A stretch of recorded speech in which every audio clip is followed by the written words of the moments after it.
Yoonjiun woke up, stretched, and, feeling strangely exhausted, tried to remember where she was. Her arms were weak, barely holding her body, but one thought was spinning in her head. Squeezing her fingers, she tried to figure out where her money was, where her 1.5 billion won was. When she woke up, she remembered that in her dream she was a steamed dumpling. It was much better than just commuting to work on crowded public transport. At the same time, she thought that murder in such a crush should pass for self-defense. As she walked to her hated job, she thought how much she wanted to quit. Then she remembered that she had recently bought a lottery ticket, and it was high time to check it. The hope was weak, but if she guessed all the numbers, she would really be able to leave the company. Her boss didn't even pay her for overtime, taking it for granted. The assistant manager grumbled all day long, getting on her nerves.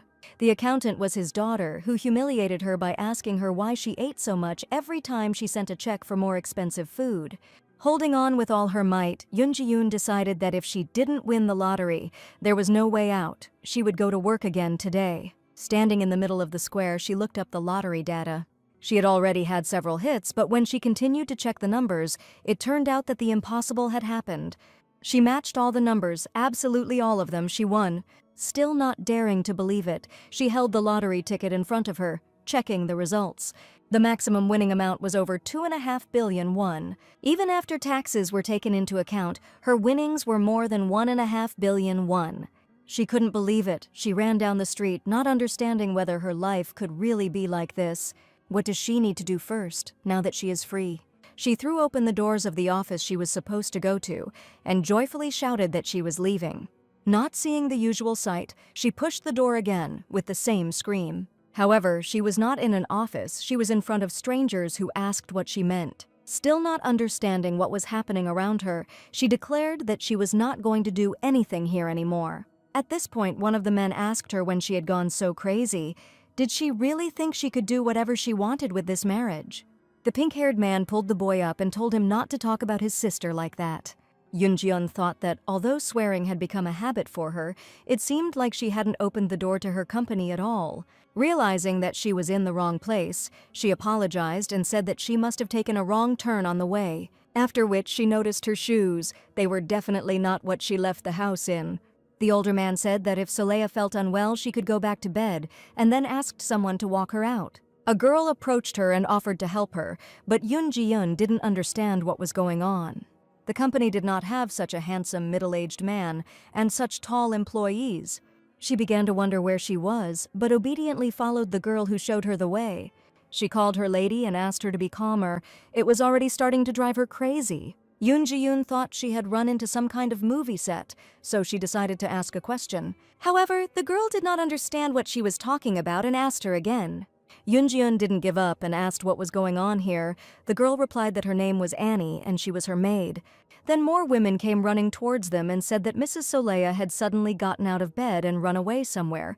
Although she was not feeling well, Yoon Ji-yeon couldn't help but ask who the hell Soleil was and where they were anyway. The women began to wring their hands and say that Soleil had begun to lose her memory, and one of them almost lost consciousness. The main character wondered why everyone had such a natural hair color. It didn't look like they were wearing wigs, although their facial features were very Western. She went somewhere again. The girls tried to stop her, but she did not understand why she had red hair and who put a wig on her too. She grabbed her locks of hair and pulled, causing severe pain. It seemed that it was not a wig, but Annie screamed that an evil spirit had entered the lady's right hand. They called a doctor. They told him that the lady didn't remember anything at all. The doctor asked why they tied her hands. The servants replied that she was trying to harm herself, and Soleil lay on the bed, not knowing what to do. The doctor came up and asked her name. She answered Yoon Ji-yeon. At that moment, the men she had seen at the table entered the room, one of them saying that she had most likely, as always, lost consciousness to attract attention. The man with pink hair was indignant at how he could talk like that about his sick sister, to which he replied that something like this happens every time something important happens. She simply cannot live without it. Yoon Ji-yoon thought that this smart guy apparently learned manners from the air. It would be worthwhile to teach him how to talk normally with people, because this could lead to a scandal. At this point, the doctor turned to the oldest of the men and told him that Soleil had memory loss.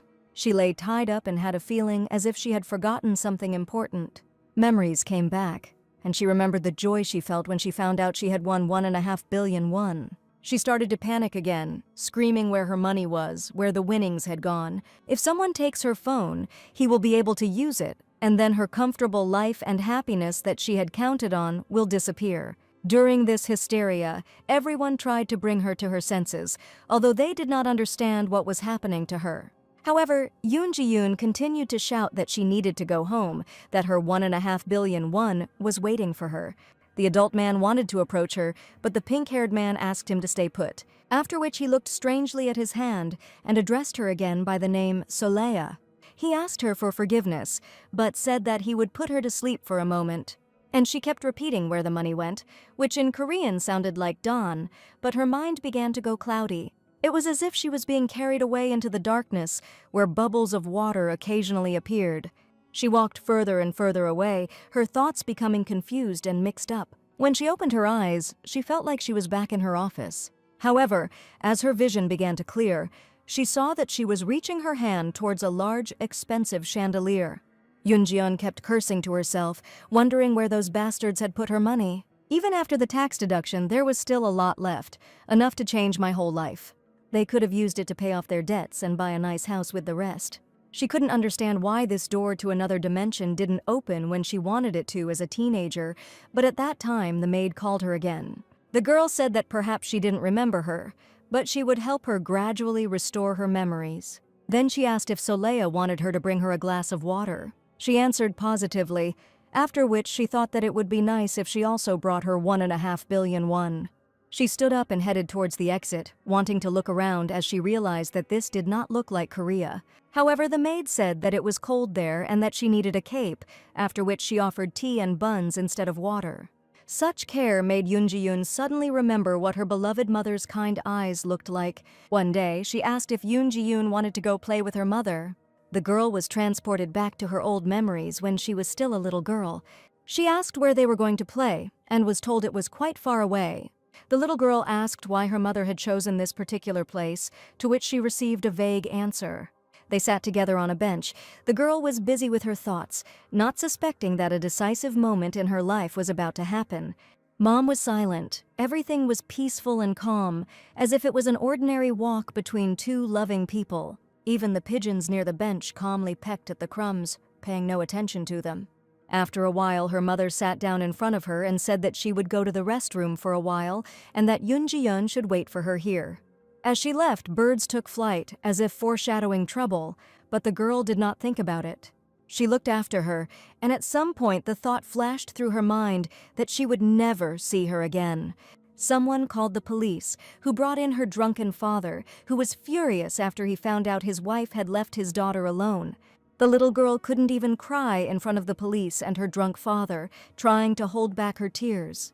She knew what family was, gradually breaking out of her memories. Her family was completely different. She was not in her family now, that was completely clear. Looking at the red-haired girl reflected in the tea, Yoon Ji-yeon thought that it was the real Soleya who should be receiving this kindness and affection, and she needed to go home, deal with her father's debts, and try to learn to live in this world. However, realizing that nothing would change now, she asked the maid to tell her where she was. Her name was Soleya von Vergo, the youngest daughter of the ducal family, weak from birth and always in need of help from others who never went outside. Her mother died of illness and left behind her father and 3 older brothers, the first being the knight commander who was currently not in the mansion because he was busy with military matters, the second being Gehrman, the pink-haired man she had seen earlier. The third, Gray, who is an excellent swordsman and even received a title, but did not join any knightly order because they could not take him. As a result, he did not belong to any of these communities. However, this does not detract from his merits in the field of fencing and swordsmanship. Annie said that all 3 of them took care of the lady, being her brothers, because they loved her. Soleya thought about it. It seemed to her that this was some kind of nonsense. The third one was talking to her rudely. And the maid said enthusiastically that her mistress had just informally answered her. Probably her memories were gradually returning. Yoon Ji-yeon thought that she answered like that without even thinking. Annie was glad that her memory would soon return. The girl remembered the stories about souls that she had read before. These were typical fairy tales, where everyone's favorite main character experiences and remembers something from his past life at a turning point. Perhaps she will remember hers too. But suddenly Soleil is reality.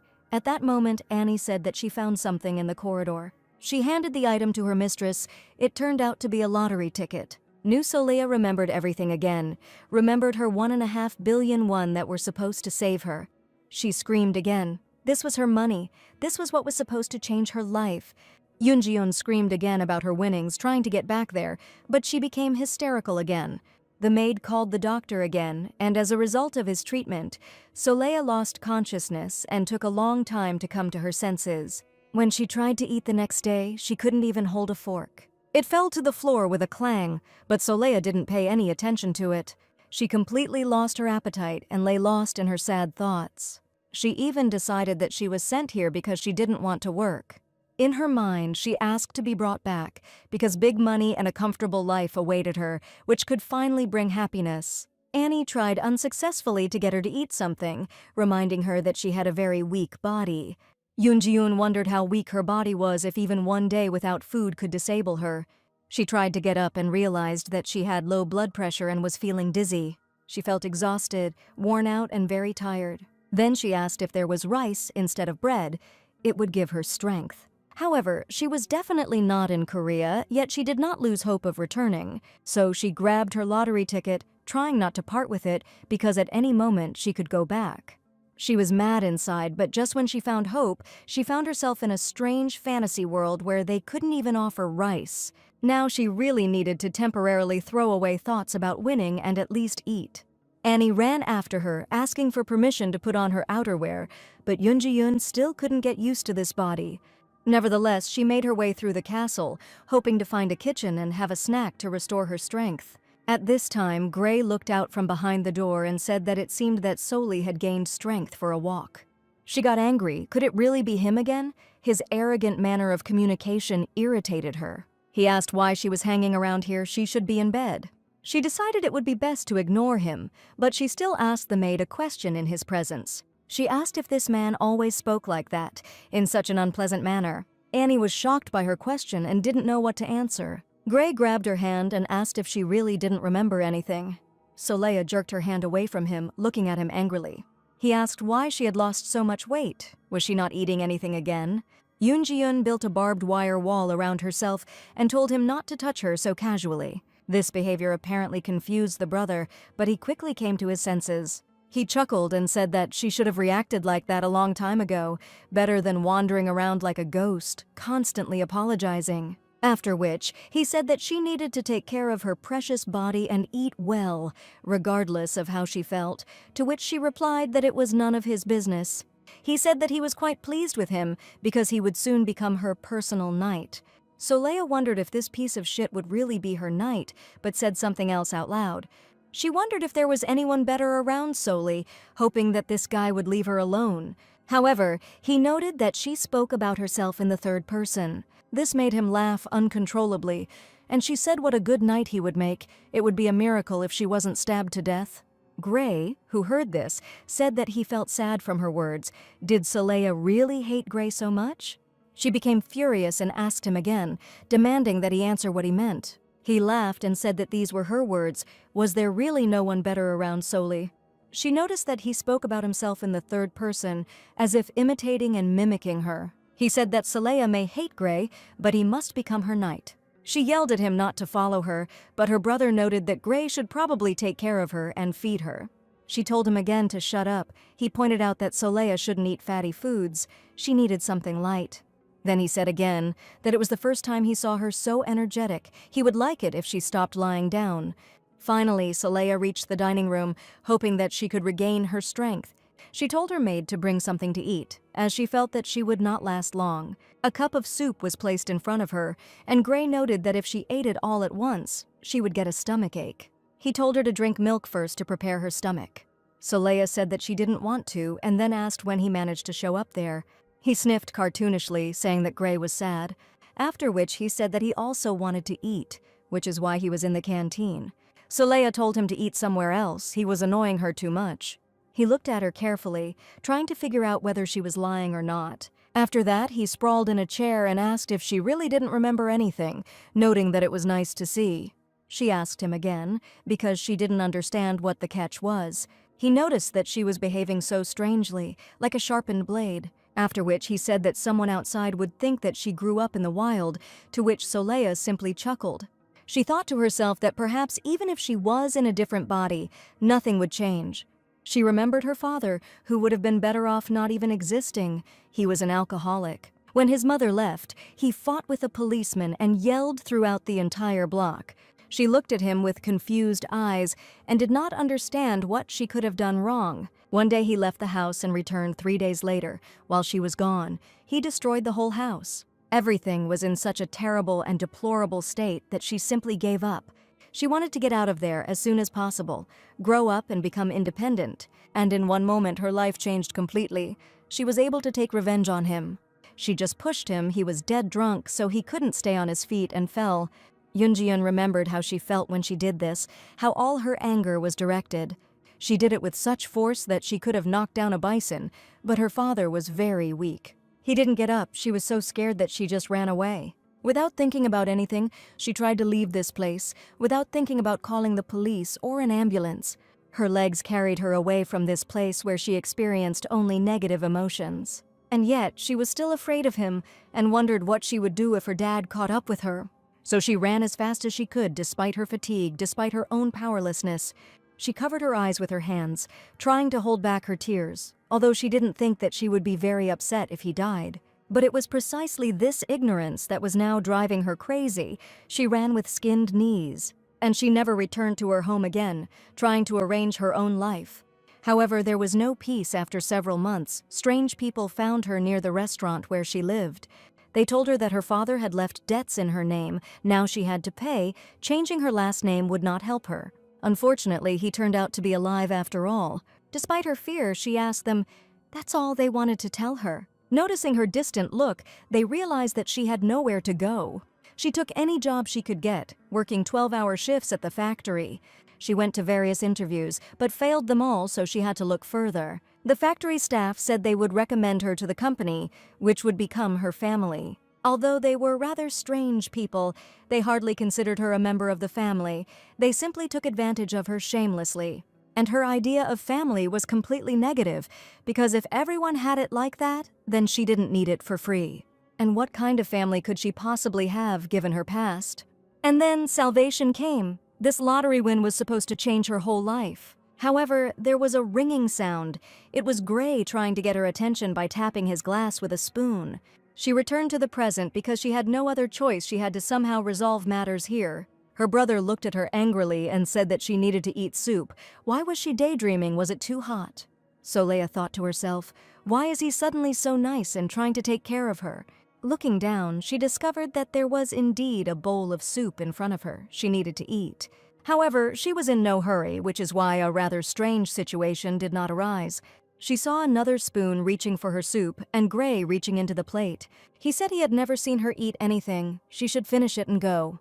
Soleya couldn't return from her past yet, so she just stared, not reacting in any way. Gray interpreted this in his own way and decided that the soup was too hot, so he called her maid and told her to bring another one. Soleya tried to stop her, saying that it was okay. She could eat anyway. Besides, she needed to spend her time with her eyes and keep herself busy with something, since Gray didn't think of leaving. So she scooped up some soup with a spoon and tasted it so as not to worry the maid. Afterwards, she said that he wasn't that hot. Everything was fine. She could handle him. Gray, still sitting opposite, asked if she wanted to tell him anything. He looked as if he was in anticipation. Soleya didn't answer him. Finishing her soup, she simply turned around and headed back to her room. The brother chuckled and said that now it really seemed like they were brother and sister, and that was how relatives were supposed to behave. Soleya wondered if he was going to follow her again, so she quickened her pace and turned into one of the rooms. She found herself in a room with a lot of books and was surprised at how many there were. She walked between them, looking around and wondering what she should choose to occupy her time. One of them caught her attention. It stood out with a different binding. Soleya decided to get it. However, when she opened it, she was surprised by what was written inside. There was something about her recent life, I thought, opening the door to the office, but why did it turn out to be in a fantasy world, and what about my 1.5 billion won? It was like pieces of her life had been torn out, so Leia was simply amazed that they could end up in this place. The walls of the world seemed to close in, and she didn't notice that she was being called. However, the next moment she noticed a servant who said that His Highness was calling her and that she needed to go right now. So Leia felt sorry for him calling her just when she had found something truly interesting in this world. It was strange in general why her father was trying to talk to her, so Leia still didn't know what she was supposed to do in this world. However, she decided not to put the book away to read further. It felt like it was a door to her former world. The Duke sat in his office with large panoramic windows waiting for her. Looking at her, he asked uncertainly how she was feeling and noted that he had asked her to say that she could take her time, but it seemed the servants were making a noise. So Leia noted that everything was fine. She didn't want to upset this nice man. However, she still decided to clarify why she was called here, what the Duke wanted to know from her. There was an awkward silence. It was clear that he was choosing his words, not daring to start a conversation. He cleared his throat for the umpteenth time, but apparently finally made up his mind and took some paper out of his inside pocket. Placing it in front of Saleya, he said that it was a list of the inhabitants of the duchy. The bewilderment on Soli's face became even more pronounced. She didn't understand what this could mean, why she needed to know all these people in principle. When she read, there were many people whose names included Dawn, and a 20-year-old cheater, and a servant in good shape, and the illegitimate child of a nobleman who had lost his title. Saleya didn't understand what this list had to do with her, or why it was necessary to start this conversation. She remembered saying she was leaving when she woke up, and she also remembered what they told her. Then her brother said, "Does she really think she can do whatever she wants with this marriage?" Saleya decided that her father meant that she needed to meet these people. But the list was certainly something else. A traitor, a servant, incredibly handsome and in good shape, despite the many wounds. Were there really no normal ones? She asked the Duke what this meant, expecting the worst. He looked at her in confusion and asked if the person she was looking for was on the list. She kept calling someone with the last name Dawn, but maybe that was his nickname. Saleya was taken aback, trying even harder to understand what was going on and what she needed to do. But then it dawned on her as she lay there hysterical. She was screaming in her native language about her money, and in Korean it sounds like Dawn. It turns out that the Duke decided that his daughter had an affair with a certain Dawn and lost her memory. There was even a person on the list whose name sounded like 1.5 billion won. However, the father thought about it and asked if perhaps his name alone was not enough. Maybe she remembered something else.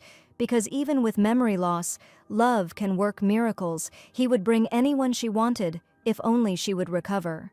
She decided to joke a little and asked if he was being too frivolous, since there was even a servant on this list. The Duke hesitated even more and said that she was always at home, so she might not know, because she never left the mansion and could fall in love with anyone she met inside it. The drink splashed in the glass from excitement, and it felt like the whole situation was strange to him. However, he wanted to help his daughter by reminding her that he had asked her to first pay attention to their personality, since not everyone could be equal to the Duke's. He went on and said how it happened that she fell in love with a cheater. It disappointed him very much. He stated that if it was a subordinate, he would sell him to end the relationship, to which Saleya told him not to yell at her. However, the situation was really comical, so she couldn't help herself, even though she tried to cover her mouth. However, she laughed out loud, as it became clear that she had caused her own problems. The father was confused. He could not understand what was happening and perceived her laughter differently. He decided that he was indeed right and asked her directly. After all, if she is so desperately looking for this Dawn, even after losing her memory, she probably loved him very much. However, as a person who grew up in a wealthy family, my father thought that Dawn was a person, not money. He could not imagine that someone could strive for money so much. Moreover, he decided that this man was too dishonest to hurt his daughter. He gathered his strength and said that she should tell him which man from the list had offended her. Saleya put the list on the table and said that there was no such thing. She didn't remember anything, not even her feelings for anyone. She thought to herself that she didn't know if the real owner of this body had ever loved anyone, but considering that Gray compared her to a quiet ghost with a sick look, she would never run away for a secret affair. Her father said he was very relieved. To be honest, he was worried because all men have flaws. Soleil asked if she was really that good that everyone was so worried about her. The father became agitated and said that she should not take her painful condition seriously. It would pass very soon, and for him, she was really very good. She thought to herself that any dad would say that. It was too hard to hear his daughter say that she wasn't good enough, after which she replied that she understood him. He loved Soleil very much. And again she spoke incorrectly, referring to herself in the third person, which led to even more misunderstanding. Her father looked at her, trying to understand what she was talking about. He thought that she considered herself not good enough because of her illnesses. He immediately decided to disabuse her of this, hitting her knee with his fist and saying that he would always love her. He repeated once again that he was ready to do anything for her happiness. Soleil sat and did not understand. The difference between her real father and this elegant man who was ready to fight for his daughter was too pronounced. He was even ready to accept some subordinate if she suddenly fell in love with him. Soleil realized that she would not be able to endure this performance for long, so after asking for forgiveness, she said that she was not feeling very well. However, before she left, her worried father decided to clarify that maybe that person was simply not on the list, or that he did not exist at all. He noted that he did not want to be unexpectedly surprised in the future when it turned out that they had misunderstood each other. Soleil couldn't help but say that there were only men on the list, which left her father even more perplexed. He cried out, "Does he really not know something?" to which he only received laughter. She turned around and headed to her room, as she really didn't feel very well. She noticed that she still did not perceive this body as her own, but the truth would come to light sooner or later. Then they will find out that their Soleil is no longer there, and she will start having problems. Her maid told me that the previous Soleil had a fever for the last few days. She could not get out of bed, feeling very ill. Soleil asked if she was breathing at the time, to which Annie replied that she wasn't sure and was going to call the doctor. When asked what happened next, the maid replied that the mistress suddenly jumped out of bed shouting, "I'm leaving!" Soleil wondered what had happened to the Duke's real daughter if the transition had been so abrupt. She also wondered that the book she found looked like her own diary, but how was that possible? She headed to the library to reread it. At first she looked to see if there was anyone there. She needed to be alone. She thought to herself that it was impossible to write down in a book what would happen in the future, especially since she herself had never written it. The rest of the pages were blank. There was nothing there. They couldn't tell her what happened. However, a pen fell out of the book, which was supposed to help her make new entries. It was very different from the ones she was used to, but it was clear that this object could actually be used for writing. Soleil bent down to pick it up, thinking to herself that maybe the future would change depending on what was written with that pen. If this is so, then she can return to her world, to her lottery ticket, to her winnings. It is enough to write this, and then the world will become normal again. She will not have to play someone else's role. She resolutely put her pen to paper to make the desired entry, but everything did not go according to plan. The pen simply did not touch the sheet of paper. There was some kind of resistance, because of which Soleil simply could not write anything. She tried several times. She stubbornly pulled the pen to the paper, screaming and begging her to touch it. However, it seemed to push away from the sheet, not allowing one to approach it, which made it clear that the diary was truly unusual. But not being able to even touch it was just ridiculous. She knew she was in a very weak body, but not that weak. In the end, she dropped everything. The pen rolled away. She wanted to reach it so much, but she couldn't. It was unclear why her whole body was in pain. She simply couldn't move. But she still continued to cry over the diary, which in no way wanted to return her to the world and her money. At this point, her maid Annie raised a panic, informing Gray that her mistress had disappeared somewhere. He asked if she had checked everything. She replied that she had looked for it in the garden and in the yard. Gray last saw her when she was leaving the cafeteria, so he doesn't know where she went. And Soleil, leaving the library, wondered why it was so noisy around here. After which she took a couple of steps. Her legs could no longer support her, and she fell right on Gray. This damned body didn't want to obey her. It looked like she was fainting. Gray screamed loudly and called her, but he saw the same lack of life in her eyes as before. She lost consciousness, thinking to herself that when she opened her eyes, she wished she was in her own house. She won't even complain that he's half underground, because if she gets her winnings back, she'll try to live the life of a good person. Her consciousness slowly returned, but she understood that nothing had changed. Above her, she still saw the worried Gray who was calling her. When she opened her eyes, he asked if she was really awake at last. After which, he told her that she had broken her leg. She was simply in shock, but when she fell, she actually managed to damage her limb. She knew, of course, that her body was quite weak, but not to this extent. So she decided to ask Gray again if he had hit her secretly. He was embarrassed and asked why he should beat her, and her leg was broken because she was just weak. Soleil tried to argue with him, indignant at his words. He said that her leg was fixed, she couldn't move. Doctors said that she was injured due to her weakness and that it would take at least 2 months to recover. She was in shock. He only had a year to receive his winnings, and she couldn't hang around here for another 2 months. However, at that moment, Gray took out a diary. He said that she was holding this strange book in her hand, after which he asked what was so special about her that she clung to her so much.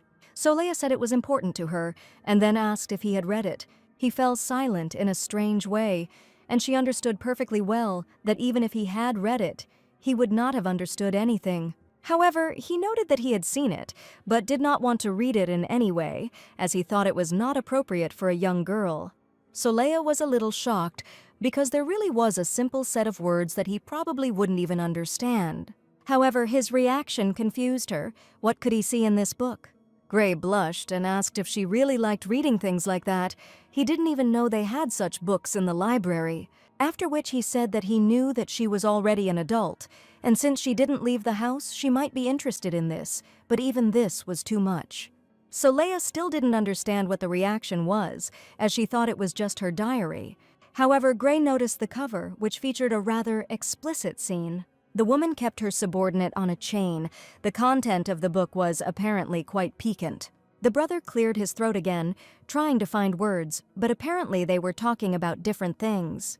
She decided to ask him again, and thoughts even appeared in her head that everyone sees their own past or future in this book. However, to find out this, it was necessary to make him read a few lines.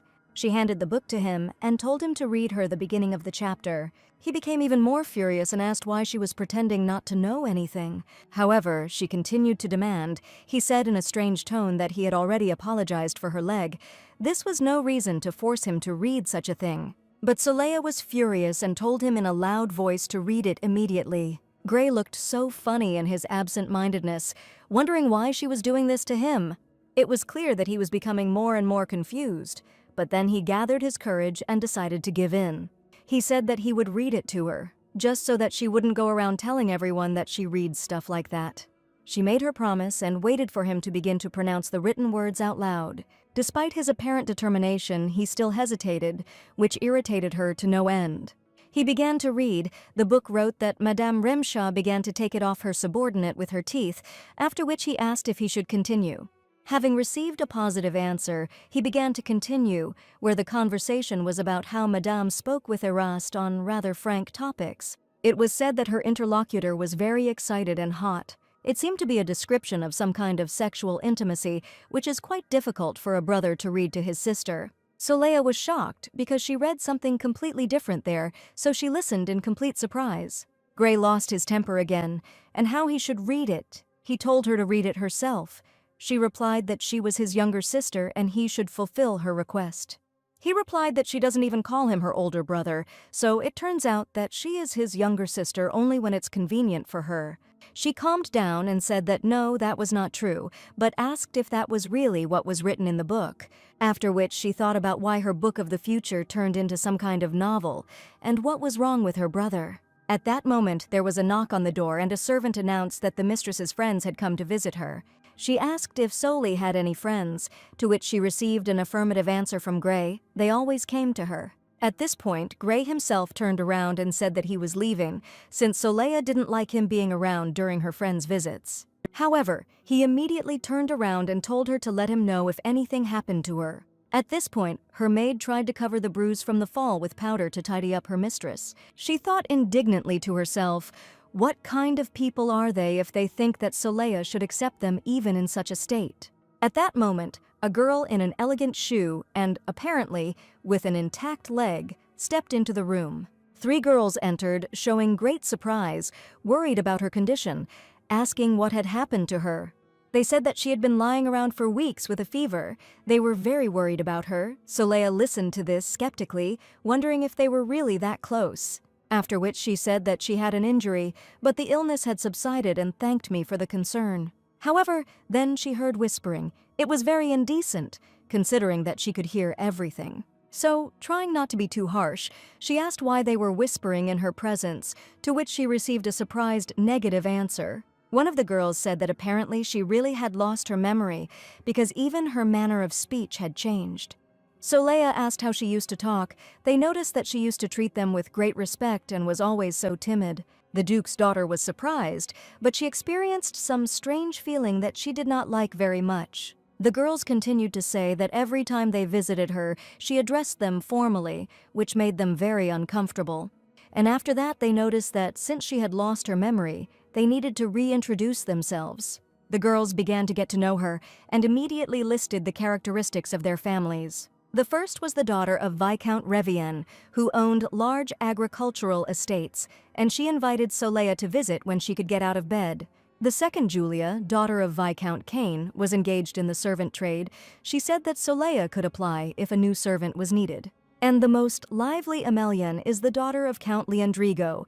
Her family owned the largest textile business in the area. Since Soleil had lost her memory, she might not remember all of this. The blonde also said that she was very sorry, but Yoon Ji-yoon felt that something else was going on. She just tried to treat her as if she wasn't superior. In fact, there was no sign of friendship here. However, the girl still took her hand, as if trying to provide moral support and encouragement. Soleil noted that she feels like girls are uncomfortable right now, and maybe she should go back to polite forms. They answered that it was not worth it. They were friends. Even if she always sat at home, the girls always visited her. Now Soleil thought it was strange. The previous owner never left the mansion, but how did she end up with such rich friends? She also noted to herself that they were also quite shameless. When they asked how she had injured her leg, she replied that she had bumped into Gray. The girls gasped and said that she would soon become a duchess. He couldn't let this go, to which Soleil replied that there were already 3 people in line for the title in front of her. She wouldn't get it. The girls gasped and wondered if no one had told her anything. The blonde said that Soleil was the only heir in this house, and all her brothers were brought in by the Duchess, especially this Gray, who used to be a street beggar. She wondered why she had brought this boy at all. Was it really only so that he could become her knight?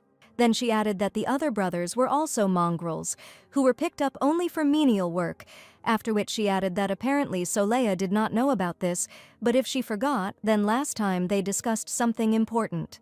When Soleil asked, she replied that they wanted to unite with her family so that the Count's family could manage the Duke's lands. However, she immediately expressed concern that due to her softness, she might back down. Soleil realized that she couldn't listen to this any longer, and despite the fact that she had little to do with the Duke's family, she decided to speak out. Moreover, she did it in a rather harsh manner and asked if this girl was really that stupid. All 3 looked at her in bewilderment, asking what she meant. Soleil said, "What business can we talk about, knowing that she has amnesia and just woke up? If she really wanted to cheat someone out of business, why didn't this blonde go out into the street and do it with a cockroach?" Besides, she noted that it was up to the Duke to pick up beggars from the street or those with brains the size of a bird's, like theirs. The girls may have been born and raised among the nobility, but they don't know why they chose her older brothers, because they simply don't have the brains for it, and then the owner of the servants couldn't hold back and slapped Soleil. This was truly unexpected, since a girl from a well-bred family managed to hit the Duke's daughter. The girls stated that since Soleil was bedridden, they were lenient towards her out of pity, but in reality she was a stupid girl who, along with all her memory, had lost all respect. Rubbing her cheek, Soleil said that they themselves said that she was the heir to the title of Duchess. That is why they visit her so often, not out of good intentions, but simply stick like flies to a drop of honey that someone dropped. Then a blonde started swinging at her, and Soleil realized that things were getting hot. As soon as she swung her arm, ready to hit the Duchess for these words, she realized that something needed to change. She called Gray at the top of her voice, which confused the blonde. She asked why him, to which Soleil asked if they weren't ashamed of what they did to her face. Gray ran into the room. She said that now that he was here, she would like to see how they could try to repeat it. He immediately noticed that her cheek had turned red, his gaze darkened, and he asked why it was red. After this, he loudly asked who did it, who dared to hit the Duchess. He told Soleil not to even dare to cover them up, since the Duke would not forgive such things. The guilty will be punished as harshly as possible, since no one dares to raise a hand against his sister. The girls stood in a stupor. They never thought that the timid and shy Soleil would be able to resist them and even call her brother for help. Soleil raised her hand in greeting to Gray and said that she was glad to see her beggar brother. He did not react to this and said that her whole cheek was swollen, and again repeated the question of who dared to hit her.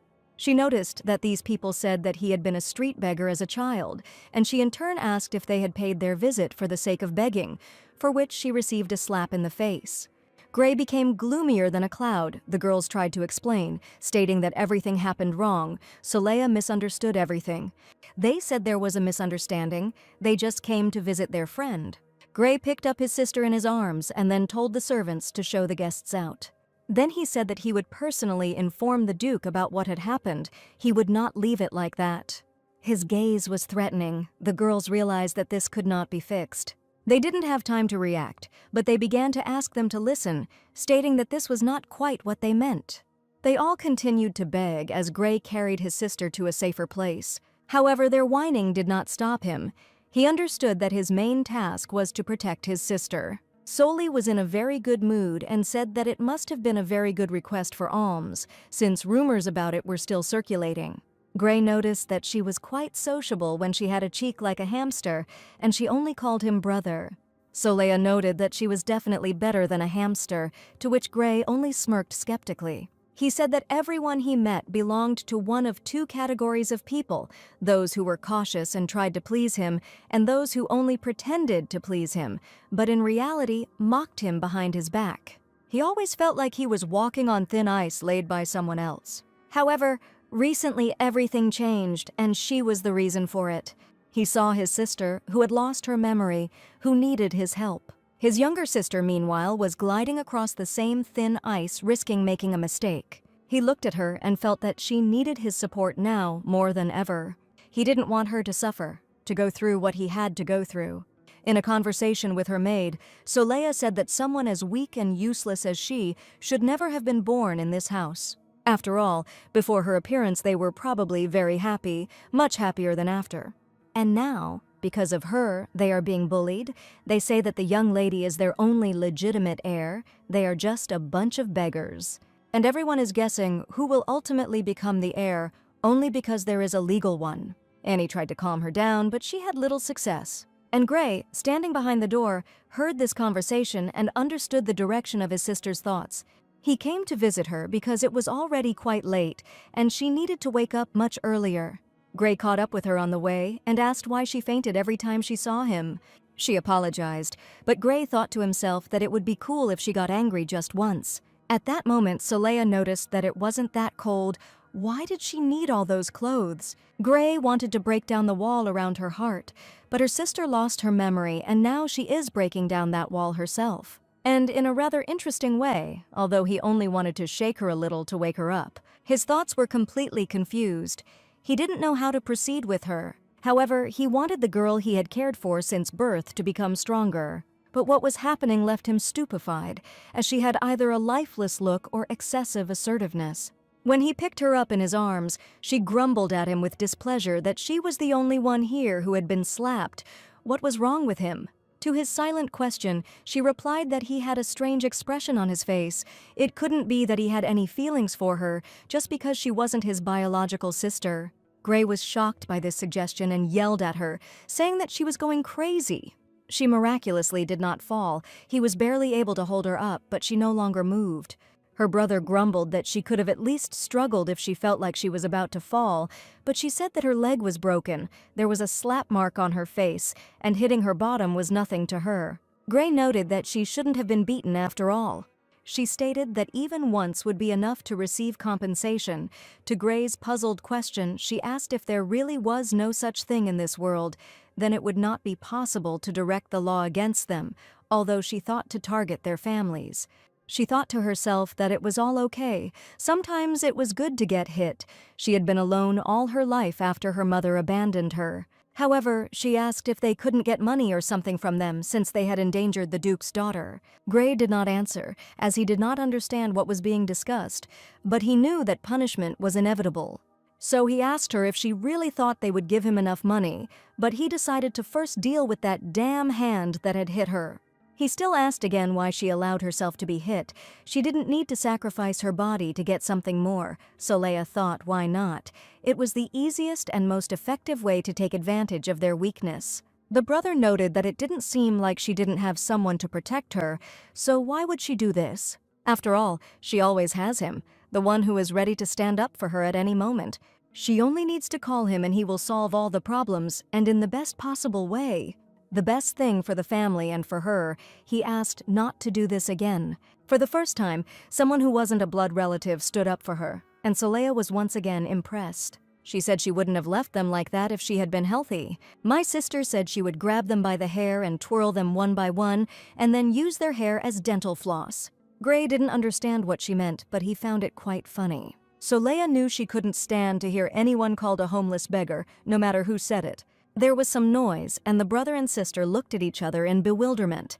At that moment, Solei's father burst into the room, with Herman standing behind him, declaring that those girls had been rude to his daughter. Apparently this had happened before, but she couldn't tell about it because of her good nature. Looking at her sideways, Herman asked if this was really so. So Leia didn't understand why he was treating her like that. She said she didn't remember anything, but judging by today's conversation, they treated her like that from the very beginning. The father turned his attention to her. He asked if she was in much pain and said that she should have told him if something bad had happened. She noted that everything ended well, so he shouldn't be too upset. However, when she said that they could use this as an excuse for insulting their family, the father became indignant and said that this could not be an excuse. He didn't understand how she could say such things to her father. He would never sacrifice his daughter. Even if he wants to get rid of those who get on his nerves, no parent wants to see a hair fall from their child's head.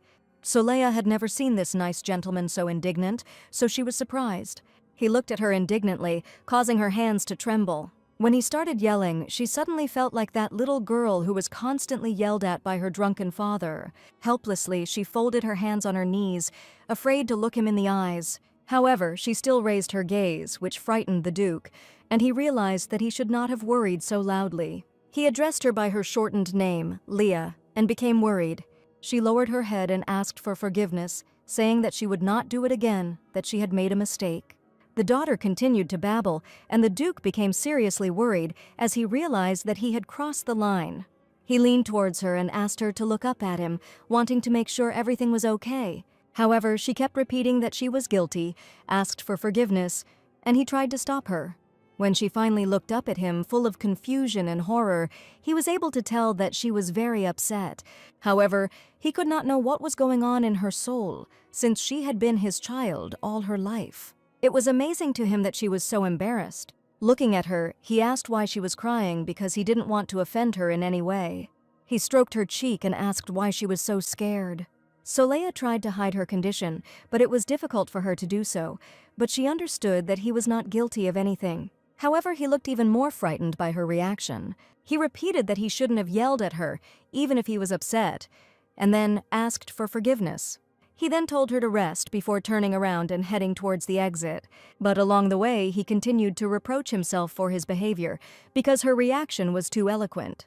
Herman followed him, but he too was surprised by Solei's behavior, because she had been completely different before.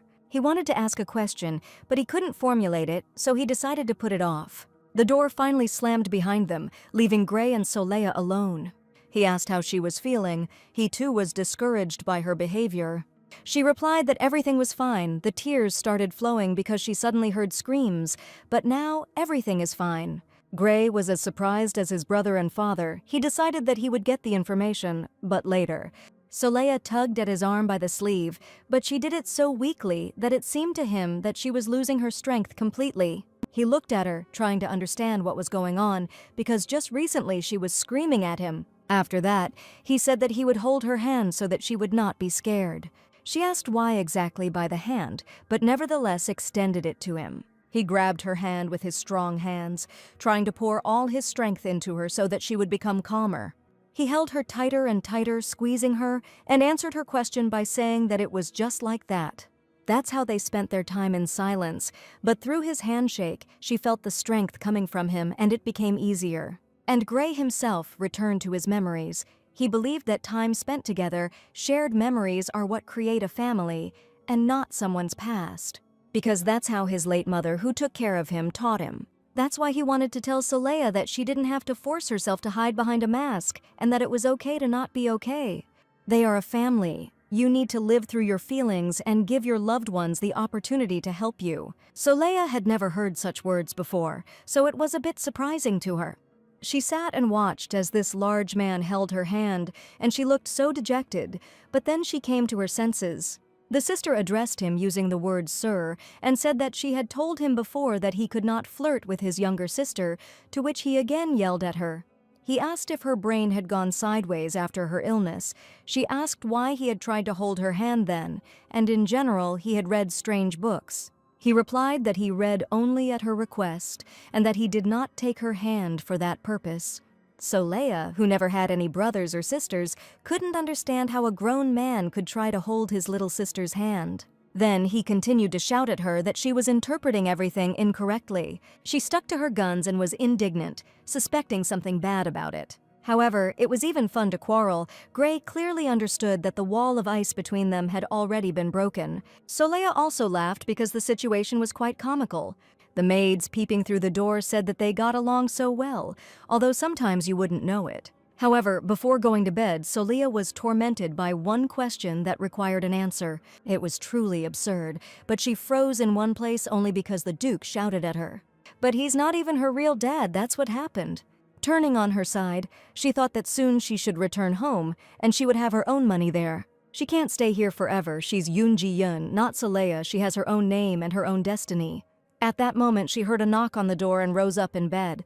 There was a small child next to her who definitely shouldn't have been there. She saw the light that came from the hand of that weirdo, her second brother. From Annie, she knew that he was a magician. Most likely these were his pranks. This little child was his messenger, but she did not understand why he had come here. However, a moment later he began to hum a song with very simple words, just na-na-na. This began to calm Saleya down, despite the fact that it was very cloyingly sweet. It was like a lullaby for a daughter. At the same time, the second brother seemed a little cold to her, and in general, everyone in this house was a little funny. She thought that this was a rather strange family, but it didn't last long. She fell into a sweet sleep, but suddenly felt that she was in an oven. It was as if she was being baked like some kind of dish, and I could feel the wild heat in my hands. It was as if something had appeared on them that was baking her, not allowing her to cool down.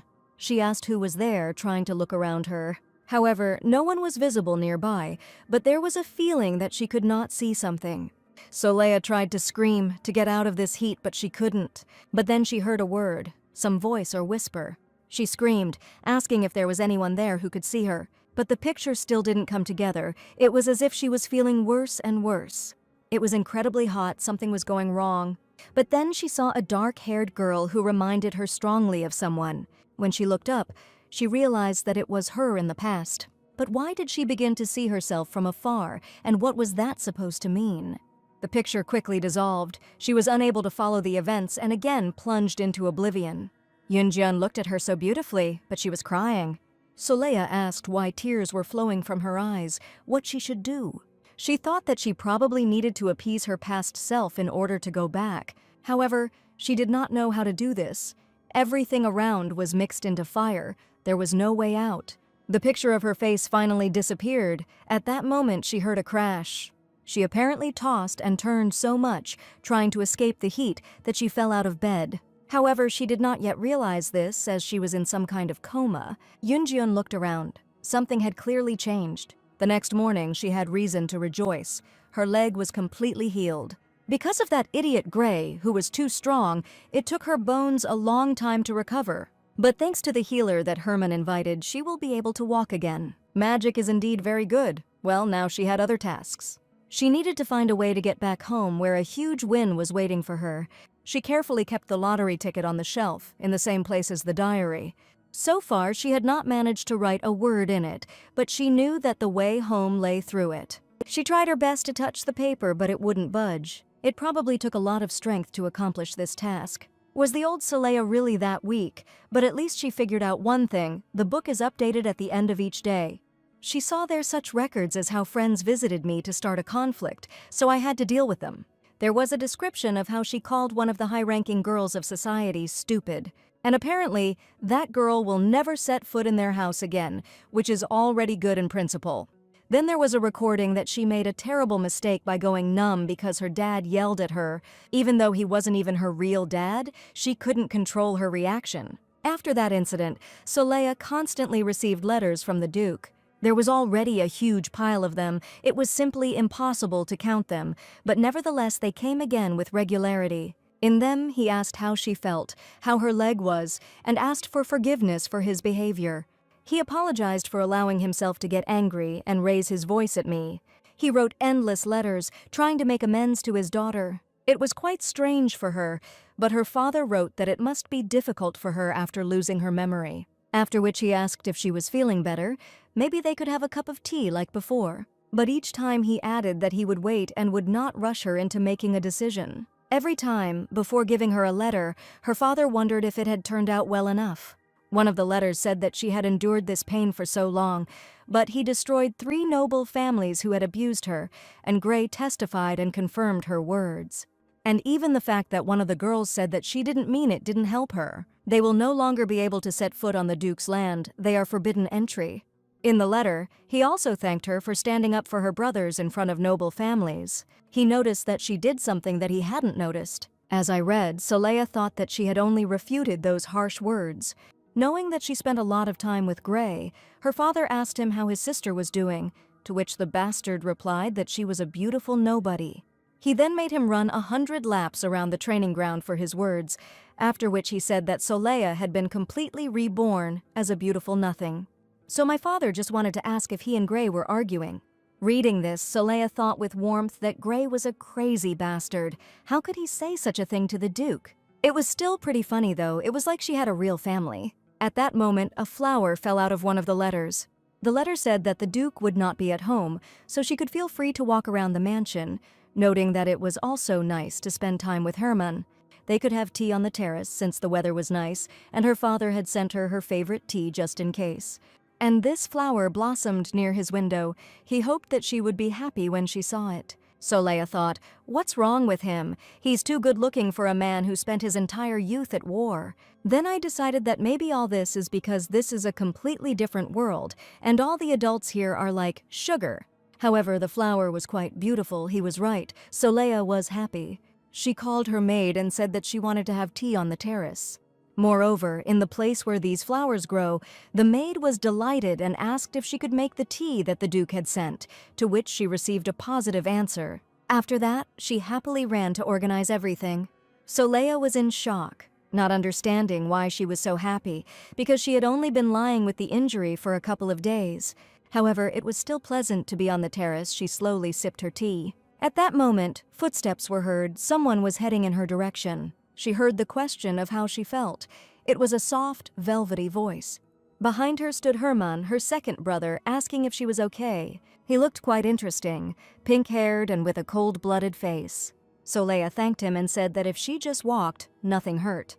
He was happy for her, and she poured him some tea too, thinking that he was incredibly handsome. Even if he just sits, all the women in the world will fall at his feet. If he had his own channel, she would definitely subscribe and click the bell just to look at this work of art. Even if he did nothing, he would remain just as attractive thanks to his special appearance. And Gray was handsome too, but he was different. His type was such that you had to bow down and submit. Herman was different from him. He was like a celebrity with both good and villainous traits. Saleha realized that she was distracted. She needed to switch urgently. 1.5 billion won were waiting for her in Korea. However, she could not restrain herself and thanked him. When he asked her why, she answered for the magic in her room that night. When the baby came to her, he lulled her to sleep so that she would recover and sleep better. He replied that he did it only because she looked weaker than usual. Herman said that she was weak from the very beginning, that she was noticeably different from them, but that time was the first time that she looked like she would fly away with the first breath of wind. At that moment, they heard quickly approaching footsteps. Someone ran towards them. It turned out to be a young servant who reported that the head of the Association of Magicians had arrived. Soleil was puzzled as to who it could be, and she looked at Herman in bewilderment. He did not answer her silent question, but rose from his seat. He told the servant to bring him. Soleil expected something unusual. She asked what chapter it was, to which she received the answer that it didn't matter, that she needed to go back to her room. She still didn't feel well. Soleil thought that he had just said that he was glad that she was feeling better, and now he was telling her to leave. Of course she wouldn't leave. Herman replied that she had no reason to stay.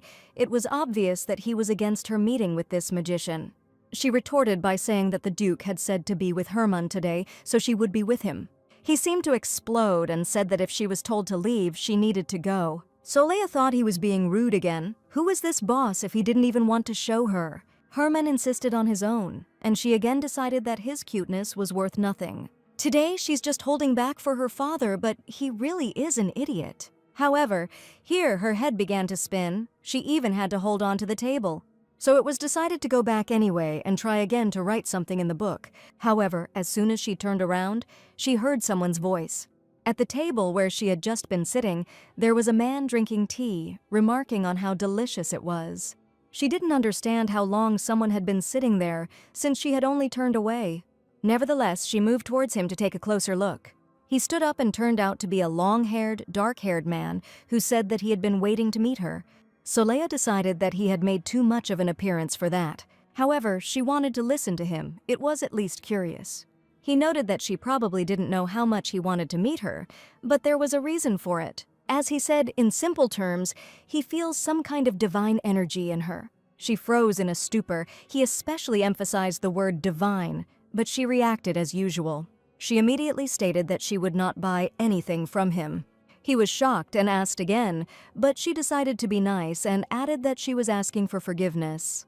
When he saw her trying to leave, he declared that he was Eidolon, the head of the Mage Association, and asked her to listen to him. He said the energy he felt from her was out of this world, whether she had experienced anything serious lately, incredible good fortune or incredible misfortune. Maybe he had a sudden rush of sad thoughts, that fits too. She thought to herself that confirmation could be considered a great misfortune, but she did not say it out loud. At that moment, Gray approached. He asked what she was doing, but the magician kept trying to insist on talking. Soleil replied that everything was fine. She could get to the room with her maid. She immediately ran up and tried to help her, thinking that the lady was not feeling well. However, the magician continued to stand. He kept thinking about the energy this girl was radiating. It was something unusual, but she probably wouldn't say it herself. He needed this energy, but he couldn't speak in front of her brother. Nevertheless, he made an attempt and said after the departing Soleil that he would like to meet again. Soleil asked her maid who it was. She wanted to know what he was selling, although they were not planning to participate in any family rites. Annie replied that he was a great magician who possessed the greatest magical power among all the others. He certainly lived a long life, but no one knows his age. Everyone calls him the strongest magician on the entire continent, and he sometimes stops at the estate to teach Herman magic. It is considered to be very surprising, as the Eidolon is simply stunning. Soleil thought to herself that Herman was not bragging about this at all. Although later she thought about what the maid had told her, there were many more capable and powerful magicians that Eidolon could train. He probably needs the Duke's influence, so he comes to their estate, but Soleil decided to switch, because she is not the real Soleil.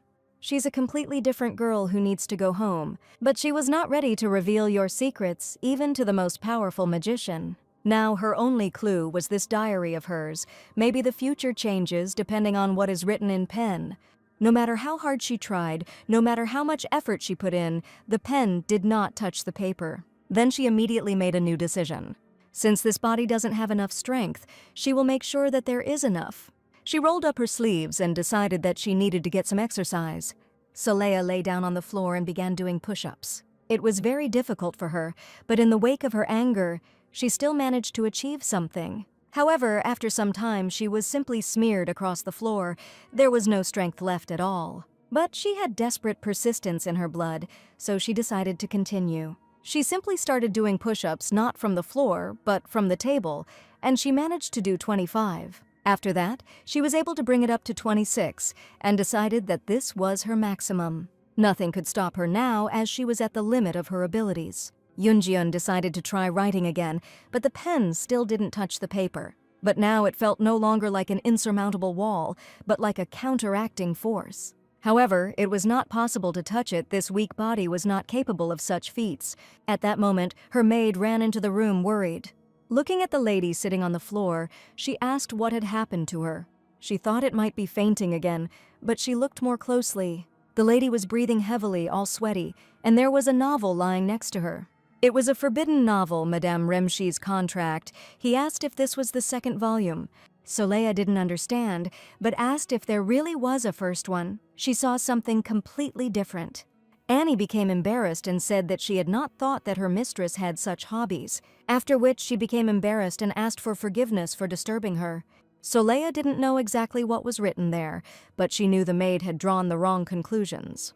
She tried to stop her, noticed that it was not what she could think of. However, the maid said that she would not interfere with her mistress doing her business and slipped out through the door.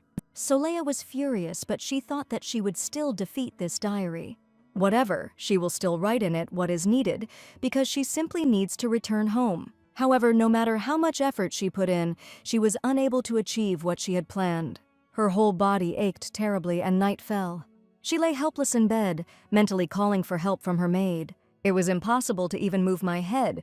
What kind of weak body is this? In fact, did she really become disabled? Because then all her plans would collapse. In the morning, her father visited her and asked what was going on with her, whether drinking tea in the open air was too much for her. He blamed himself, but she couldn't help but move, and Gray was standing right there, asking why she couldn't move. Soleil thought to herself that she had been greedy in trying to get stronger and had overdone the push-ups. However, she couldn't say this to them out loud. She continued to lie there, as if someone had given her a paralyzing injection. When she finally managed to utter the phrase, Gray was shocked at how difficult she was to do push-ups. With such a fragile body, it was simply a bad thing to do, but Soleil snapped at him for calling his bedridden sister a fool. Gray laughed and referred to himself in the third person, saying that Gray was very bored because Soleil couldn't even respond when he teased her, after which he gave her a flick on the head and said that if she wanted to practice, she could have told him. She looked at him indignantly and asked why he was beating him, and his father also shouted at him not to allow himself such antics. Gray didn't think the Duke would be able to see it, because he had already left. Soleil thought he had left immediately when the doctor was called, since they had not yet officially made peace, but he had been there the whole time. However, it seemed he was watching them from outside the window. Gray began to justify himself, saying that he had lightly flicked her on the forehead, but his father objected that he had not raised him to flick his sister. The men got really angry. Soleil even felt like she was in a movie theater, after which she told them to go out and argue outside the door. Gray said he would deal with Dad. She needed to stay here and rest. He told his father to either come in or not to peek, noting that his daughter swore like a trooper. The Duke noted that he had not seen this in his daughter. Gray replied that he also seemed to have problems with his memory. She had completely gotten out of hand. Soleil watched as if in a movie theater, as Gray justified his status as a scumbag and discovered a new way of disobedience by harshly insulting his father.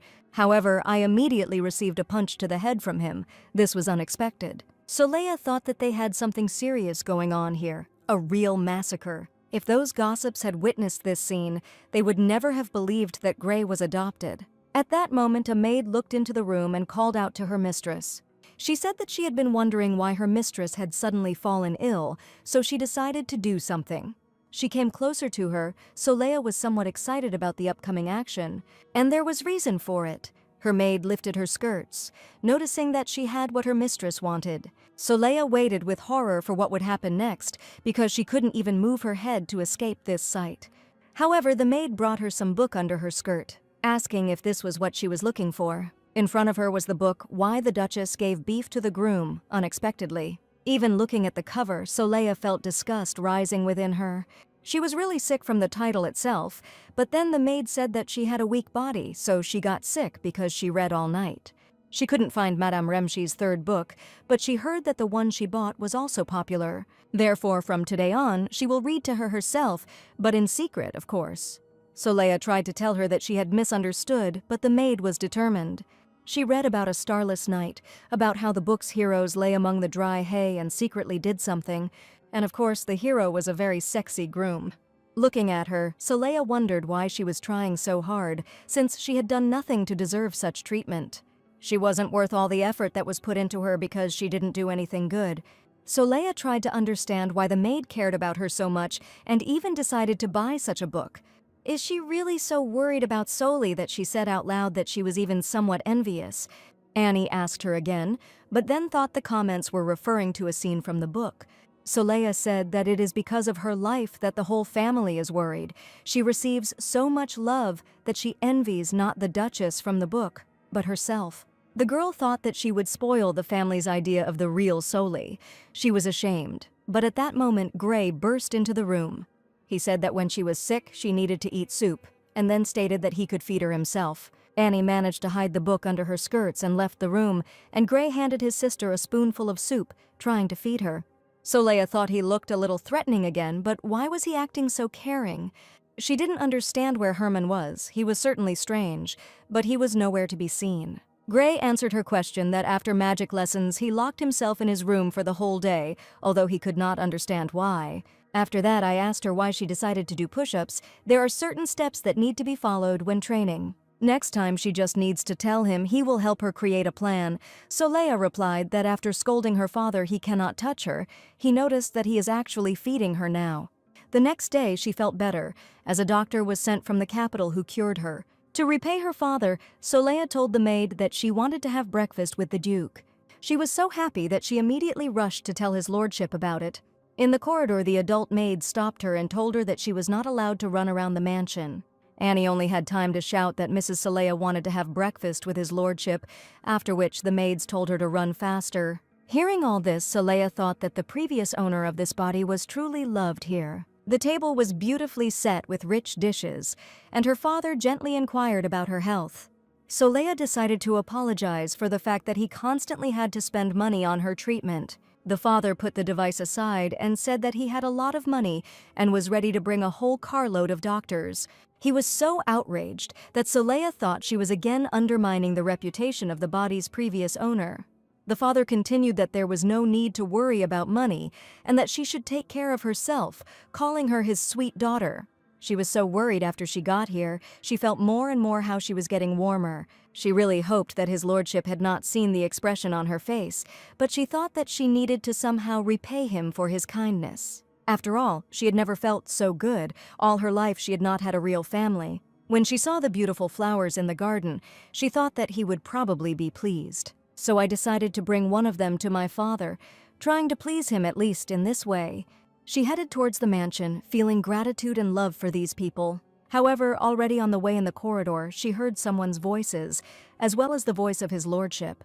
Opening the office door a crack, she heard him ask who he had settled on. Apparently there was an important meeting there, but it was definitely about her. One of the participants said that if the Duke married Soleya to the son of the Marquis Fernando, he would receive all the granaries in the south.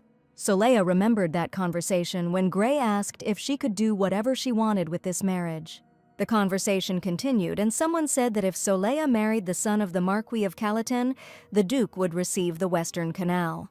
He asked her to continue and tell him about the other candidates, and Soleya realized that she had been cruelly mistaken about him. She thought he valued her, but in reality he wanted to sell her for a better price. Now everything fell into place, because Yoon Ji-yoon couldn't have been so lucky. She threw the flower and trampled it, realizing that all the Duke's love was selfish. Turning around, she headed to her room, thinking that even here she was out of luck. She sat on her bed in her room and thought that this world was too boring and similar to the Middle Ages. It's time for her to return home, where a big win awaits her. At least she knows for sure that this money is her personal one. Family was still not something she could trust. Nothing good had ever happened to her there.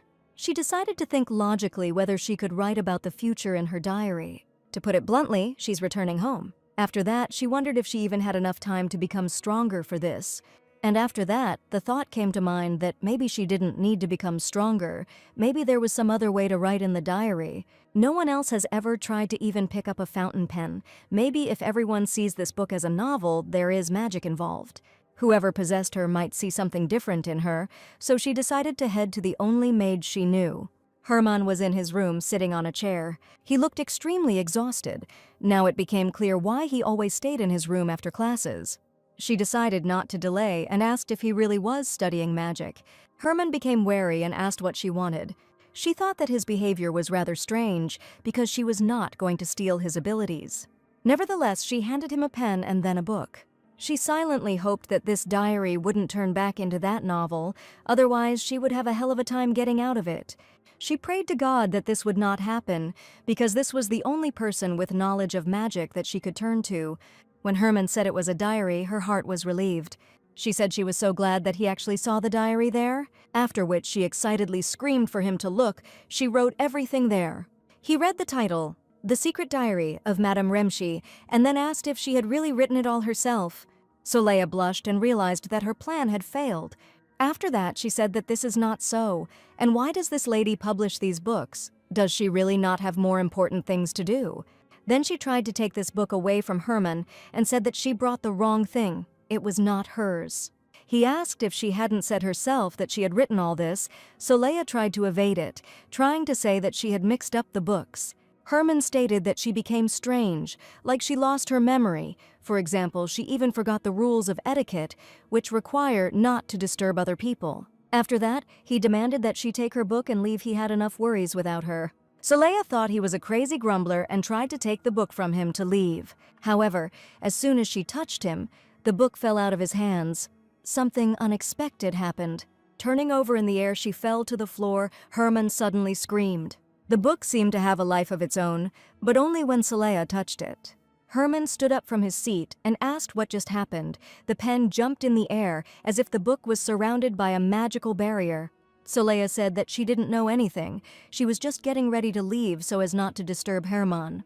She bent down to pick up the book, but Herman had arranged a new surprise. He stepped on her with his foot, not allowing her to lift her up, to which he received the logical question of what he was doing.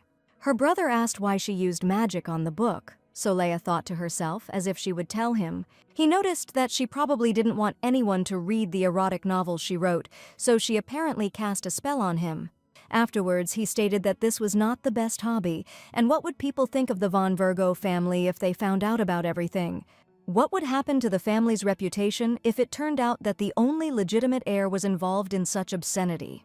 Soleil replied that she had already said that she had not written it, and then asked if he had treated Soleil like that before. It was a cornered rat attitude, covered by the family's reputation, to which Herman responded that it meant a lot to him. If she is the heiress, she must behave accordingly and not dishonor their father's honor. Soleil thought he was being a stiff old man, picking on her over such a trifle, after which she sharply noted that he was a complete fool for deciding to come and ask him for help. The man who stepped on her book with such arrogance, yet she stopped. Damn, he stepped on a book. After all, she also tried to hold it, but she could only step on the edge. She tried to step on the middle, but it didn't work. She couldn't write either when she held a pen in her hand. It was impossible to put her foot on the book. While she was lost in her thoughts, Herman asked why she had fallen silent. And a new plan was born in her head, which she didn't yet know how to voice. Herman has magical abilities, so he can do things that she can't.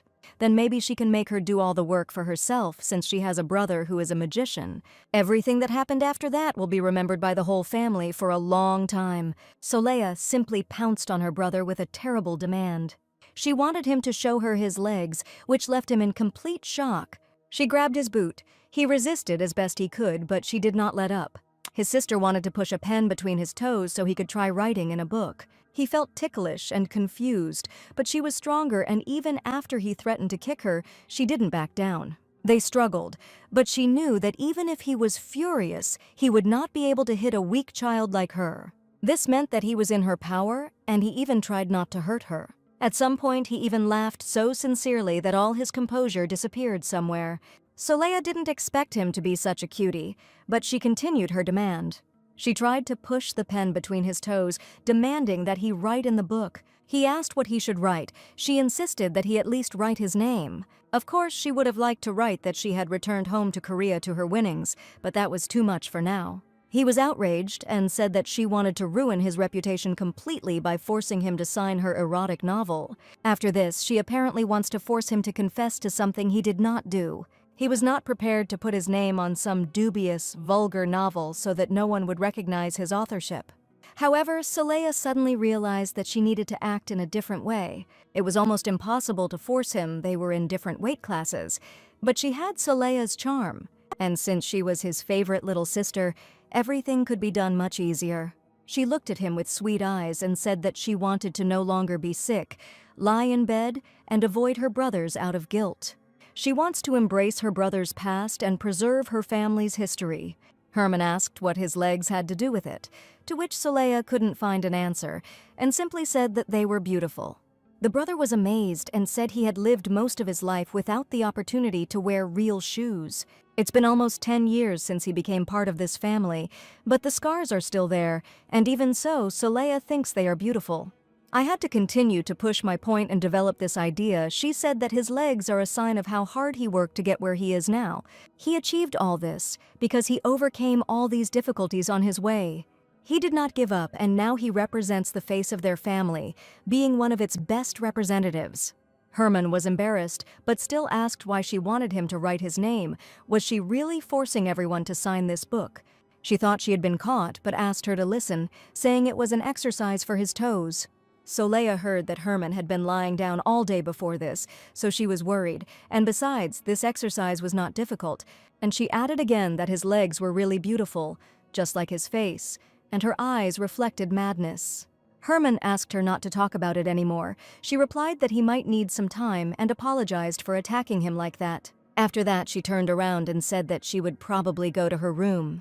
Herman couldn't believe everything that was happening and asked her if she really had arranged all this for real.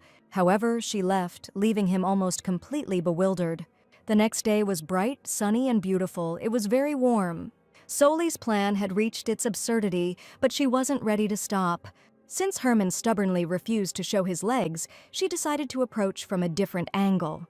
She asked Gray to do it, and she even called in an artist to depict his feet. At the same time, she amusingly joked that Gray seemed to be just waiting for this to boast about them. While the artist was painting, she kept calling her brother over, arguing with him.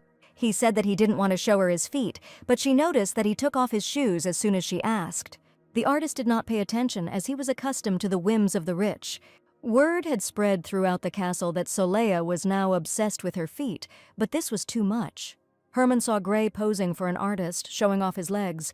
At the same time, Saleha said that her older brother did not want to show his feet, to which Gray replied that she simply calls him Hey. Why is it that Herman gets the opportunity to be called Big Brother while he is treated like a horse? And in general, where does this strange obsession with legs come from?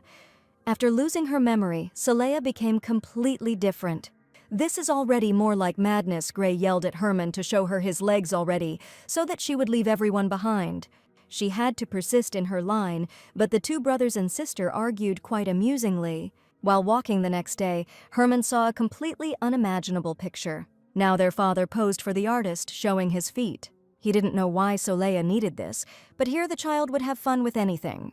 Saleha explained to everyone that legs are the support and foundation of our bodies, so she wanted to capture the legs of each member of the family. Herman didn't believe that she would torture everyone like this until he showed his legs. However, Saleha ran after her maid and did not disdain others. She managed to persuade even the most prim and proper maid to show her legs. He now understood that it was time for him to give up, but he delayed until the last minute. However, he was already close to it, if only to make his sister stop behaving like this. It was not easy for him to decide right away, but he thought about it more and more often. It was certainly funny to see Saleha running around the castle demanding to see her legs, but it had to stop. Herman was shocked by this behavior, but even if his father gave in, apparently he had no choice. He came to the training hall where his sister was. Herman watched her activities, as well as how she and Gray were arguing again. The younger brother said that the most she could do was walk around the castle for half an hour. She was indignant that she would never build up her muscles if she didn't walk for at least these half an hour. She wanted to train, but he was against her doing it without preparation. Herman, who entered, did not understand at all what was happening, but was surprised by the struggle between these two relatives. He declared that the perfect legs she wanted to see had arrived, while Gray forced Soleil to bend down lower. She was indignant and said that Annie spent half an hour doing her hair, and no one paid attention to Herman. Soleil screamed that her brother treated other people's work like shit because he was rich, continuing to bicker. Herman knew he wouldn't last long, so he said he would show his legs to Soleil. She immediately broke free from the struggle and finally heard what her older brother was saying to her. Reluctantly, he began to take off his shoes, after which he showed her his feet. It was clear that he had secretly used magic to make them shine, but Soleil was able to recognize it. She had her own plan, and she said she didn't know if they were that perfect, after which she asked if Herman's legs had really gotten fat, which horrified him.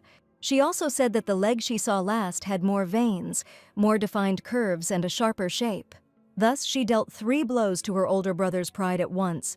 She basically knocked him out, although he still asked her if she really thought his legs had gotten fatter in just a couple of days. She said that if he wanted to somehow fix it, he needed to practice writing with a pen between his toes, and building up a little muscle mass should help. The plan was certainly quite disastrous, but it was his only chance to save his reputation and his madness. After which, leaving him in complete bewilderment, she turned around and walked away, while Gray laughed that his legs were apparently better. From the outside, it looked like Gray and Soleil had teamed up against their brother, ready to find the most beautiful legs. Herman thought that these two were a couple of crazy people when they got close. They were definitely not all there. But the most crazy person here is definitely Herman himself, who sits and writes with his foot. Why would he even do something so shameful, so unbecoming of an aristocrat? But the Soleil he saw a couple of days ago seemed to have changed. It looks like she will never see his legs looking completely aesthetic again. But Herman decided that if he was the only one who could please her, then he was ready to do anything. So he scribbled on many sheets of paper, training his legs, saving them from imperfection. Papers flew everywhere, but this action did not bring him any satisfaction. Soleil was in her room. Even though she planned to use Herman, she couldn't start training. She did push-ups from the table again, but she felt weak. This medallion also kept knocking against her head. Lying on the floor, she thought that she needed to carry her lottery ticket with her at all times. For this, it was better to put it in a medallion, because she did not know when she would be able to return. Already exhausted, she lay on the floor again, thinking about how to restore strength to this body. However, there was a knock on the door, and she allowed him to enter. It was Herman. He brought her a piece of paper and asked if she had written it. Then I noticed that this handwriting was quite terrible. The note was really in her hand. Then they exchanged letters with the Duke. That's right. Upon closer inspection, Soleil remembered that she had asked to pass this note on to the maid. Herman chuckled and said that she had terrible handwriting. He could write better with his foot. Soleil was spurred on. Proof was needed. She said that he could prove it to her right now so as not to be unfounded. Herman replied that he could do it easily, and with these words he began to take off his shoes. He took off his sock to show his sister his progress in writing. The brother felt a sense of anticipation, knowing that he had achieved incredible heights in this. Indeed, when he wrote by holding the pen between 2 toes, his handwriting was perfect.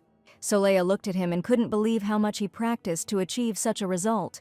She almost called him a psycho, but then she remembered her plan and said that he had the most perfect legs she had ever seen, and his handwriting was simply amazing. It was simply impossible to achieve such results so quickly. She said that he had no flaws from head to toe, but he still needed to pass one more test. She put a new leather cover on that book so that no one could see what kind of novel it was. After that, she said that writing with an old pen on old paper would be much more difficult even for him.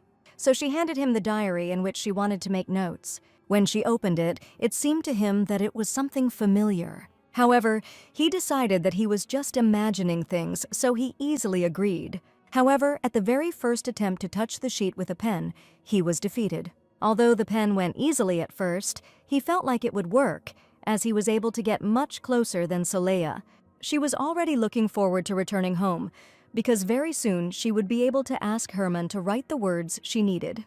There it will be enough to write, "I returned home and received my winnings, and she will begin to live the life of her dreams." At that moment, It was as if the clock slowed down, because it only took one phrase for her to disappear from this world.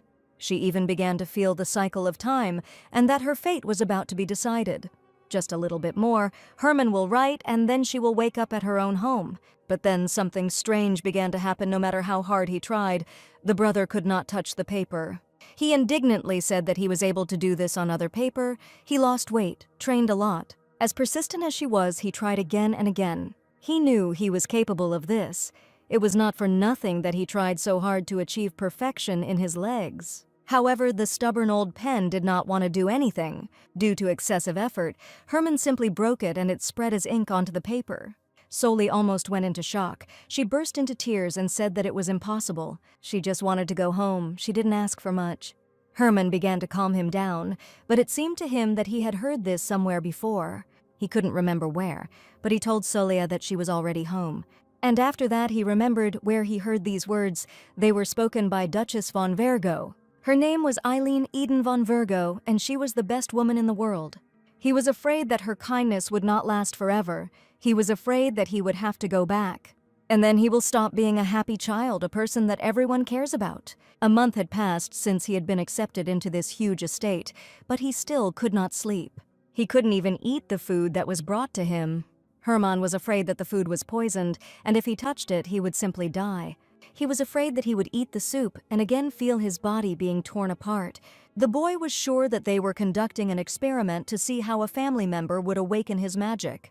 He had already been through this and was not ready to repeat it again, as it was extremely painful. The Duke and Duchess often checked on him in turn, but he still tried his best to hide from them. Because before, every time adults came into his room, it was the beginning of nightmarish experiments. The Duke was worried, but his wife asked him to give him a little time, and he did not sleep all this time. However, this could not continue for long because the hunger was debilitating. At one point when he was desperately hungry, he decided to go in search of provisions on his own. He found a strip of food and then climbed into it to check what was there. There shouldn't have been any poisoned food there, and it seems there wasn't any outside magic either. Finally, he had a chance to eat properly. He was suffering so much from hunger. He stuffed so much stuff into his mouth that he couldn't speak. But when he touched the spice box, which was protected by a protective spell, something unexpected happened. There was a magical explosion, and he just flew out of the cart. His whole body began to convulse. The cruel magical experiments had made him too sensitive. The stomach was not able to digest so much food, and the boy himself was too exhausted to save himself. At that moment, a man came out of the mansion who decided that he was a thief. He was already heading towards him to punish him himself, without bringing him to trial. However, the Duchess immediately ran out, picked him up in her arms, and stopped the worker. She immediately turned to her maid to call healers or a regular doctor, a magician or not, in any case, at least someone. And he simply threw up all the food that he ate in a hurry. He was all wet from tears, the contents of his stomach, and even wet himself. The Duchess held him tightly to her, not paying attention to the fact that he was completely dirty.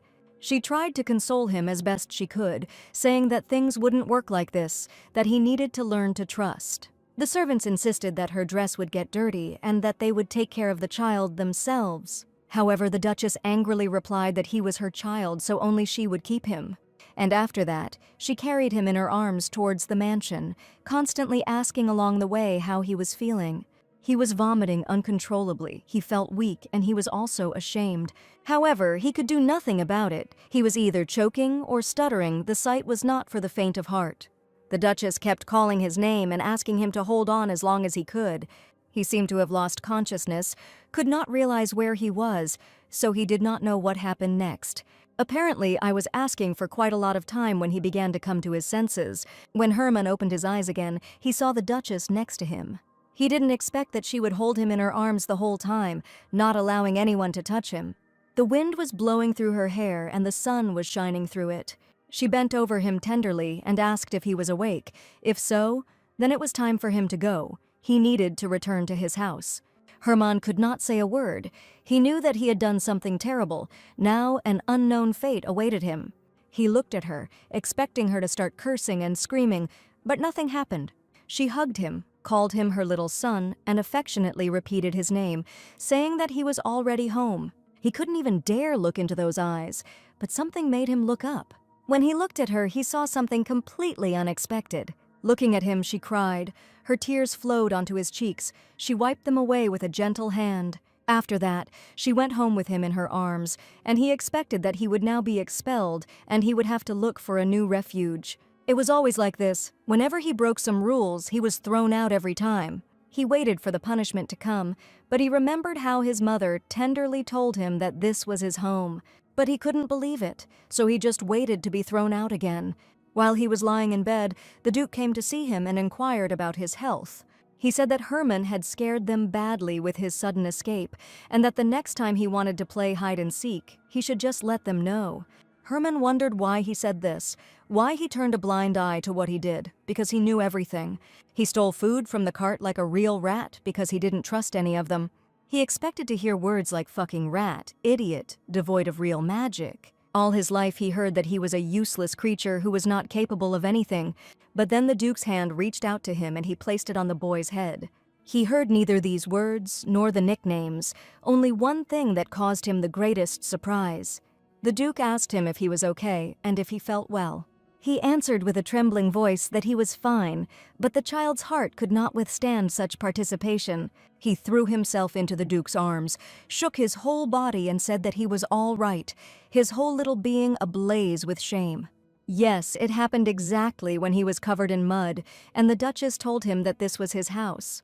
Herman thought it was rather strange, since Solea was definitely the biological daughter of the Duke's. The legitimate child and rightful heir of the Virgo family, the Duke never said, but he obviously wanted to pass this on to his real daughter, not his adopted sons. She has everything, so why did he always feel like something was wrong?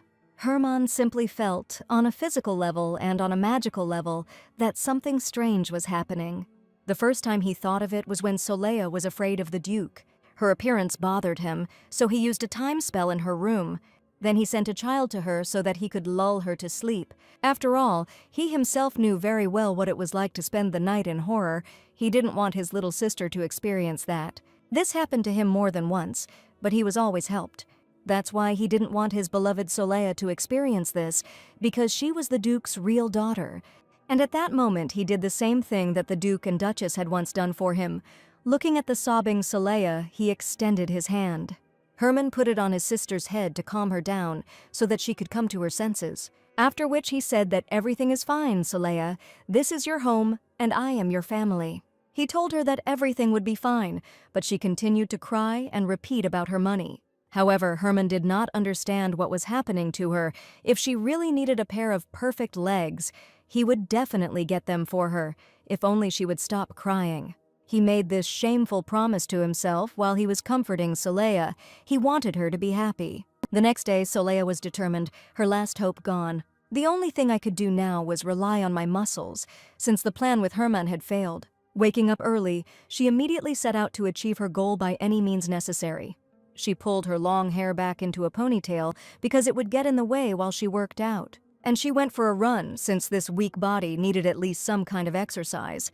She had only a year to claim her winnings, and it had already been a month since she arrived here. She needed to return while there was still time, or rather, she needed to return before Soleil was married off. She remembered the conversation she overheard, so that was her main motivation for the sport. However, Gray showed up and asked why she was studying alone. He asked how she was feeling, to which she replied that she was fine, and Gray need not worry. He noted how he could not worry about her. After all, he was her brother. Then he looked at her again, and a good idea came to him, or so it seemed to him. He told her not to go anywhere. He would be right back. She stood waiting, wondering what he could possibly have come up with. After a while, she heard the sound of many feet. This was not at all what she expected. Gray showed up surrounded by many people and said that when he was sad, talking to other people helped him. The servants and soldiers he brought said they were pleased to meet him and offered to play ball. Solea froze in her tracks. She hadn't expected such a proposal, but they said that everyone loved to play ball. Besides, this is just a regular bouncer. It will be pretty easy for her. Solea thought that this would be pretty good training. It would be nice to add to the rules that you can knock people out when you get knocked out. She was immediately told that no one planned to feel sorry for her, even if she was a lady, but she reminded them that her bones could break at any moment. However, the game began. The ball had to touch the ground first. This was a new rule for them, as if she was making them up on the fly. The soldiers were irritated, but Gray agreed with Soleil. My brother said the new rules are a lot of fun. When asked why the young gentleman supported Soleil, he replied that she was his sister. He wanted her to have some fun and feel better. As a result, the game took a rather funny turn. Soleil announced all the time, changing it based on her experience. Gray looked at her. He liked her fighting spirit, and also the fact that she became much more active. She was in a fighting stance, ready to destroy everyone. One of the warriors noted that apparently Soleil really likes these kinds of games. She thought she really enjoyed spending time actively at school. If she had finished her last year, she probably would have liked it even more. However, she was then forced to look after the students while working as a dishwasher, and her friends completely disappeared when, during their visit, the moneylenders came to her. She herself cut off all ties with them. So yes, indeed, she really enjoyed playing with these people now, because she hadn't had anyone to talk to for a long time. Here she cheerfully announced that then they could also play the game Hibiscus Flower Bloomed. Everyone was surprised. No one had heard of such a game, so she decided to replace the hibiscus with a chamomile to make it easier to explain to them. Even though the game was quite childish, it was supposed to be fun. Soleil, being the driver, knocked everyone out the first time. They were outraged because no one still fully understood the rules of the game. However, she said that she had won. The point was to catch up with the one who touched her. She knew it would definitely be Gray, so she headed towards him first. Her brother himself inspired the knights to play more actively without relaxing. They had a dispute over the rules, and one of the knights suggested holding a meeting to discuss them all. Soleil argued and resisted the meeting. She was in good spirits. She ended up pushing him so hard that he just sprawled on the ground, and Soleil said it was Gray's turn to drive. She was about to run away. At that moment, Herman appeared, who was, to put it mildly, surprised by what was happening. Yesterday, he thought she was on the verge of death, but it looks like he was very wrong. Soleil wondered why he was trying to argue with her again, but she said out loud that he couldn't see that she was very busy right now. He asked if she didn't need her legs anymore, to which she replied in the negative, and that she had decided to focus on training. The brother laughed and asked if this was what she called training. Rather, she was playing the fool.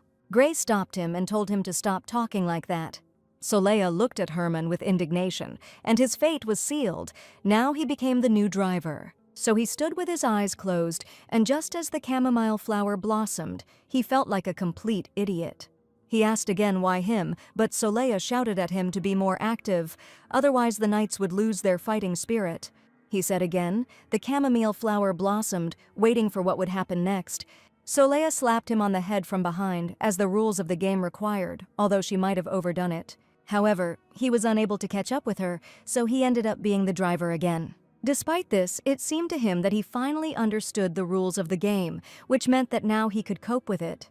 Among all those present, only he had magical powers, but this could easily help him. Turning to the runes, he protected himself with a special shield and a spell so that no one could touch him.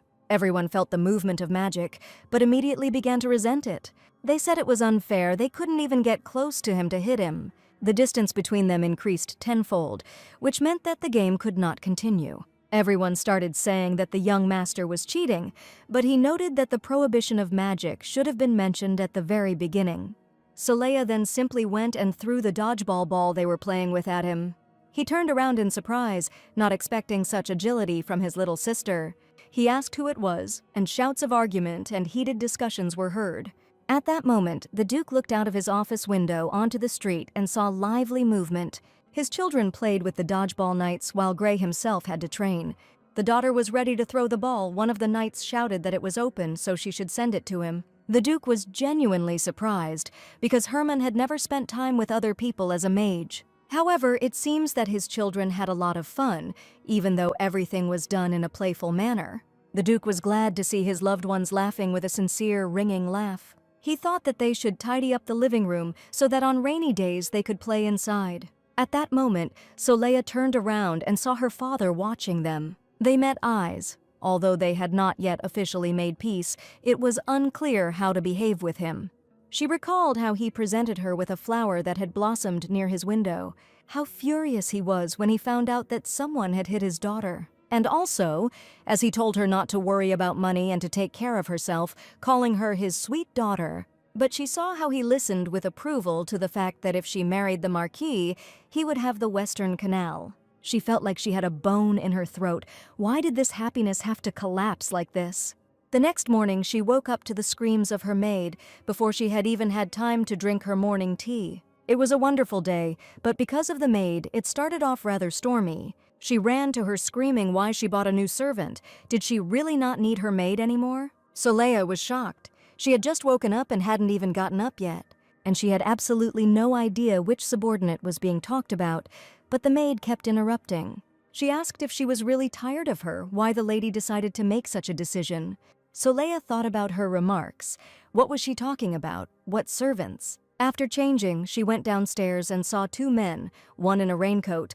The first said that she had finally come out, she needed to sign the contract, and he would go. At that moment, the Duke came down the stairs accompanied by two brothers and asked who dared to speak to his daughter like that. The men immediately bowed their heads and greeted him in hushed tones. The Duke repeated his question, his gaze threatening. Soleil greeted her father, wondering why he hadn't gone to work and why they were all together. He noted that they had all been waiting to have breakfast with her that morning. When she said they could have warned her and she would have gotten up earlier, he replied that he had planned it that way so he could wait. And Gray, in his usual style, said that because of her he would now die of hunger. Soleil laughed and made an obscene gesture at him, which in her country would have been quite severely punishable.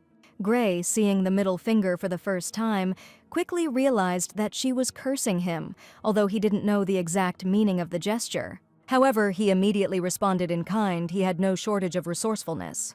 Looking at him, she cursed silently, but did not dare to say it out loud.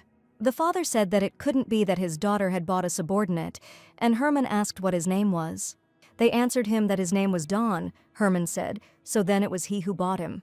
Back when Soleil was crying on the floor, crying for her money, which in Korean sounds like Don, Herman made you a promise that he would do everything to make her happy. He said he bought it in Soli's name because he was the one she was looking for. The sister waved her hands and said that everything was not as they thought. Herman told the servant to raise his head. Soleil continued to convince him that the Don she was looking for was simply Don.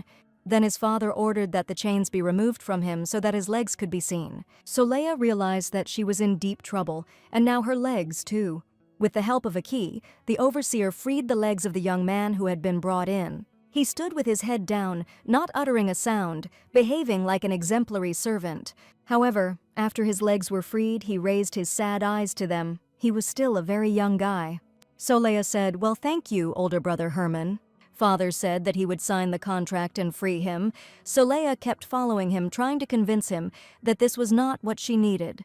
Here, the Duke remembered what Soleil had answered when they had their previous conversation. He reminded her that she had said that no one was there that day. She also said that she doesn't remember anything, not even her feelings for someone. But it was possible that there was something she didn't remember, and Soleil tried in vain to convince him that she had been misunderstood. The father said that the subordinate had straight legs with beautiful nails, so she did not need to hide anything from her family. She was furious. Those damn legs were letting her down, after which she told Herman not to interfere anymore. They followed her while she followed her father in a fury. At the same time, Gray decided to clarify whether she really chooses people by their appearance. Herman corrected that she chooses exclusively by their legs. Finally, they reached the dining room where a sumptuous treat awaited them. However, it was not rice again. They sat in silence until their father broke it.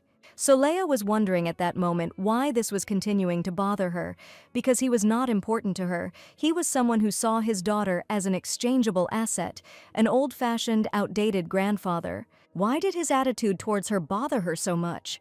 Probably because when they were talking together, he said that he would always love her. Although now she had the feeling as if she had disappointed him, as if he had expected something different from her. She felt like she had lied to him, and it bothered her, like she had made a mistake. However, she did not understand why she should feel guilty. Without finishing breakfast, she wanted to leave. But Gray held her back and told her to stay. Then I noticed that she gets scared when her father is angry. Maybe he didn't go as far as last time, since he wasn't very upset, but still. Soleil said that everything is fine and he doesn't seem angry at the moment. She noticed that his lordship did not shout, did not swear, never threw anything, and never hit her. This is quite enough for her to consider him adequate. However, Gray thought about it. She spoke as if someone in this house had raised a hand to her. Soleya knocked on the Duke's room because she had a matter to resolve. Because of her conscience, she couldn't call herself Soleya, and this got in the way of a lot of things. She came into his office and said he needed something to eat, so she brought him a dish. The father invited her to sit down, and an awkward silence ensued, which both tried to break. The Duke smiled and asked if she minded if he spoke first. He expressed the hope that she had not misunderstood his earlier behavior. It did not mean that he was disappointed with her, he was just a little surprised. But he surprised her even more by asking if she was angry with him. She looked up at him and couldn't understand why she should be angry with him. Yoon Ji-yoon has spent her entire life reading her father's emotions to gauge how bad his mood is. Just the sight of her taking his mother's things made him furious. She couldn't figure out whether he drank because he was in a good mood or whether he drank because he was terribly unlucky. Looking at him, she wondered if he would leave her too in the end. Her father never apologized to her or even asked if she was angry, so Soleya asked why the Duke thought so. However, he continued and said that it was a bit unexpected since that man was a subordinate, but if she wanted a friend, then that was her choice. As she sat with her eyes downcast, he said that she was probably scared because she thought her father was angry. She wanted to say a lot, but she didn't dare, because Herman had bought this servant without permission, and she really wasn't lying. She still said these words out loud and added that she was not the least bit angry, to which she heard that this was a relief for her father. Looking at her, he said that she seemed a little pale. Perhaps he should call Annie to take her back. Soleya said that she was fine and could go, but he insisted on calling her maid. The daughter turned around and told him not to worry about her, adding the word please. The father, dumbfounded, asked what this was supposed to mean, how he could have offended her. He called her by her short name, Leah, but she did not respond. Her head was splitting. She heard something she shouldn't have known, as if someone in her head said, "This is my place." Yoon Ji-yoon thought it was Soleil's voice. It was clear that this was a figment of her imagination, but she really knew very well where her place was. She didn't want to take what wasn't hers. She just wanted to go home. Yoon Ji-yoon really knew very well that she shouldn't be here, but she couldn't do anything yet. She imagined herself as a beautiful girl, but she hastened to reassure her. She told the real Soleya not to worry because she didn't believe in things like family. The next day, the estate was quiet. It was a wonderful day. Gray said he was busy, so he couldn't keep her company. Herman also turned out to be not free, and he was also upset because she said that she did not need the subordinate he had bought. The weather was really good. Then she saw a servant standing on the terrace. He was sad and constantly looking down, but she was now his owner, apparently. So something had to be done about him, but she couldn't decide. Soleya asked her maid why he was still standing there, and she became worried and said that the mistress had forgotten again. The thing is, until she gave him any orders, he stood and waited. Soleya was shocked. It turns out he stood there all night because she didn't order him to do anything. It was just crazy, and there was no point in it, so she decided to correct her mistake. She ran to the servant and asked if he was okay. However, later I saw that his hands were in shackles, which meant that he couldn't move or even scratch himself all night. He replied that only his mistress could remove the shackles. She replied that she should have said so earlier while the key was in his hand.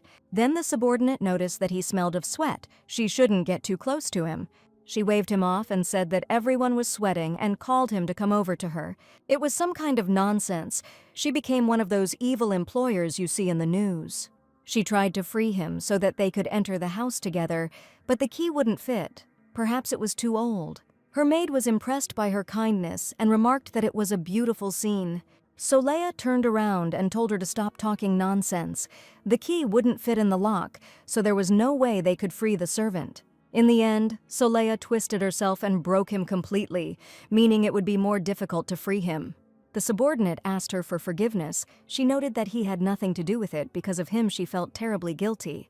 She realized that this wouldn't work, so she said that it would be better to go in and rummage through the tools first. She told the servant to adjust his clothes, as he was half naked. However, he couldn't use his hands for this, which naturally she didn't think about. As a result, while he was hesitating, an embarrassment occurred. Soleya could easily have guessed this if she had been more attentive to other people. Therefore, the servant found himself in an extremely awkward situation from which it was difficult for him to get out. He only had this cloak on, which covered his entire body, so he screamed when it started to fall off. He crouched down in horror, trying to cover himself with it, and Soleil finally thought to look back. At that moment, she suddenly remembered the list. It said a servant in good shape, 25 years old, despite many wounds. Whether he was embarrassed by these wounds or whether his panic was due to his nakedness, she did not know, but Annie was clearly trying to faint. Soleil took off her cape and covered her subordinate from behind to stop this embarrassing scene. He sat with a red face, embarrassed by his appearance. She sent the maid for an axe to cut the chain. The young girl was extremely grateful, as she was not prepared to see him. Soleil noted that they wouldn't be able to use the axe in her room, so they would have to go outside. Seeing the butler, she asked him to send Annie to her when she brought the axe. To his silent question, she answered that it was for the servant's hands. Naturally, she expressed herself incorrectly, and the butler decided that his mistress was going to cut off the servant's hands. He said that cutting off his hands would mean that the lady was unhappy with his customer, young Master Herman. No wonder she showed her middle finger yesterday. This could have escalated into a major conflict, so the butler ran to look for Mr. Gray to stop the lady. At that moment, her brother was also busy with a rather strange matter, so the butler literally almost lost his eyes. The Duke's son told him to come in when he said he wanted to tell him what was happening to his little sister. At that moment, the gardener, the assistant cook, and the messenger were kneeling in front of Gray. Gray said he thought one of those bastards did something to his little sister. After explaining that his lordship did not shout, did not swear, never threw anything, and never hit her, they must have offended her, or shouted at her, or something else. The youngest of them noticed that he goes home straight after work. Why would he do that to the lady? Gray said his neighbors hear children crying and screaming for help from his house every day, so how can they believe he behaves any differently in the duchy? The butler said that he could not use violence in his home. The man asked which of his neighbors had told him this. Gray decided that he was too impudent to argue with the manager. The young man replied that he was simply raising his children. The Duke's son furiously remarked that such methods of education were not even funny. Did he really do the same with Soleil? He replied that he separated home and work. He served the mistress, he could not, from which Gray concluded that he really was just a domestic tyrant and began to question the next one. He said he knew the assistant cook was stealing leftover alcohol from the kitchen, but if that were the case, he would turn a blind eye to it. But this time it turned out that he hid a maid from another family. He replied that this woman cut in line. He was definitely the first one in the grocery store. Gray replied that he heard that she was the first one in line, but he didn't see her because of her short stature. Moreover, when the shop owner explained the situation, he simply cursed and left. The assistant cook didn't know what to answer. He just chuckled, realizing that there were no arguments left. Then the third one himself cried out. He said that he did not understand why he was here. He had no connection with the lady at all. Gray read out one of the letters, which said that Mrs. Soleil was shy, so they met in person alone. The servant's eyes almost popped out of her head when she heard this. Gray read on, I call her Leia when we are alone. Blushing, she looks cute, like a ripe apple. It seems that noble ladies are not so different from ordinary ones. Was in the letter, Gray asked. Was it he who wrote it? The shaking messenger said that he only admired the lady from afar and thought she was beautiful, but he would never lay a finger on her. Gray laughed and said he had no idea they had such trash in their house. He looked angrily at all three of them again, which did not bode well. They all huddled together, waiting to see what would happen next. Gray thought about it and asked the butler what he should do, to which he replied that even if they did nothing with the lady, they couldn't ignore everything else. The Duke's son noted that these were the most disgusting of all the Dons he could find, and the butler noted that the lady's new subordinate was also called Dawn. Then he remembered that she was going to cut off his hands, and he had no time to mess with it. She needed to be stopped immediately. Gray immediately jumped up, asking if they were really talking about the same bastard that Herman had brought. Heading towards the exit, he made a decision and said that the legs and arms of the domestic tyrant should be cut off. The man who stained the honor of the duchy should be buried. As for the last one, he thought about it. Then he turned around and said that he would take care of him himself. He himself ran to Soleil to find out what was happening. His head was spinning with the way Soleil had spoken about his father. She said that his lordship did not shout, did not swear, and never threw anything. It turns out that someone threw something at her, offended her. He remembered how she cheerfully and carefree made fun of him when he carried her in his arms. And some bastard dared to do this to this child who doesn't even know anything bad about life. In Gray's eyes, she was very small, very young, and so cheerful and mocking. She slid under the thin ice, not telling them that someone was hurting her. How dare he? He remembered her lifeless gaze, remembered how empty it was. And then his memory brought back memories of her yelling at him, demanding that he read him a book. And how confused he was then, thinking that she had completely gone out of her mind. However, she was his little sister and he had to help her. He was ready to fight with his fists for her to ensure her safety. Gray knew that she was actually soft-hearted, so it would be difficult for her to cut off this servant's hands on her own. This clear day did not foretell anything special, but events unfolded in a completely unexpected way. Soleil flinched when she heard her older brother running towards her, yelling for her to give him the axe. She grumbled at him that he had scared her, but he said that it was not worth holding something so rough and heavy. He would do everything himself. Soleil asked him if he knew what she was doing. He replied that he heard everything, after which he told her to move away or he would splash her. The little sister thought that he wanted to splash her with pieces of metal or something. Her knowledge of bladed weapons was so-so. After that, he asked, "So this is the Don who was pestering her," then attacked him. He shouted as if someone like such a ridiculous servant dared to offend his mistress. After that, he swung the axe. Soleil asked worriedly, because it would only cut his chain, right? He first said that of course he would do just that, and then suddenly the realization began to dawn on him. Apparently his gaze was too fierce, which caused Soleil to suddenly scream. She said just the chain, nothing more, otherwise things would end badly. At that moment, her maid also began to scream, fearing that Mr. Gray had understood things completely differently. Aiming to cut off the hands, Gray swung his axe. Annie was afraid to open her eyes. She thought he would do something unimaginable.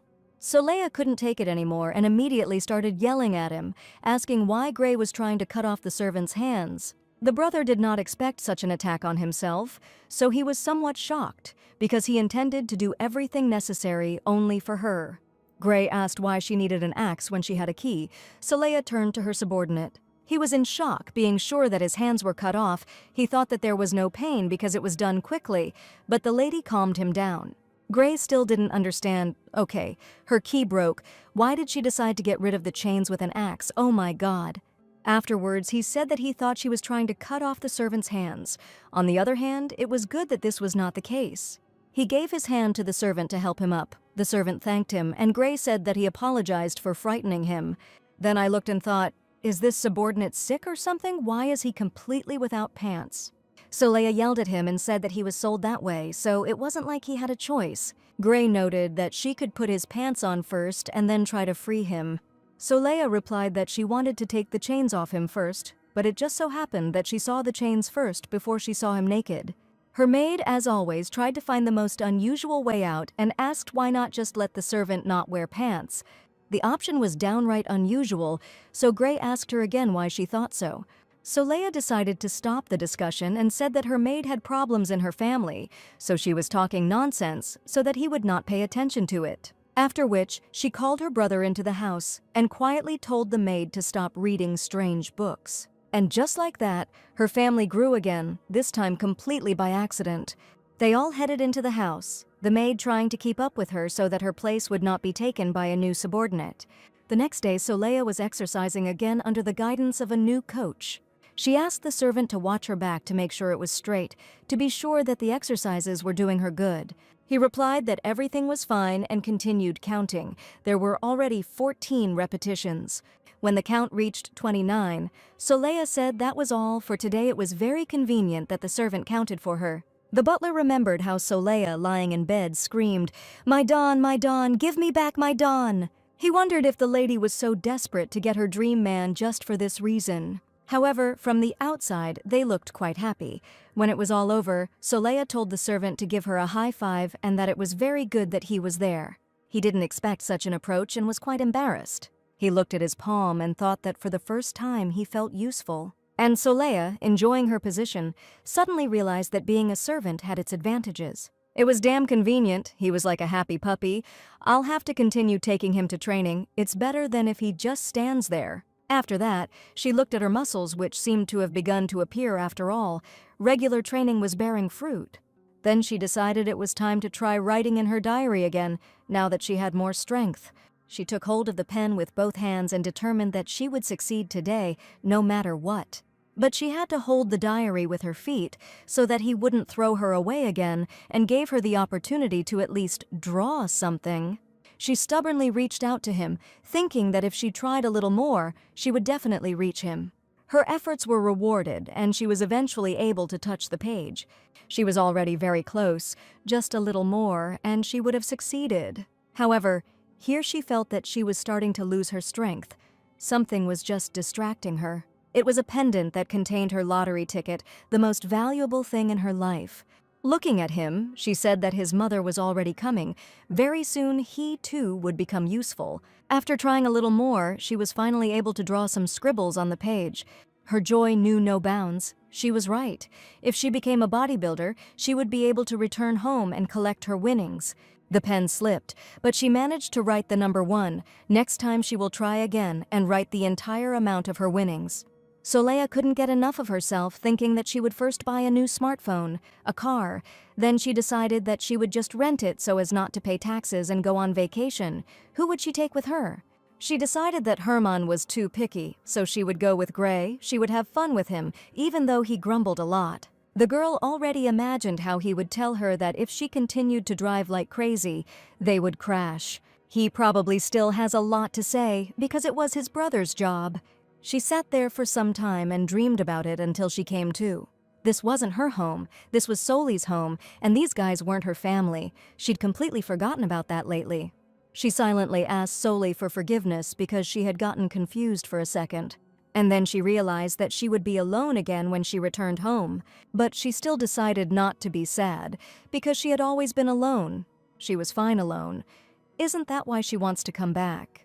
She didn't understand what had come over her, because before she had only dreamed of eating well and sleeping alone. Now it was possible.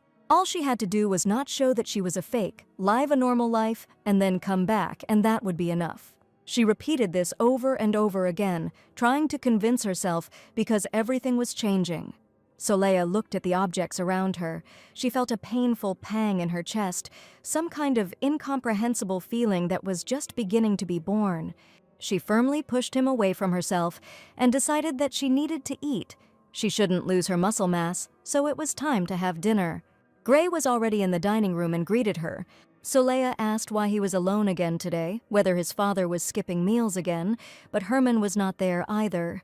Gray replied that his father was busy, so a light supper was brought to him in the office. Well, Herman was currently preparing for a party, to which, by the way, she was also invited. She asked if it was really the kind where they wear fancy dresses like the ones in the books. Was this really the place where one still needed to dance gracefully, to which Gray contentedly said yes. He said that they should pick out a nice dress for her too, the most luxurious one they could find. Soleya was stumped. It was also sudden for her, so she decided to ask where they were going. Before Gray could answer, another voice was heard, which said that this ball was for the princess's birthday. A smartly dressed Herman entered and announced that the Virgo family had also been invited. If Soleya doesn't want to, she doesn't have to go, to which Gray replied that it would be nice for her to find new friends, since the previous ones turned out to be just bitches. When he said that her father was worried about this, she felt uncomfortable he wasn't trying to show her off in order to sell her at a higher price, and he didn't want to find her a groom in this way. She looked at Gray and thought that she had no idea what he was thinking. On this day, she was finally able to write something in her diary and should soon return home. She had no need to go to the ball, but her brother had already extended his hand to her and said that it was worth having fun. Soleya didn't understand why she felt strange, because she didn't really want to. At this time, the Duke was sitting in his office. He had not been able to collect his thoughts today. Recent memories were spinning in his head, and he couldn't get them out of his head. He remembered Soleya telling him not to worry about her, adding the word, please. This please don't worry about me did not leave the Duke's head. He tried to understand what it meant. Instead of the necessary notes, he got some scribbles because he thought about what was happening to his beloved daughter. She felt alienated after she lost her memory, or maybe he upset her in some way.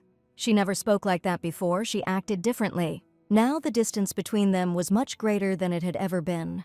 His daughter has recovered and is becoming more active, so perhaps he should be more positive too. At that moment, the carriage arrived at the indicated address and an adventure lay ahead. As Soleil came out, she saw both brothers acting rather strangely. They both extended their hand to her to come down, but their sister did not understand whose hand she should take, since she treated both of them well. They looked at each other, and then the brotherly struggle began. Gray said that his hand was bigger, so of course she should take it. Herman replied that by that logic his hand was better, it was more comfortable to hold. It was so sweet that Soleil felt that strange feeling again, some warmth inside her chest. At that moment, the coachman silently shouted in her direction that she needed to take both hands. She could not single out either of the brothers. Soleil turned around, trying to understand why he wasn't saying anything, but seemed to be shouting. One at that moment was able to read his lips, which made her task much easier. The coachman grinned contentedly when he realized that she had gotten the message. She smiled and extended a hand to each brother. It was not for nothing that she had two of them. After which I looked ahead and saw what a women's clothing store looked like. At this point, the brothers began to bicker. Gray called her Leia. Herman noted that only her father usually calls her that, to which the brother noted that most likely Herman cannot call her that because he is not close enough to her. Soleil didn't understand why they were arguing with each other, and about what at all. They decided that they would buy her one dress now so as not to be late for the ball. The rest they will simply order and then pick up later. They were met by an elegant woman, greeting them by name. She introduced herself by saying that she was the owner of this salon, Marielle. She had already received their message and had prepared several outfits. Gray headed towards her first. He was generally some kind of ladies' man here. Gallantly kissing her hand, he said that he hoped that today she would turn his little sister into the most beautiful lady. Soleil looked at him in shock and thought, why does Gray have such a pleasant voice? Just look at how he seduces people. Even she felt a bit hot. The brothers sat down in chairs, and the owner of the salon took Soleil away with her. Doors opened to the most secret places where Soleil, when she was still Yoonji-yun, could not even hope to visit. She was shocked, speechless, because this is every girl's dream. Soleil was ready to jump for joy, seeing all these beautiful decorations, all this splendor. It blinded her. It was all so luxurious and so unlike her. It was a different, new life that she managed to visit, that beggar who worked as a dishwasher. She even tried to close her eyes from this blaze of splendor. Marielle asked her if she had any colors or designs in mind, to which she replied no. Here, Soleil realized that this was a stifling atmosphere for her, because she was one of those who went to shopping malls probably once a year. And in such a store, after the first time, she would probably have ended up owing 20 billion just because she accidentally crashed into something. At this time, the lady suggested that she try on the shells one by one, after which she asked her to raise her hand. Then I noticed that she was very thin, and for some reason her gaze was somewhat cold. Soleil stood there at a loss. Even when asked what material she preferred, she replied that it was the one on the right, to which the lady politely replied that he had good taste. She had little time. The lady suggested that she hurry up, and when the outfit was already on her, she could barely walk in these incredibly comfortable, soft, beautiful shoes. After that, she came out completely, decorated with so many bows that it was clear that she was the little sister. Herman and Gray were impressed by this. It was quite interesting and beautiful. They were ready to argue among themselves, but had not yet found the words, which was rather strange, as they found them easy to say. After this, Herman stated that they were taking this dress, which made Gray turn around in surprise. However, he still decided to joke and said that his sister must have left through the back door. He can't find her. This made Soleil laugh. She was pleased with such attention, and she made a sarcastic remark to him that if he couldn't see with his eyes open, maybe he should close them. He apologized rather ceremoniously. He didn't want to support her jokes. He stated that Gray wanted to go to the ball with Soleil, and she replied that she would then get into the carriage and he would run after her. The salon owner couldn't understand how she could say such a thing to her brother. She was simply shocked by their relationship, but it was even funny. After that, she said that this won't work. Something needs to be fixed, and she pulled Soleil by the hand back into the fitting room. She was stripped again, but it was completely unclear what they were going to do with her. At that moment, Herman returned and asked where their little sister had gone. Gray said that she was undergoing transformation again. Herman had already paid. He thought that the dress suited her perfectly. Gray replied that he had already ordered it to be taken to the carriage, and his brother replied that it was his gift, since he had bought it. In the fitting room, the lady suggested that Soleya try on another dress. It seemed too simple to the Duke's daughter, especially since Soleya was too thin. This dress did not suit her very well. She already imagined that everyone would say that she was just like a reed. They had run out of fabric, and a lot of inappropriate comments. After all, she developed PTSD because of those so-called friends who were trashing her behind her back. She decided to tell the lady directly that this dress was too revealing and most likely would not suit her. She suggested wearing a black cloth on top, which left Soli confused, after which she suggested putting on something else, telling me to wait, since she can sew even with her eyes closed. She also used her brushes to tidy up Soleya's face. She had a variety of different makeup items that didn't look over the top. The result stunned the owner of such a thin body, although she thought that the previous dresses were quite suitable. The lady came out to the Soleil brothers and said that she was ready and they could appreciate her image. It was clear from her face that she was pleased with the work she had done, and yet they could not even have imagined this. The modest yellow shoes were replaced with burgundy heels that went well with Soleya's hair color. There was an ornament on her head that matched her and made her hairstyle more magnificent. Both brothers just froze when they saw her transformed, as they were used to her being their little girl. Soleya asked if it was that strange, but she didn't hear a word. Gray tried to express his emotions, but only interjections came out of his mouth. Soleya looked at him and asked what was wrong with him. Where had his cheeky tone gone? However, she herself understood that she looked somewhat unusual, since she had previously dressed more modestly.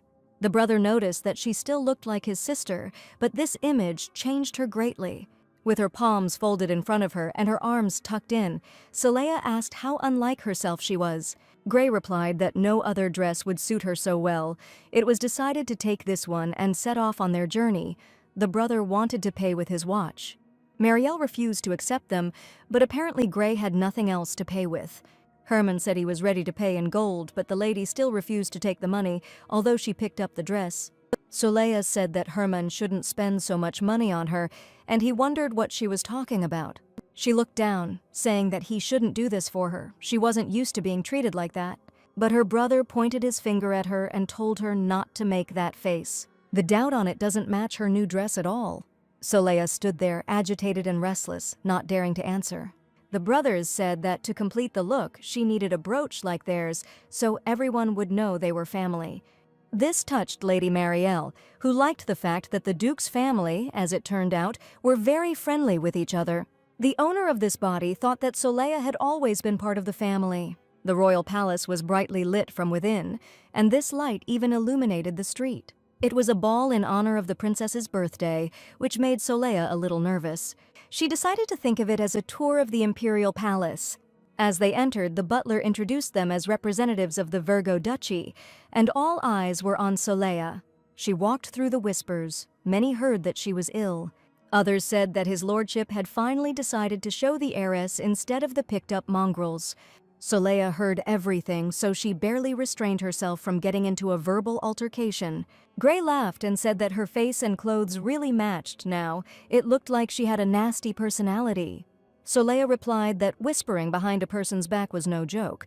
Gray replied that her face had evened the score, so they had won, but Herman stopped them. A woman appeared before them in the most elegant outfit possible. Fair-haired, blue-eyed, beautiful, dressed in light clothes, she greeted Gray and Herman by name, then turned her attention to Soleya, whom she saw for the first time. The men immediately bowed and congratulated Her Highness on her birthday. Soleya repeated after them and thought that she was so beautiful. The princess noticed that they said that the heiress was unwell, after which she asked if she was okay, to which she received an affirmative answer. A young man with blonde hair appeared from behind the princess and said that he would also like to greet the heiress of Virgo, introducing himself as Aron Bailly de Gernois. The brothers also bowed before him in greeting. Soleya wondered if they were really brother and sister, since they didn't look alike at all. The prince leaned over to Soleya and told her that she could just call him Aaron, to which she replied that everything was fine. Gray remarked that it was a great honor to meet him. He had not seen him since Oselvina's party. The prince asked when Soleya was going to have her debut ball, ignoring Gray's question, to which Soleya replied that she was already past the debut age and therefore did not see the point in it. The princess looked at her carefully, noting that if the Duke decided to have a party, she would not mind coming. Then I said that I would like to make friends with the young lady, to which I received the answer that it would be an honor for her. After this, the prince and princess went to greet the other guests, and Soleya asked why this guy was so tactless. Herman hissed at her. She noted that the princess was so kind, but something was wrong with him, to which she received the answer that he had always been like this, and if Soleya continued to find fault with everything, there would be no end to it. She asked if Gray was angry, but received no answer. Soleya continued that of course he was a prince, but did he really have to behave like that? However, Gray had his own thoughts on this matter, which he shared with his little sister. He said that this prince is the son of the 5th Empress, he is aiming for the throne, so he regards the Virgo Duchy as a threat. When Soli asked why, he answered because he couldn't ignore them, although he himself probably thought it was shameful to keep such annoying people like them around. Soleya didn't understand why everyone thought her brothers were annoying and why she was so angry about it. At that moment, the young prince appeared again, declaring that he had been looking for her. He noticed that this must all be tiring for her, since it was her first party, and suggested that they take a walk in the fresh air. Gray immediately noticed that this was his sister's first time in a place like this, so he kept an eye on her. The prince replied that he would take care of her and said this rather rudely, after which he angrily told him through his teeth not to interfere in the conversation between the nobility. Soleya thought that since the princess wasn't around, it meant that the prince thought he could speak disrespectfully. Grabbing her by the shoulder, he said that it would be better for the brothers to leave her alone because he had something to discuss with the heiress of Virgo. Soleya thought he was too much of a crap guy, but he said he was sure they would be great friends. She tried to wriggle out of it and said that he had approached her too suddenly, after which she decided to pretend that she was unwell, saying that after her memory loss, she felt sick when a stranger approached her. Gray immediately became concerned, asking if she was really that disgusted, and suggested that she leave. And the dumbfounded prince asked if he was really that disgusting, but Soleya replied that it was all because her body was very weak. He noticed that she had just been fine when they were talking, but was she really feeling sick and nauseous only when she was next to him? The princess, who had come up at that moment, decided to find out what was going on, to which the prince stated that the heiress of Virgo said that she was sick of him. He knew that they even bought a servant to watch her training, so she couldn't be so weak just from meeting a new person. The princess noted that, judging by his words, he seemed to have spies in the Virgo Duchy. She said that fortunately it seemed that she did not make the heiress of Virgo sick, suggesting that they go together to rest for a while. These words outraged the prince, who took it as an insult. And the princess said that the Virgo brothers should find the spies to prevent the spread of unnecessary rumors, to which they replied that everything would be done in the best possible way. With these words, the princess was about to leave with Soleya, but she still turned to the prince. She told him not to dare joke with her, it was her party. She invited him solely for the honor of the 5th Empress. The prince immediately became furious and told her not to even think about making fun of his mother. He thought to himself that she was only doing this because the emperor liked families that got along. The princess then told the emperor to come if he thought so, noting that fortunately the prince was not so stupid. After this, the princess took the young duchess by the hand, leading her away with her. Soleya worriedly told her brothers that she was a little afraid of the princess. They noticed that they were also a little afraid of her, so they couldn't stop her. The princess took her to a secluded room where they could talk behind closed doors. It even had curtains drawn to prevent anyone from peeping in. She said that she wanted to give her name first, so that Soleya would know what it was like to have a princess introduce herself in person.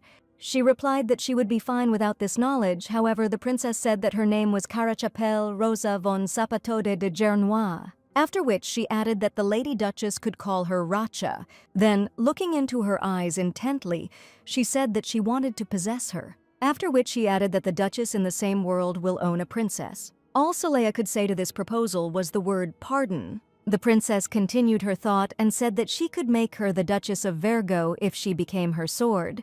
This would give the Duchess more power than she currently has, but Soleya said she wasn't interested. She thought to herself that Soleya herself would not want this either, but out loud she said that she did not think that the Duke had any health problems, so there was no point in talking about inheritance. Then she decided that while the princess was confused, she needed to get away quickly. She turned and walked away, and the princess suddenly said, "How about the sons of Duke Virgo being treated with respect?" Soleya turned around. She was interested in this question, but she wanted to clarify. The princess noted that she and her brothers seemed to get along well, which meant she should think about helping them build a reputation for themselves in society. The princess herself is ready to make sure that no one looks down on them or talks about their past. Soleya thought about her brothers, trying to decide if the offer was worth considering. Herman sometimes kept an eye on her, but he also liked to tease her, that was all. The closest to Soleya was Gray, but eventually their paths would diverge. The Duke seems to care about Soleya, but she is still not his daughter. She was definitely not part of their family, so there was no point in considering the princess's words since they did not concern her. But nevertheless, she felt something pricking in her chest. Some strange pain appeared. So it was possible that the proposed terms were what she had always wanted. She was a beggar, a poor thing, abandoned by her mother, uneducated, and she heard this all her life. The princess's words that she would make sure that no one looked down on her brothers or talked about their past. She would have loved to have such a life, but it became an impossible dream, simply because she was the one who was the least proud of the past. She was not part of this family. This deal did not concern her. She could not accept this offer. To dot the I's and cross the T's, she approached the princess and said that she didn't need help, to which she received the answer that the princess understood. Having politely said goodbye to each other, they ended their conversation. When the Duchess left, the princess said that she did not think that the lady of the Virgo house was such a strong girl. At that moment, a shadow appeared and asked what I should do with the recording, to which the princess replied that Lady Virgo was of no use to them. She was not the type whose weaknesses could be exposed through such a conversation, so the recording was pointless. However, then the girl with the ball said that she did not see Lady Virgo on the recording. She simply didn't appear on the magic ball, as if she wasn't there during this conversation. The princess remarked that in that case she had seen a ghost, but the girl replied that she had also seen it with her own eyes. There were suspicions that the lady was a sorceress who could erase records, but no mana flows were noticeable. So they suggested that she was most likely more like Eidolon, a great magician. Or perhaps she has so little mana that the recording stone can't even capture it. The princess demanded an explanation. The girl replied that she could do it later. The princess asked if Mrs. Virgo was dangerous. She would like to meet her. The girl decided to clarify whether it was because she needed someone from the Virgo family. She noted that Soleya was the first one to openly reject her. It would seem that the explanation was exhaustive, but the young sorceress froze. She didn't understand why she would get involved with a girl who didn't want to open up. The princess noticed that he had run away and did not answer. The young sorceress got along with her. However, she seems very careful about how to approach it. At that moment, a maid came in. The princess asked what was wrong with the Virgo family. She replied that everyone had gone home.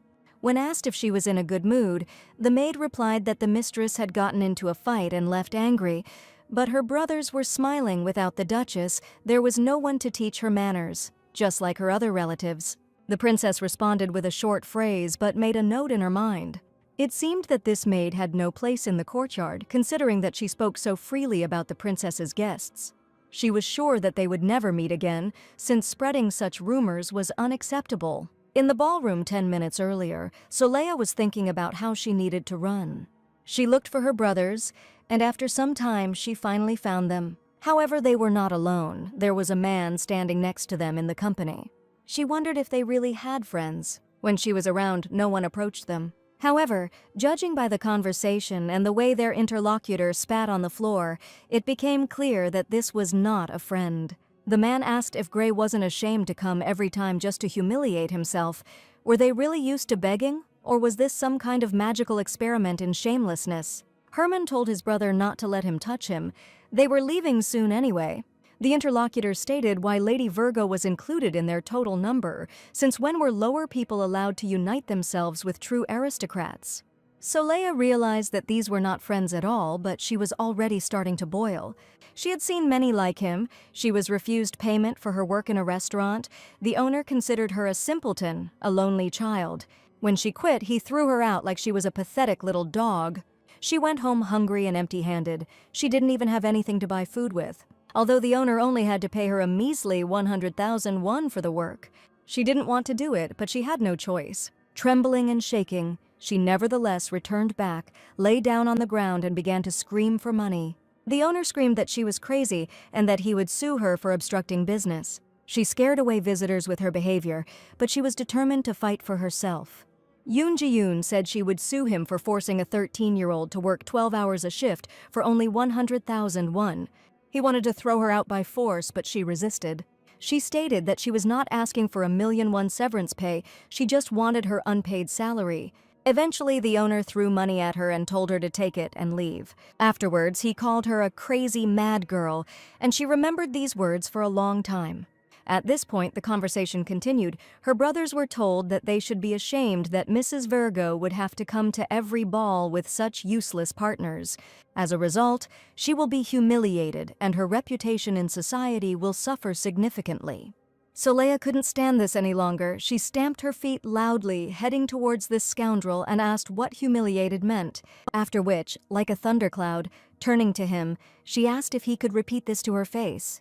She asked what he wanted to say about her brothers, turning to them and asking why they were talking to this toad. He said that the lady's words were cruel, but she said that the same could be said about him, after which she asked him not to bark at her brothers anymore. He decided to get out of the situation by saying that this is why they say that the home environment is important. He should have guessed what she was like based on his inferences about her brothers. However, Soleil asked if he hadn't gotten it. She told him to shut his mouth. Maybe she should bring a frog here so that it could translate it into his native language. It was an outrageous insult, but Soleil had no intention of stopping. The man was shocked. He did not expect such behavior from Mrs. Virgo.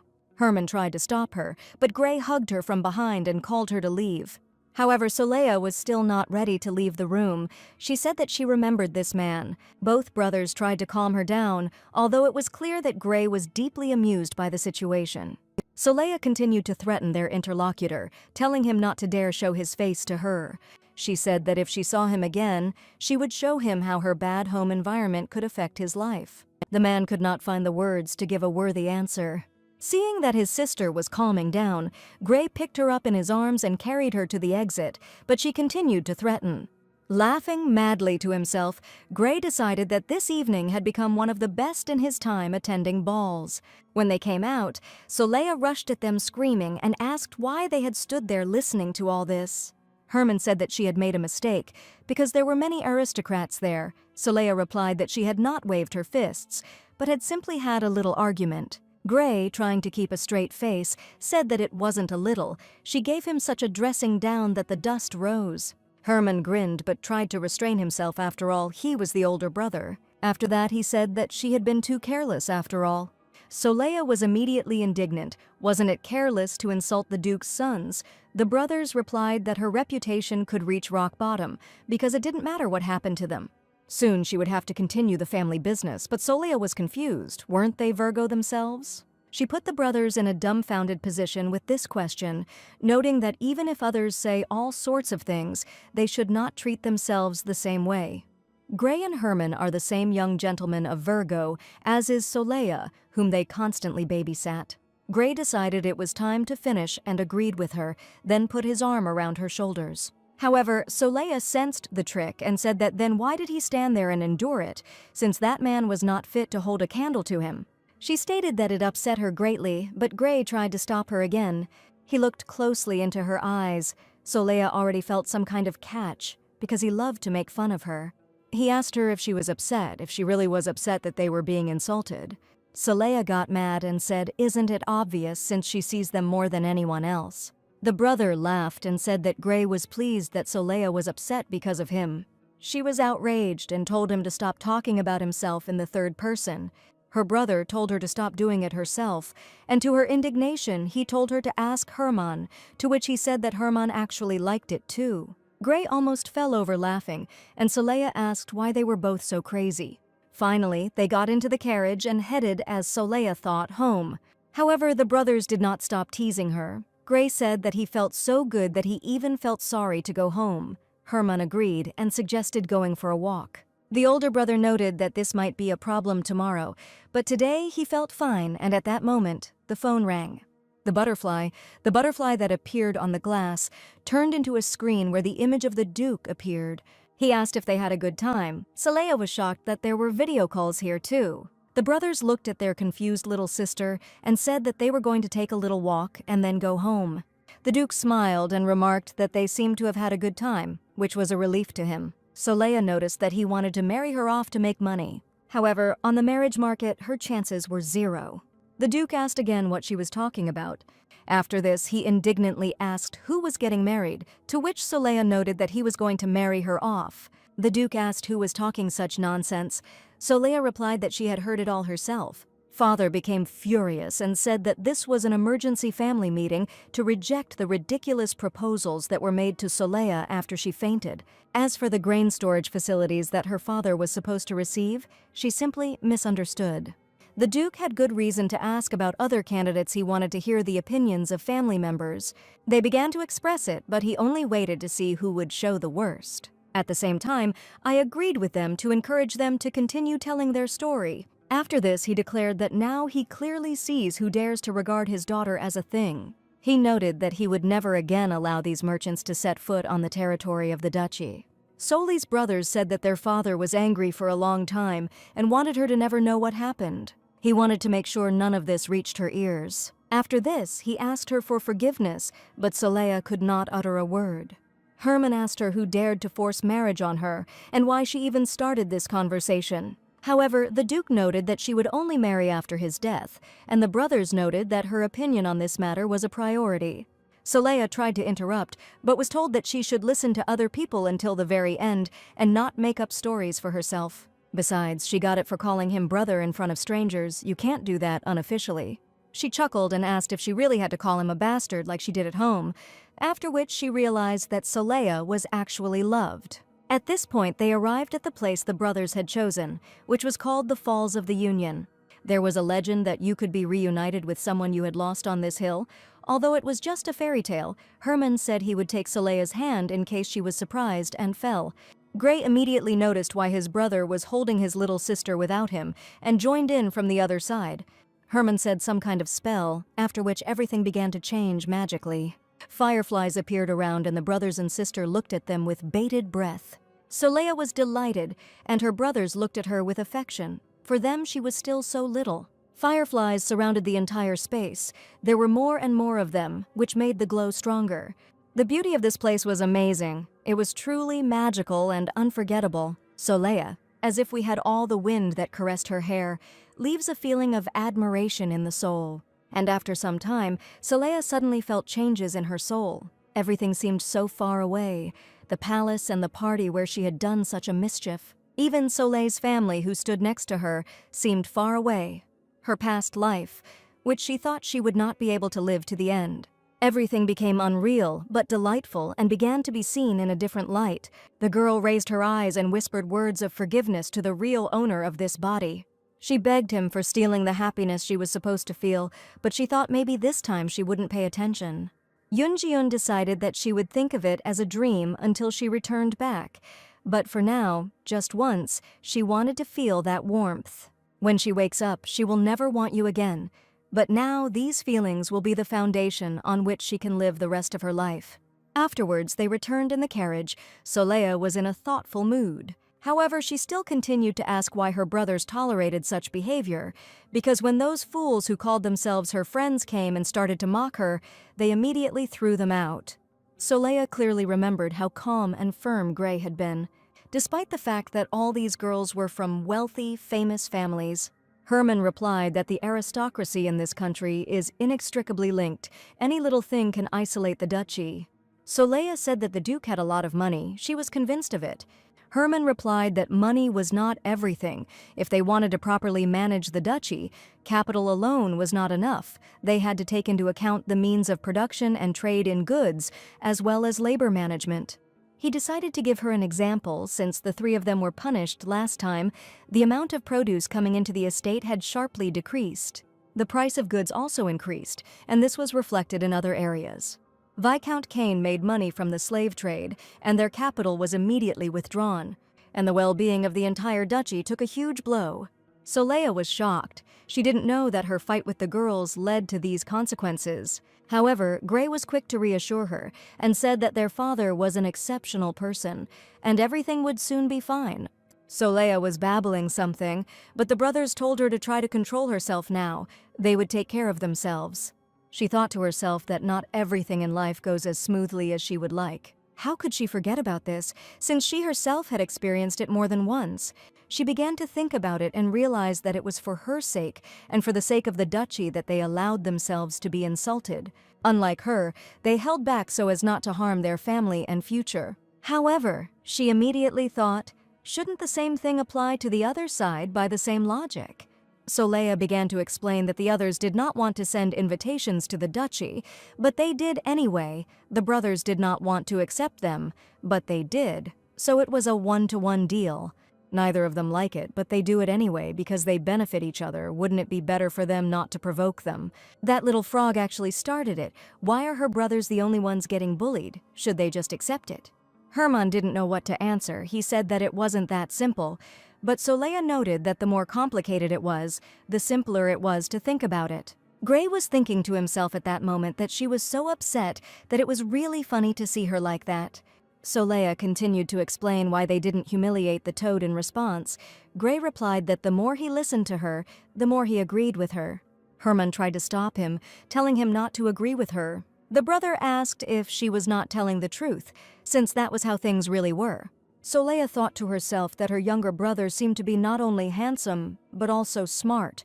Herman thought that it would be better for these two not to come to the next party.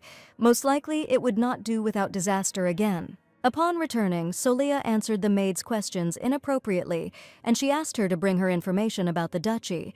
When the maid asked for clarification, she said that she needed the history, the stock exchange layout, the entire land registry book. Not only about the houses that trade with Virgo, but also about those that are no longer associated with them. Annie asked if she had really decided to become the Duke's heir, since she had not been interested in it before. Soleil thought that the old her might have been like that, but now she knew how dismissive it was. Looking back on the trip, she thought she couldn't sit back and do nothing. She needed to change something. Besides, while she hasn't finished writing in her diary and can't return to reality, she now needs to take her place. She didn't care what anyone thought about her. It was a dark night, but Soleil was not yet asleep. She had too much to do. The entire table was covered with books. She had too much to study to find out the real state of affairs. The maid said that she needed to rest and asked not to stay late. Soleil thoughtfully told her that of course she would rest, but she continued to work. She herself thought that it was so difficult, there was so much to learn and so little time. And at that moment she saw the diary, remembering that she had not yet tried to write in it today. It was already past midnight. She wanted to see what happened to the unit she wrote yesterday. She saw a recording that if they broke in again, she wouldn't let it go, whatever that meant. The next day came. It was time to get up. He promised to bring a lot of interesting things. Gray asked worriedly why Soleil looked so tired. Did she really not get enough sleep? She said that it was none of his business, and her brother replied that he shouldn't go to bed at dawn. I wondered to myself if she had read that Madame Remshi novel again. He told her servant to go away. Soleil realized that he remembered the hot scene he had read aloud to her. However, the servant timidly replied that the lady needed to run 4 laps and do 20 squats, and he had to help her. Gray noted that he himself could make sure that she completed everything. Soleil told her brother that the servant had nothing to do, so she called him. He asked why she was angry with him since he only wanted to help. Soleil indignantly said that he shouldn't do this to her. She was already tired, and he was exhausting her even more. Gray continued the argument and said that she needed to sleep at night to be healthy, just to not get sick. Soleil didn't understand why this situation had escalated so quickly, even though they had been arguing before. However, Gray continued that he used to teach her to train and kept score of her, why this subordinate took everything for himself. Soleil realized that he was just jealous. How old was this idiot? He turned away, and she thought he was now angry at himself for being angry at her. He approached her servant and said that he wanted to break his contract of subordination. Soleil was in shock. She had already gotten used to this guy and his help. He was no less shocked, especially since it was so sudden. Gray said that he wanted the servant to be not Solei's but his, so that he would stay close to him. She tried to ask him, "He is not jealous." The servant noticed that according to the papers, he belongs to the mistress. However, Gray remained unshakable. Soleil was afraid to say too much, so as not to anger him even more. The subordinate turned to her and told her to make a choice. It was up to her to decide. However, Gray had already made up his mind, and now he was a free man and his servant. When night fell, only an owl in the window watched Soleil. She herself, bending over the books, wondered why studying was so difficult. She studied the history of Virgo, got to the point where after the war most of the facilities were used to train the army. She even yawned. It was so boring, but it was necessary to know. Busy with her own affairs, she did not hear the footsteps approaching her. Stretching next to the books, she didn't notice the dark silhouette. There was a huge stack of books on the table that still needed to be studied. However, at that moment an invisible shadow pushed her. She was so quiet that Soleil didn't even hear it. All her attention was taken. The girl saw the books falling on her at the very last moment when nothing could be done. Her eyes widened, but that wasn't enough. Soleil lay unconscious for a long time and could not believe that she had passed out because books had fallen on her. Her body was too weak. She needed more training. In her dream, she heard the Duke's voice rise and fall. He asked the healer why, even with his magic, she couldn't get well. Someone answered that for some reason she does not absorb magic. She has some rare disease. All the voices were heard as if underwater, and only one, calling her by name, reached her. It was Herman. He said that he had to weave magic into his voice to be able to reach her, then said that for some reason other magic didn't work on her. But his strength was not enough to cure her in extreme cases. He would have to call Eidolon. Soleil didn't understand why he was talking about this dark mage, whom she barely remembered. She told him then that she would not buy anything from him. Herman continued talking.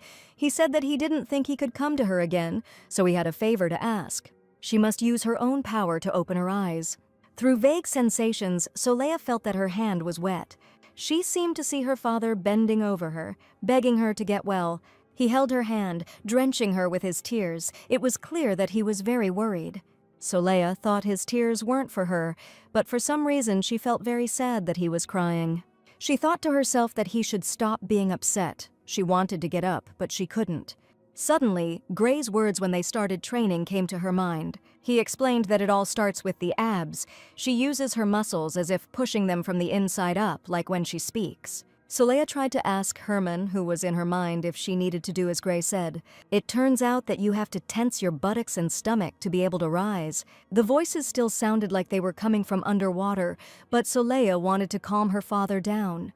She tried her best to do as her brothers taught her to rise up, and at some point, through sheer force of will, she succeeded. Her muscles responded.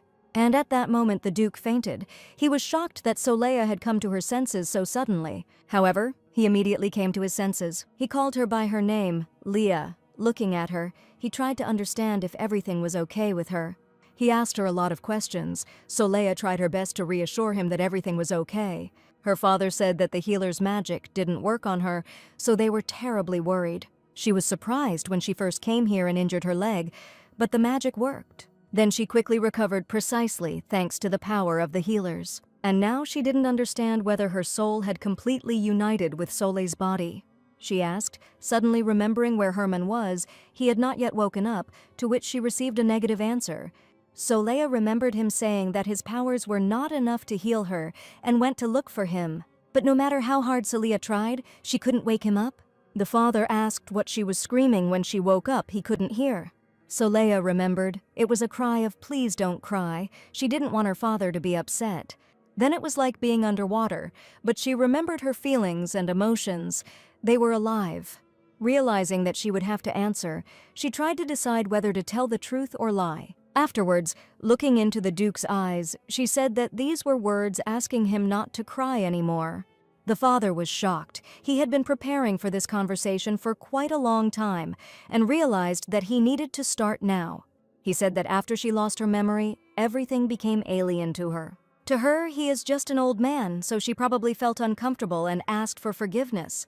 She told him that he shouldn't apologize, but he pointed out that it was their first meeting and he was addressing her too familiarly. So he decided that he wanted to get closer to her, but to do so, he would treat her formally. Soleil decided that this wasn't the best idea, but there was nothing else she could do. She tried to explain to him that he didn't need to worry about it. He said that he was sad to hear something like that. From now on, she could throw as many tantrums as she wanted. The father said that until her daughter became comfortable with him, he would use formal speech. She tried to explain to him that he just needed to behave as usual, and even suggested going for a walk tomorrow. The father agreed and said that he would go check on his son. Soleil didn't understand why he would go so far, but she said goodbye to him anyway. Closing the door, he said that Dad was already leaving. He, like Herman and Gray, also began to talk about himself in the third person. Everyone just picked up on the way she spoke that she had when she first came into this world. Soleil was shocked, but there was nothing she could do about it, so she decided to just accept it. And 2 days later, Eidolon, that great magician who occupied the highest level, came to them. Herman still hadn't come to his senses, so a drastic decision was made. The idologist, who had studied his condition, noticed that he seemed to have ignored his warning. Then he took Herman and went down with him to the basement of the estate. Everything happened in a creepy and mysterious way, but he didn't let anyone in. Soleil thought it was all suspicious because Herman had said that he shouldn't come. How did he even realize that Herman was unconscious? She couldn't sit at home and went into the garden, thinking that it must be somewhere like that, where everything is overgrown, no one comes here. The entrance to the basement is on the other side. She was right when she saw the heavy doors. There can't be only one door in the basement. Soleil went down the long staircase, a little confused by the darkness around her. Then she saw a burning lantern, and it became much easier to walk. At the same time, more doors appeared ahead, which she opened without thinking. However, she seemed to be blinded by flames. Her eyes, not accustomed to the light, could not see what was happening. However, when her vision adjusted, she saw terrible things. Herman lay on the table, completely motionless, as if he were lifeless. There was a magician standing above him who was throwing some sparks at him, or maybe just taking away his powers. The whole situation seemed too ambiguous, but Soleil understood that her brother needed help. She rushed towards him, shouting at the magician, but then something unexpected happened. She was thrown back as if by a magical wave, although she was sure that the magician had definitely not touched her. He answered in a quiet, low voice that his magic lessons were private, and then asked how she got here since he had put a barrier around the basement. She herself found herself behind a wall that was not visible, trying to break through. The magician said that it seemed like she couldn't hear him. She replied that she was simply ignoring him. Even if she couldn't use magic, surely strength alone wouldn't be enough. She remembered how Gray had taught her from your knees to your hips, then to your shoulders. As you turn, put all your strength into your fist. He taught her how to strike, how to properly control her body while doing so that they would be as strong as possible. They had been training for a long time, so Soleil decided that she should try now. She directed all her strength at the wall in front of her, not yet believing the result. However, she succeeded. Gray was a good teacher after all. The magician asked her how she managed to break the wall, but she only snapped at him. She immediately ran up to her brother and asked how he was feeling, but at that moment he was spitting out something strange. She tried to get her brother up, stating that they needed to go. Eidolon said that the magic lesson was over for today. Soleil said that she would not let him go anywhere until he told her what he did to Herman. He replied that she should be grateful to him because he saved him.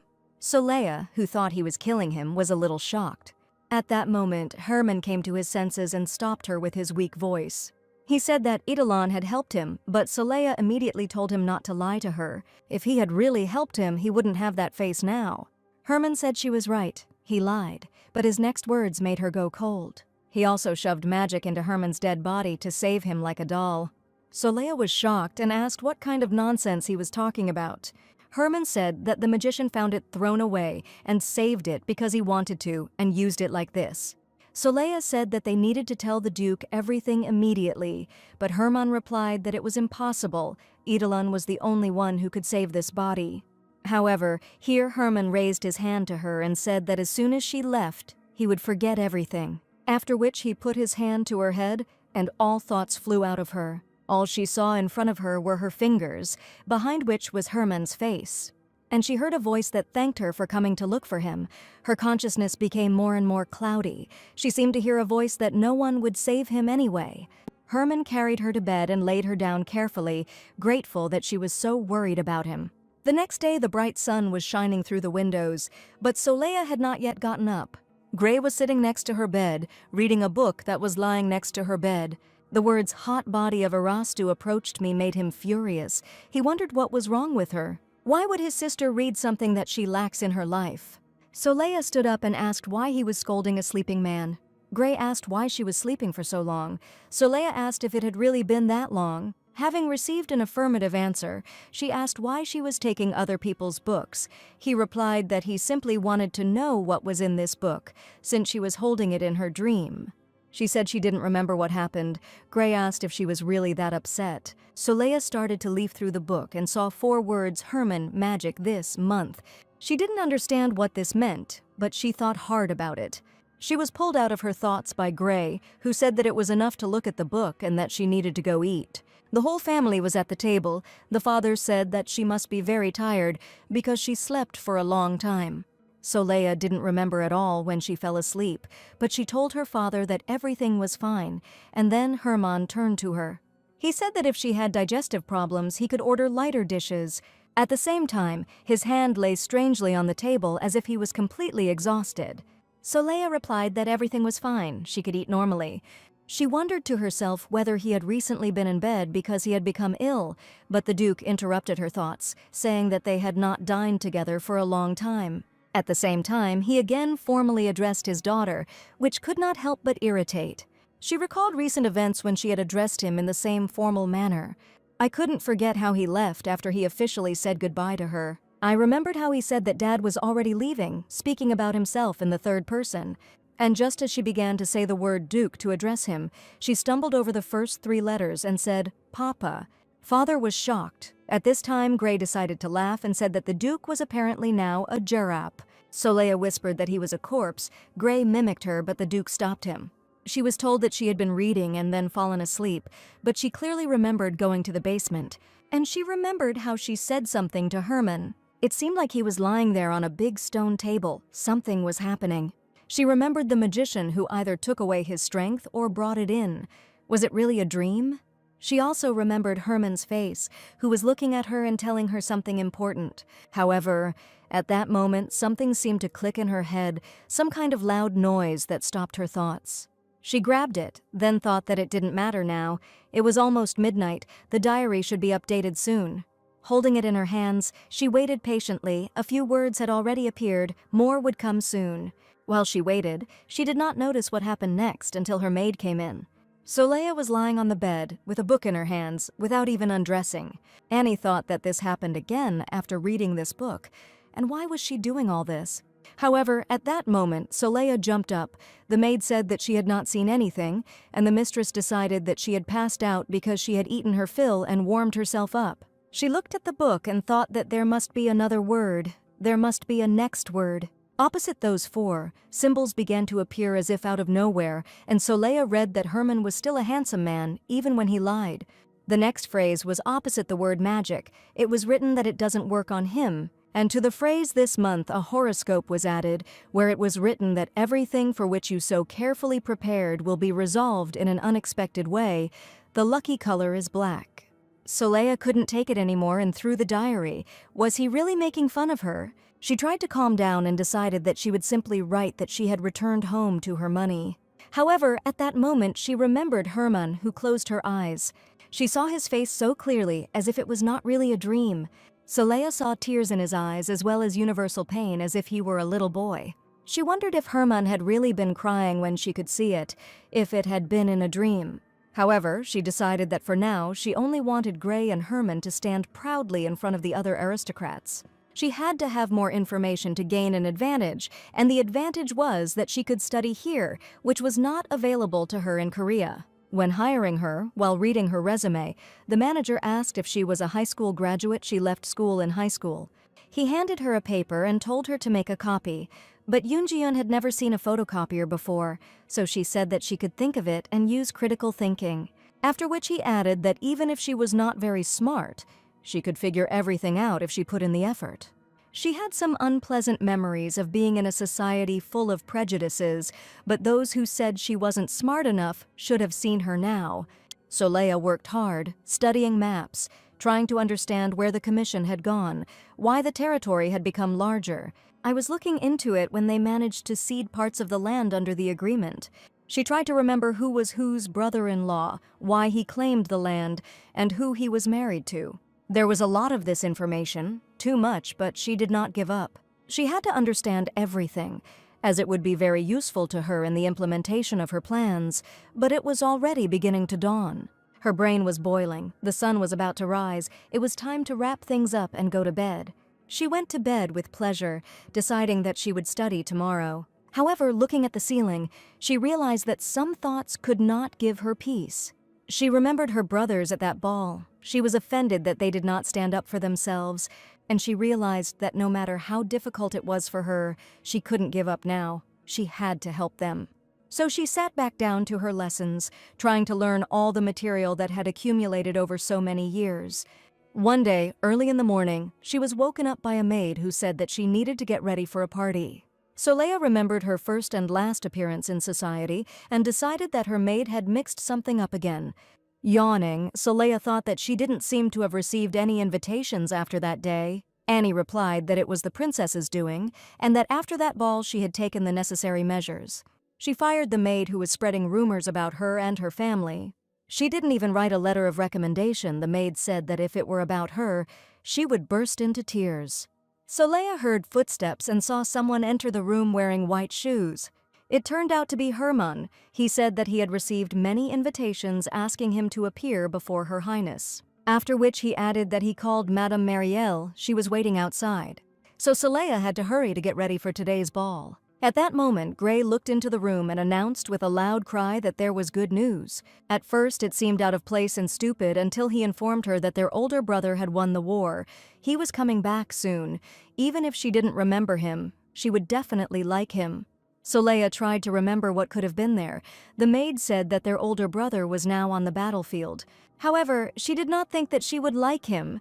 She did not trust people in principle, and she did not like them. And the maid, combing her hair, said that it would be nice if the mistress remained as healthy. Soleil tried to clarify what she meant. She replied that since the day she lost her memory, she always makes a wish every evening when she looks at the moon. The lady asked if it would be better if her memories returned.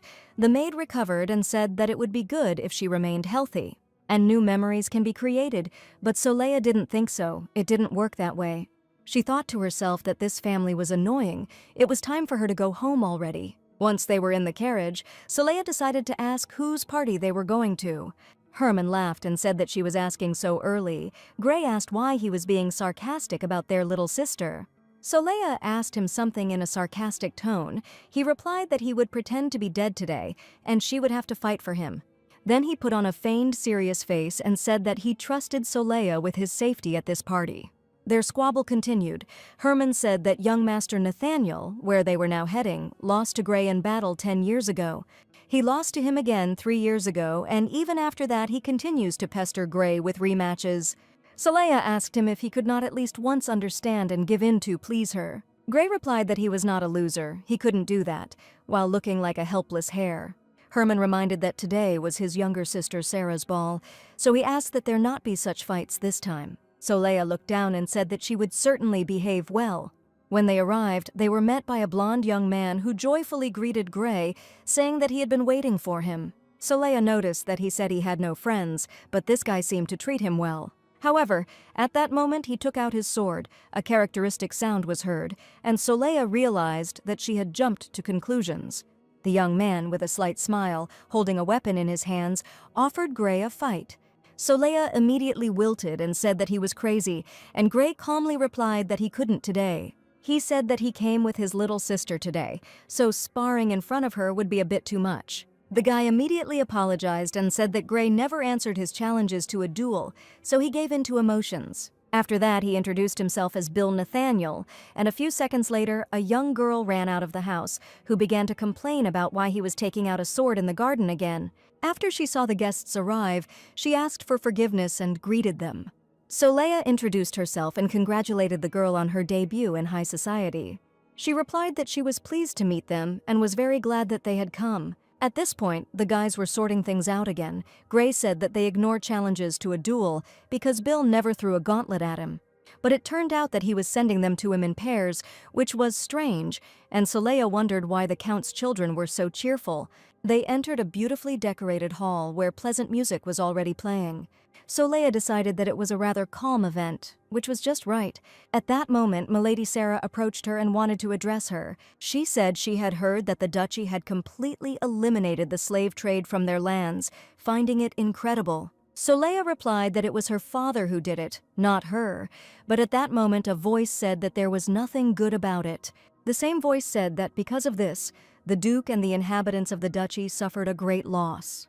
Soleil looked back and saw a girl in a black outfit who introduced herself as Rihanna Tolbeckerman, the daughter of Count Tolbeckerman.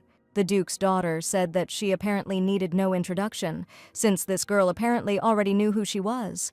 Her interlocutor stated that it would probably be convenient to erase her memory and offer the Duke to get rid of the servant trade, although she knows nothing about the history of servanthood or the structure of her region. After which she said that, probably after a fight with a friend, she wanted to run to her dad and tell him everything. Soleil felt that she was going to hell. The guests began to whisper. Everyone was waiting for the outcome of this situation and what the young Duchess would answer.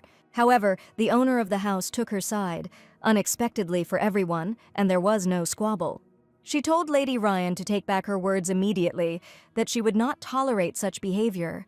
She said that she was just stating the facts, and that Soleil shouldn't think of snitching on her daddy today, because even if she was young, she should have at least a drop of pride. After which, she turned around and wanted to leave, but Soleil said that she knew so much, maybe she could enlighten her.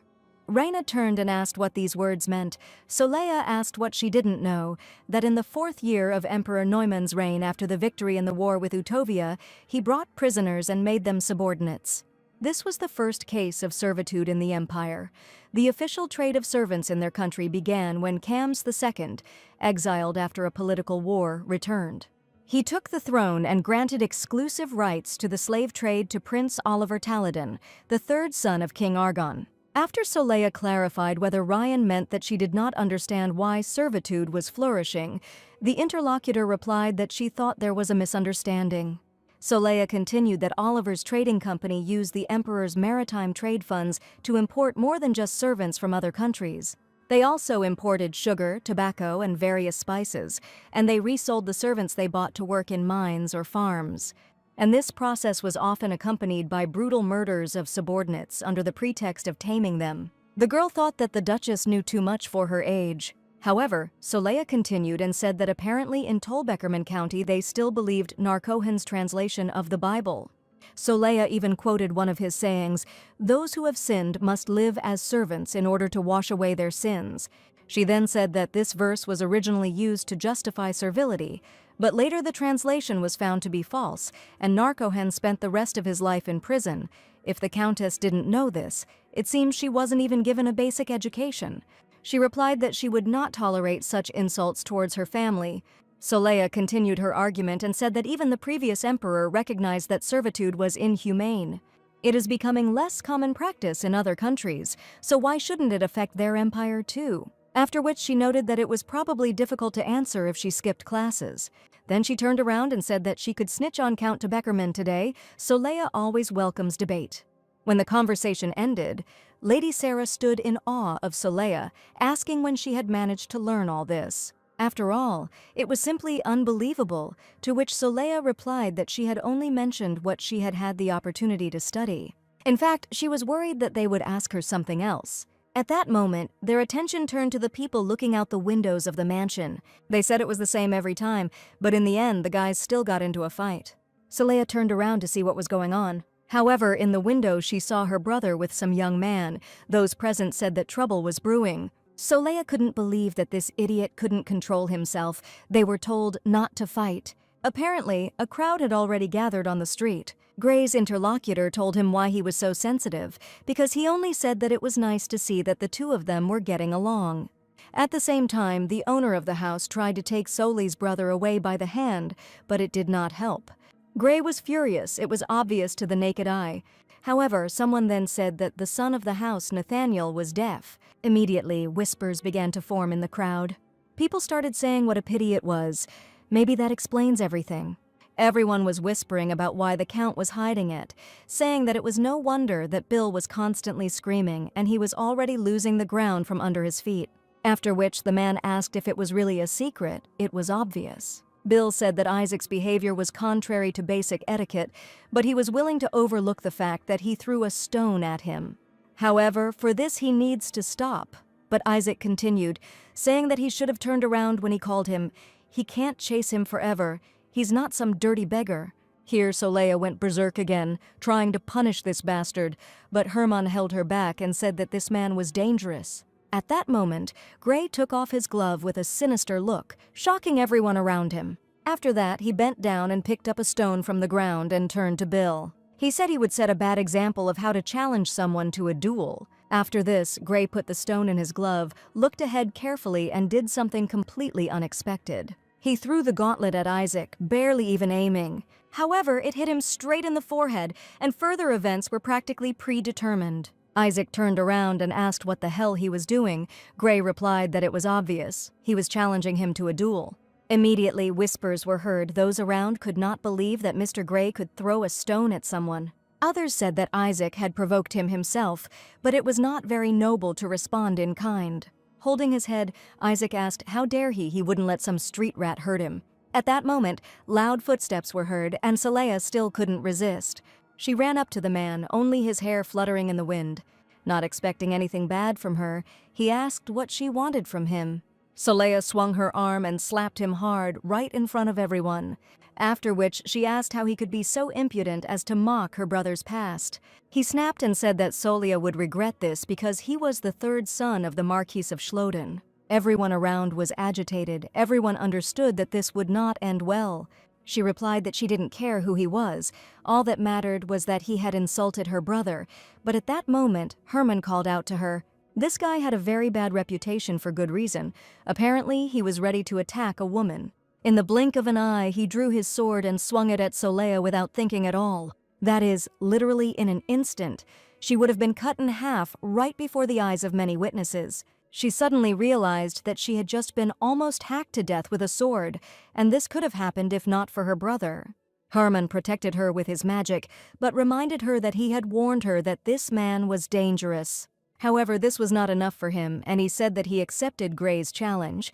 At this moment, Herman was thinking when his brother managed to pull out his sword. Solea stood trembling, her hand shaking with instinctive fear as he swung the weapon with the intention of wounding her. He stated that he was the youngest person ever to join the knightly order, and Gray was in trouble. However, he only laughed and said that it was quite funny, to which he received the answer that Isaac would kill him. They stood opposite each other.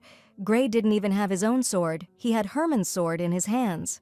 Isaac was a distinguished member of the knightly order, so the whole situation was even a little inappropriate.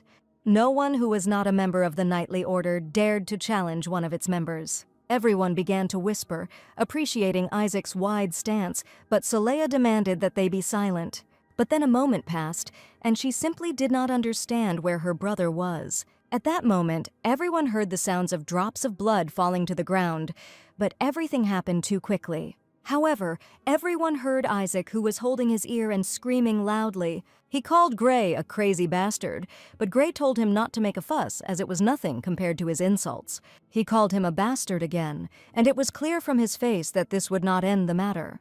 He swung his sword and with a loud cry rushed at Gray, trying to kill him. The fight took an unexpected turn. It was clear that no one would leave here alive. The sword whistled right in front of Gray's face, but he was unharmed.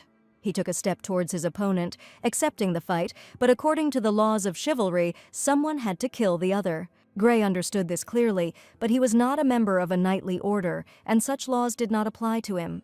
However, he could not forgive Isaac for attacking his sister and bullying the young count. The fight lasted too long. It seemed that Isaac would kill Gray in the first seconds, but this did not happen. At some point, Gray hit him hard on the shoulder, and he was no longer able to hold the sword. His eyes darkened. He couldn't see anything from the pain. It was obvious that he was unable to cope. Solea noticed that Gray was too fast, and no one understood what had just happened. However, here everyone raised their eyes to the sky. In the light of the blinding sun, a new silhouette appeared. It was Isaac's sword that had flown away and spun around, meaning the fight was lost. The beautiful sunset served as a contrast to such atrocity when two men were ready to kill each other. Gray placed his sword on Isaac's shoulder, demonstrating his victory. His opponent's sword was too far away for him to reach it. Everyone around was speechless, but at that moment they listened to Gray's words, who asked if Isaac was ready to say his last words. He responded so that he wouldn't even think that he could defeat him, calling him a worthless rat.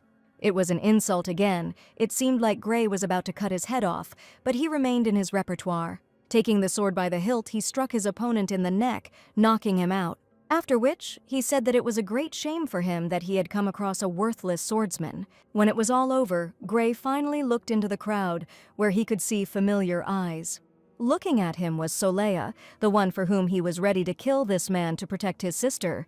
After which he loudly declared that he was Gray von Virgo, he was part of the Duke von Virgo family. And Solea finally felt that everything had changed. Her brother was ready to stand up for himself. At that moment, Ryan ran out of the mansion screaming loudly. She asked someone to help him, because he was still alive. He could still stay alive. After which, she stated that it happened at Sarah Nathaniel's party. Why didn't she call the servants to help him? However, the hostess of the house stated that it was her party, so why would she expect her to help those who tried to disgrace her brother? After which, she turned to Bill and said that he needed to be treated, leaving with him. Isaac and Ryan were left in the yard of the house. No one wanted to help them. The guests said that this time he had gone too far. He was always the instigator of fights, but some were indignant that Mr. Gray had not killed him, because that was what knights were supposed to do. At this point, someone from the crowd turned to him and asked if it was true that Mr. Bill really had poor hearing. He cheerfully replied that he could hear quite well with his right ear, asking for forgiveness if his loud voice had disturbed them. Solea was amazed. With a hearing impairment, he still attacks people. Those present called him brave. However, she immediately made a sarcastic remark and said that by calling him brave, weren't they trying to belittle him because he was a little different from them, to which she received a negative answer, and the questioners simply ran away. Some said he was a little hungry. Others noted that, whatever the case, Mr. Gray was very talented. At this, Bill looked very carefully at Gray, who answered his silent question so that he would not remain silent. Bill asked if Gray knew that he suffered from hearing impairment. She received an affirmative answer, after which he said that today he could no longer take part in duels. Solea could not look at blood. She was too weak-willed. Then Bill said that it would be nice to meet for tea sometime. He was ready to invite him. Gray replied that he had business today, so he could not accept the invitation. The next day, the princess was informed that the third son of the Marquis of Schloden had died. She clarified that she was talking about the one who lost the duel to Mr. Gray, after which she noticed that Duke Virgo had probably intervened to settle everything. She was told that when he heard what had happened, he declared that unless the Marquis could prove that his son was dead, he would stop trading with him and would set their property on fire. The princess noted that Marquis Schloden had made a wise choice. After all, he had other sons. However, here she thought, remembering what her father had once told her. Even when she was little, he told her not to let House Virgo become her enemy. When she asked why, he replied that they were like ghosts. It was better to kill them all than to be their enemies. When she asked if it was possible to kill them, he replied that it was not easy, and therefore the best option was to befriend them, but they do not open up to others from the first meeting. Remembering these words, the princess thought that she had only the second option left.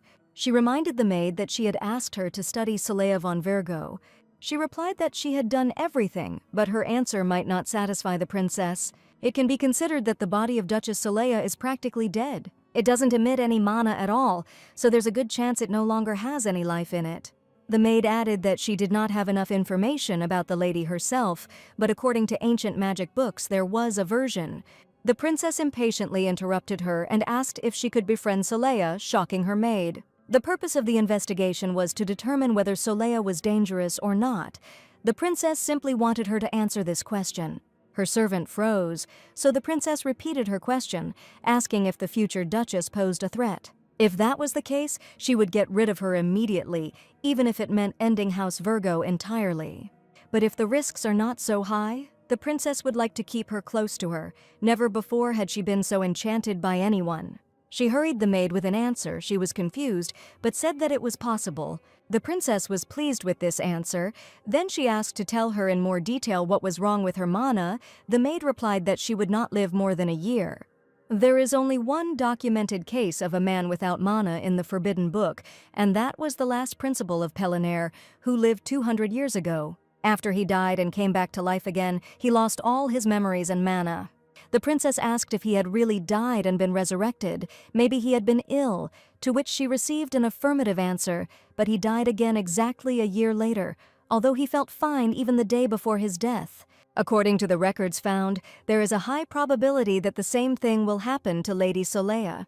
The princess thought for a moment and told her maid that she had one request for her, although it sounded more like an order. She told her clearly that she wanted to befriend Lady Solea and save her, and the maid would help her with this, even if it meant putting her life on the line. The girl still asked if she could find out why the princess was so worried about her. She replied that she was evil, but honest. People like her maid, honest, are incredibly rare, but it is impossible for someone to have both malice and freedom from lies. The princess had never met anyone like Lady Solea. At that moment, it was as if someone sneezed in the room where Solea was. She felt goosebumps all over her skin, as if some obsessed psychopath was watching her. Considering that her suspicion meter never lies, it might have had something to do with the fact that Icy Herman wasn't so icy anymore. He became so friendly, as if she had risked her life for him. This diary infuriated her again. She could already write whole words there. She was curious as to why mana wasn't working on her, so she wrote the word in her diary. However, in response she received manet, an obsolete word meaning a monastic robe. The word kept appearing from somewhere randomly, so the second time she wrote a swear word. In response, she received that this is a bad word. You need to say only good things. It even seemed to her that it was a bot with a neural network. On the third day, she wrote a swear word again and received in response woolen fiber, and in the next sentence it was written, maybe start a business and sell it, or wool. Solea didn't understand what the wool was for, but she knew that she wanted Herman and Gray to stand proudly in front of other nobles, to be respected, and for the Virgo family to own a large land. It would have been possible to hire just one shepherd to look after a dozen sheep, and this could have expanded the influence of the Virgo house. And she approached her father with a proposal to open a new business. Ratuel, the Duke's secretary, was also in the room. Solea got straight to the point and said why not take advantage of the vast territories to start a wool business. She added that they have a lot of property, and it would be wasteful to use it only for military training. The father was pleased, and he said, how about the lands in the northeast? They are not bad. The secretary noted that they could increase the number of sheep they had. However, the Hyperman house already has a large wool production business. Their land is more fertile, which means they can keep more sheep. If no one buys wool from the duchy, how will they compensate for the time and money spent, and is it worth starting at all? Ratuel noted that they were currently receiving fair compensation for sending their knights into the field. Solea remarked that wouldn't anything be better than making money by risking the lives of their knights. However, the secretary immediately and reasonably noted that business must be profitable, people's lives depend on it. Solea thought he was right. It would be hard to compete with the Hyperman house. Maybe she should just give up. However, the father was inspired. He said that this was his daughter's first business idea. Shouldn't she try it? Ratuel noted that she needed a clear plan, because at the end of the day, it was a business. Considering that she is to inherit the Duke's position, her idea is not enough. However, here Solea intercepted the secretary's hand, confusing him. She asked which company made the best watches, to which she received the answer that Lynchit, but people who rarely look at the time usually buy Amadel products. Solea asked why, to which she received the answer that they were aesthetically pleasing, so as long as everything worked well, people tend to buy beautiful and expensive things. The girl asked if they were more expensive but sold better, to which she received the answer that the item symbolized the amount of power of its owner. Solea asked if the same logic could be applied to wool as well. The secretary replied that there was no need to make the wool more luxurious. Solea replied that change does not come from necessity alone, but rather that people's desires must be stimulated. Many people will want to be different from everyone else, stand out, you can play on this. People who wear expensive, bright, unique things, who behave like proud peacocks, always want to be more fashionable. And they will not spare money on the purchase, which will make this business quite profitable. After which she said that these people are their clients and they have a good chance of success. And, as the secretary said, it's just business. The main thing is to approach it correctly. Ratuel was surprised, but Soleil decided to give him her preliminary plan. Considering how much she had studied before, she figured that if they were lucky, they could handle it. Then she turned around and said that she guaranteed huge success. Her father decided to ask her why she wanted to start a business since she didn't need to take such risks. Soleil remembered her brothers at that party and it hurt.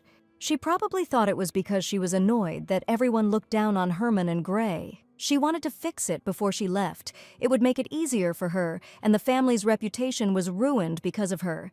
But if she told her father that, he would have a fit. The girl smiled and told him that she just wanted to earn a little money. The secretary, writing down his superior's instructions, asked if his lordship needed anything else. Soleil replied that she needed to find a trade association to distribute the dyed wool throughout the empire, a sort of front man. This way they will have more trust, even if they enter the game late. However, a brilliant idea came into her head, so much so that she even screamed. After that, she told Ratuel to go to Madame Marielle's salon that very day and order a dress. But he shouldn't bring it here. He should put it out at the entrance to the salon, where many people can see it. If her assumptions are correct, she will be contacted soon. When she worked out the next day, she was able to do more with each set. The training went smoothly, with Soleil asking if her subordinate was okay. He had injured his shoulder while helping her. She asked to look, then noted that it was all because he slouched so much it would be good if they had massage balls or foam rollers. When the men asked her what it was, she did not answer, but she found a solution. She decided that logs would be fine, but those around her did not appreciate her enthusiasm. The servant was simply in shock. Why did he have to lie down on the logs? Was this some kind of new form of torture? However, Soleil decided to show everything herself and demonstrated how to lie on them to relax the muscles. The log should be under the shoulder blades. The servant was in some shock, but obeyed. She told him to bend his knees, raise his arms, and roll on the log, and at that moment there was a loud crunch, as if it had snapped in half. Gray became worried, but the former servant said that it was so nice, but his gaze seemed to be fixed. Soleil thought the locals would like it, and it could be sold if it was made lighter. And she realized who could do this, so the two of them, along with Gray, burst into Herman's room. However, he looked exhausted, but asked what had happened to them this time. Soleil began to explain that this was necessary for people with tight muscles, but this log was too heavy, it needed to be made lighter. However, even Gray's enthusiastic exclamation that he had recently tried it himself, and it was amazing, did not inspire Herman. When he told them to stop doing such naughty things, Soleil said that he must have run out of mana. And then I thought, if Herman doesn't have enough of it, then something is wrong here. Everyone is born with a certain amount of mana, but there was a feeling that something was wrong with Herman. He said that hiring so many magicians would be expensive and ineffective. However, Gray stood up for his little sister and told her brother not to be rude to her. He upset her. Then, to amuse his sister, he said that he could invite the knights to play dodgeball with them, and he himself deliberately left the log in Herman's room. He knew that it would be hard for him to remove him. After that, he asked Soleil not to be angry, because after the magic lessons, Herman should not be touched at all. Soleil asked what lessons they were talking about. Gray replied that after lessons with the mage, their brother was always very tired. The girl remembered how he lay on the pedestal, completely motionless. And this magician stood above him, but Herman had no mana. She remembered calling out to him while he was immobilized, and she saw how the Eidolon either took power from him or gave it. It was completely unclear. And then she remembered Herman's hand, directed towards her, so that she would forget the memories. But she still remembered how he said that the magician found her thrown out and saved her because he wanted to, and he used it like this. Soleil had another reason why Herman erased her memory that day. She said she wanted to be alone in her room. She needed to think. Soleil realized that Herman was barely surviving on the mana he received from Eidolon. He was essentially his puppet. His sister had to save him if he continued to live like this. Then there would be no point in earning money, but how to deal with Eidolon if she herself had no mana at all. And there was a question whether Herman would be able to survive without a magician, because she remembered how he said that no one would save him anyway. And what should she do if nothing works out? What should she do? In essence, Herman was hanging by a thread. She could not ensure his safety. What if he dies, and all the kindness he showed her disappears like soap bubbles? If she stopped now, they could at least keep the good memories. People who have nothing left easily fall apart, and even what you consider love easily collapses. She knew this because it seemed like her mother loved her, but she left her so easily. Maybe she just needed to end it all because love and people disappear in an instant. What right does she have if she's not a real Soleya? She just wanted to give as much as she received, so she thought about how to save Herman. She needed to go back home, to where there was no one to love, and she understood this firmly on that very day. Tormented by mental pain, she approached the diary and realized that she only needed to write a sentence. And when she tried to start writing, memories came flooding back. She seemed to hear her father's voice asking if the tea was too hot. Then he told her not to worry about money and to take care of herself, calling her his sweet daughter. And Herman shouted, saying that he would show her his legs. Gray extended his hand, inviting me to join him in the fun.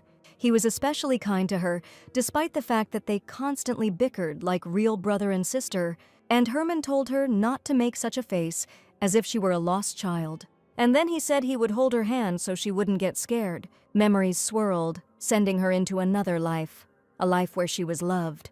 The father shouted, who dared to hit his daughter, ready to turn the whole world upside down for her. Herman said that he was holding her in case she suddenly got surprised and fell. All these memories led to the most precious time she had lived in this life. When the three of them stood with her brothers and looked at something amazing, something she would never see again. Tears immediately started flowing from my eyes, right onto the diary, as all the memories came flooding back. But she thought that it shouldn't be wet, that it was wrong, she needed to write. She turned to the diary with words for it to let her go home. She begged it. All she wanted to write was the word return, but what would come after it? Would she be able to return?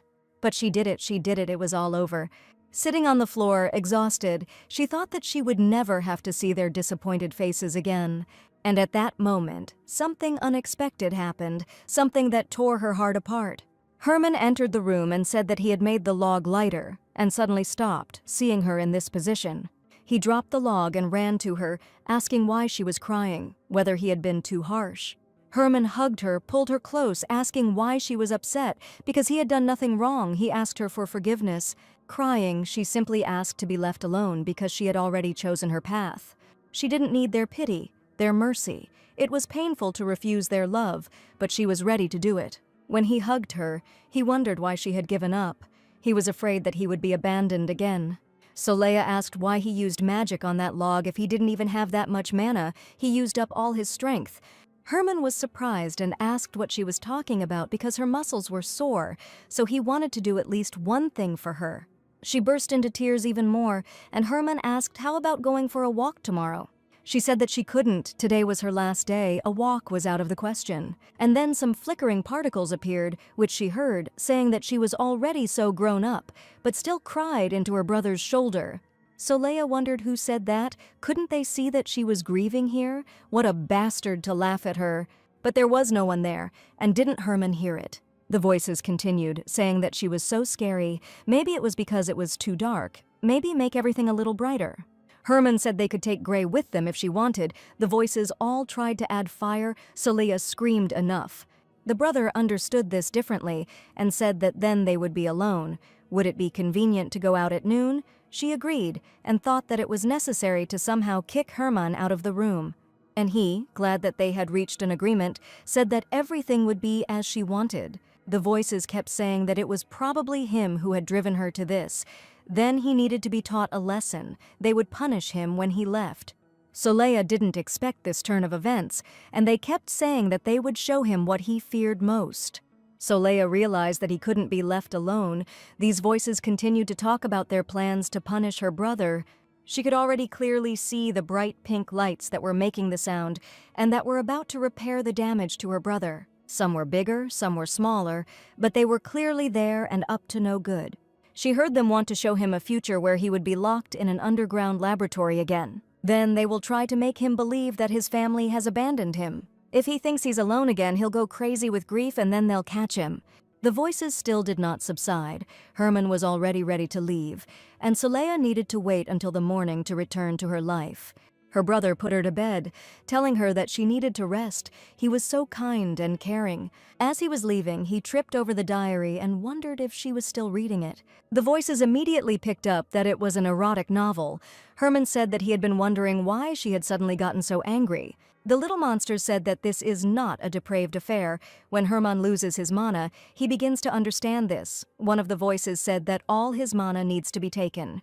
As soon as he left the room, they wanted to attack him. Herman said that we should just throw this book away, so Leia shouted no. It was meant for the voices, but they decided they didn't have to listen to it and said it was scary. Herman decided that this book was very dear to her, but it also talked about tying people up, which is wrong. So Leia told him to read aloud, but he said that he was about to leave, no matter what the child enjoyed, as long as he didn't cry.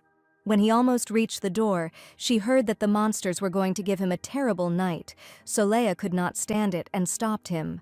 He looked at her worriedly and asked if she was feeling unwell, so Leia asked if he could hear her. He said it was because she was reading adult novels. She got furious. She didn't make them up. They were real, and they wanted to hurt him. They had already turned into angry, unpleasant little circles. They wanted to teach him a lesson so that he would never insult them again and show him the laboratory. However, Leia said that was enough, and his face was quite menacing. She stood in front of her brother, and at that time the voices continued to whisper further. Talking among themselves, they discussed whether it might not be worth it, and then decided that it wasn't. Herman still couldn't understand if he could leave. He asked Leia directly, but she clung to him. All because the voices were happy about his departure, then said that his mana was dirty and needed to be cleaned. They offered to rid him of the Eidolon's mana, but he would die as soon as they did it. There was nothing they could do about it. Leia was in shock. She grabbed Herman with her hands, afraid to let him go. He put his hand on her forehead and asked what was wrong with her. She answered that everything was fine, but it would be better for him to stay. After this, she firmly declared, so that these spirits could hear, that no one would touch him. Herman was surprised by her words. She added that if anyone dared to leave even a scratch on him, it would find them and kill them. At that moment, it was heard that his mana was dirty. They had to fix it. Leia once again firmly said that no matter whether his mana was dirty or not, she swears that she will fulfill her promises. Herman was stunned, and the voices kept saying that she was pure, she could take as much mana as she wanted, and she can spit it out if she doesn't like it. She has no definite end. She was an endless well. It would be better if she hated her brother, the spirits said. At that moment, Herman was thinking about his own things. He said that Eidolon was still conducting experiments on him. Leia looked straight at him and said that she didn't care that he was an experiment subject. She just liked him, rough and handsome, which could be good sometimes. And she wanted him to be kind to himself. She would never hate him. And suddenly she clearly understood that for this she needed to erase the word return until the morning. She changed her mind. Even if they would hate her later, she could not just leave her family. Herman began to say that at first he himself did not know, but when he was little he fell ill. Leia waited for him to leave so that she could erase the word. He said he could sleep in his own room, but Leia told him to sleep with her. It would be a shared sleepover. Lying in bed, Herman said that he met Eidolon when he was 9 years old. Then he did not wake up for 10 whole days. Since then, he regularly receives mana from him. Their parents only knew that Eidolon had saved his life, but that was not a lie. Leia finally noticed that she could no longer hear voices and asked what Eidolon wanted from him. He replied that he was carrying out his orders. The magician wants him to learn other people's names, their real names. Leia asked if there were fake ones. Herman answered that for the most part they were criminals or former servants, but there were also people who hide their identities. Leia thought that was just like her, then asked what happens when he finds out their real names. Herman replied that the magician was killing them. Soli's eyes widened. Her brother said, "The mage makes them disappear as if they never existed." It's not just the physical bodies that disappear. No one can remember them. Even Herman himself doesn't remember them. After he thought that if the mana he was receiving was actually from them, if that was the case, he deserved to die. Leia shut his mouth, saying that she had a headache. She wondered why that freak spared Herman, and then asked if he was doing anything else. And her brother replied that the magician had asked him to read a piece of paper with strange words. He failed, as if the letters were from another world. Leia thought that she urgently needed him to fall asleep. However, Herman continued, he said that his number was 61 in the laboratory when he was little. It turns out that he also has 2 names. So one day he may disappear like these people. Even his family will forget about him and no one will remember him. Saleya knew that look. Herman's eyes were full of fear and defeat, just like the expression she had seen in the mirror when she was a child. She said she wouldn't let that happen, and her brother replied that he couldn't believe his younger sister was comforting him. Herman said that his little sister always looks scary, but there is Theon, who looks the scariest of all, so everything is okay. When Herman finally fell asleep, Saleya climbed out of bed. She needed to erase the word before it was too late. The diary was lying very close. She didn't put it away far away in case of need. However, she was again unable to touch the paper, although she tried painfully. She can't go home yet. At some point, Herman began to stir, and Saleya mentally prayed that he wouldn't wake up. It was as if he heard her pleas when she asked him to sleep. She didn't have time to come up with excuses. For a few moments his eyes were open, but she heard his even breathing again. But she was still terribly scared. She didn't know how she would explain it if he caught her in that position. He continued to grunt. Saleya waited, hoping that it would stop soon. She was very scared, but everything turned out okay, so she started again. The girl tried her best, but she couldn't even touch the paper with her pen. The notebook seemed to push her back, not allowing her to insert even letters in the middle of a word. If she had succeeded in doing this, then the meaning of the word would have been lost. Saleya understood that now was not the time. She was not ready to leave this world. She still had a lot to do. She remembered what Herman had told her, and those eyes, full of fear and defeat, meant too much to her. And the fact that he suspected that he was getting mana from the people he killed worried her even more. How could she leave him now? Because he would think that she had abandoned him. At that moment, her locket jingled loudly and her heart froze. Herman started making sounds again, and Saleya got scared. The jingling of the locket was completely out of place, although she never parted with it. She knew she had to do something or her whole plan would go to hell. Despite her inner resistance, she decided that it was easier to get rid of him at the moment. Trying to unfasten the chain, she fiddled for a long time, losing precious minutes. In this medallion was her dream of getting rich overnight, her winnings. But she couldn't allow him to wake Herman, so she had to decide to break up with him. But if she were thrown into her world now, she would return there without money. It was very dangerous. After all, if the diary really finishes the sentence, there will be no way back for her. And outside the window, the dawn was already breaking, which could take her away from her brothers forever.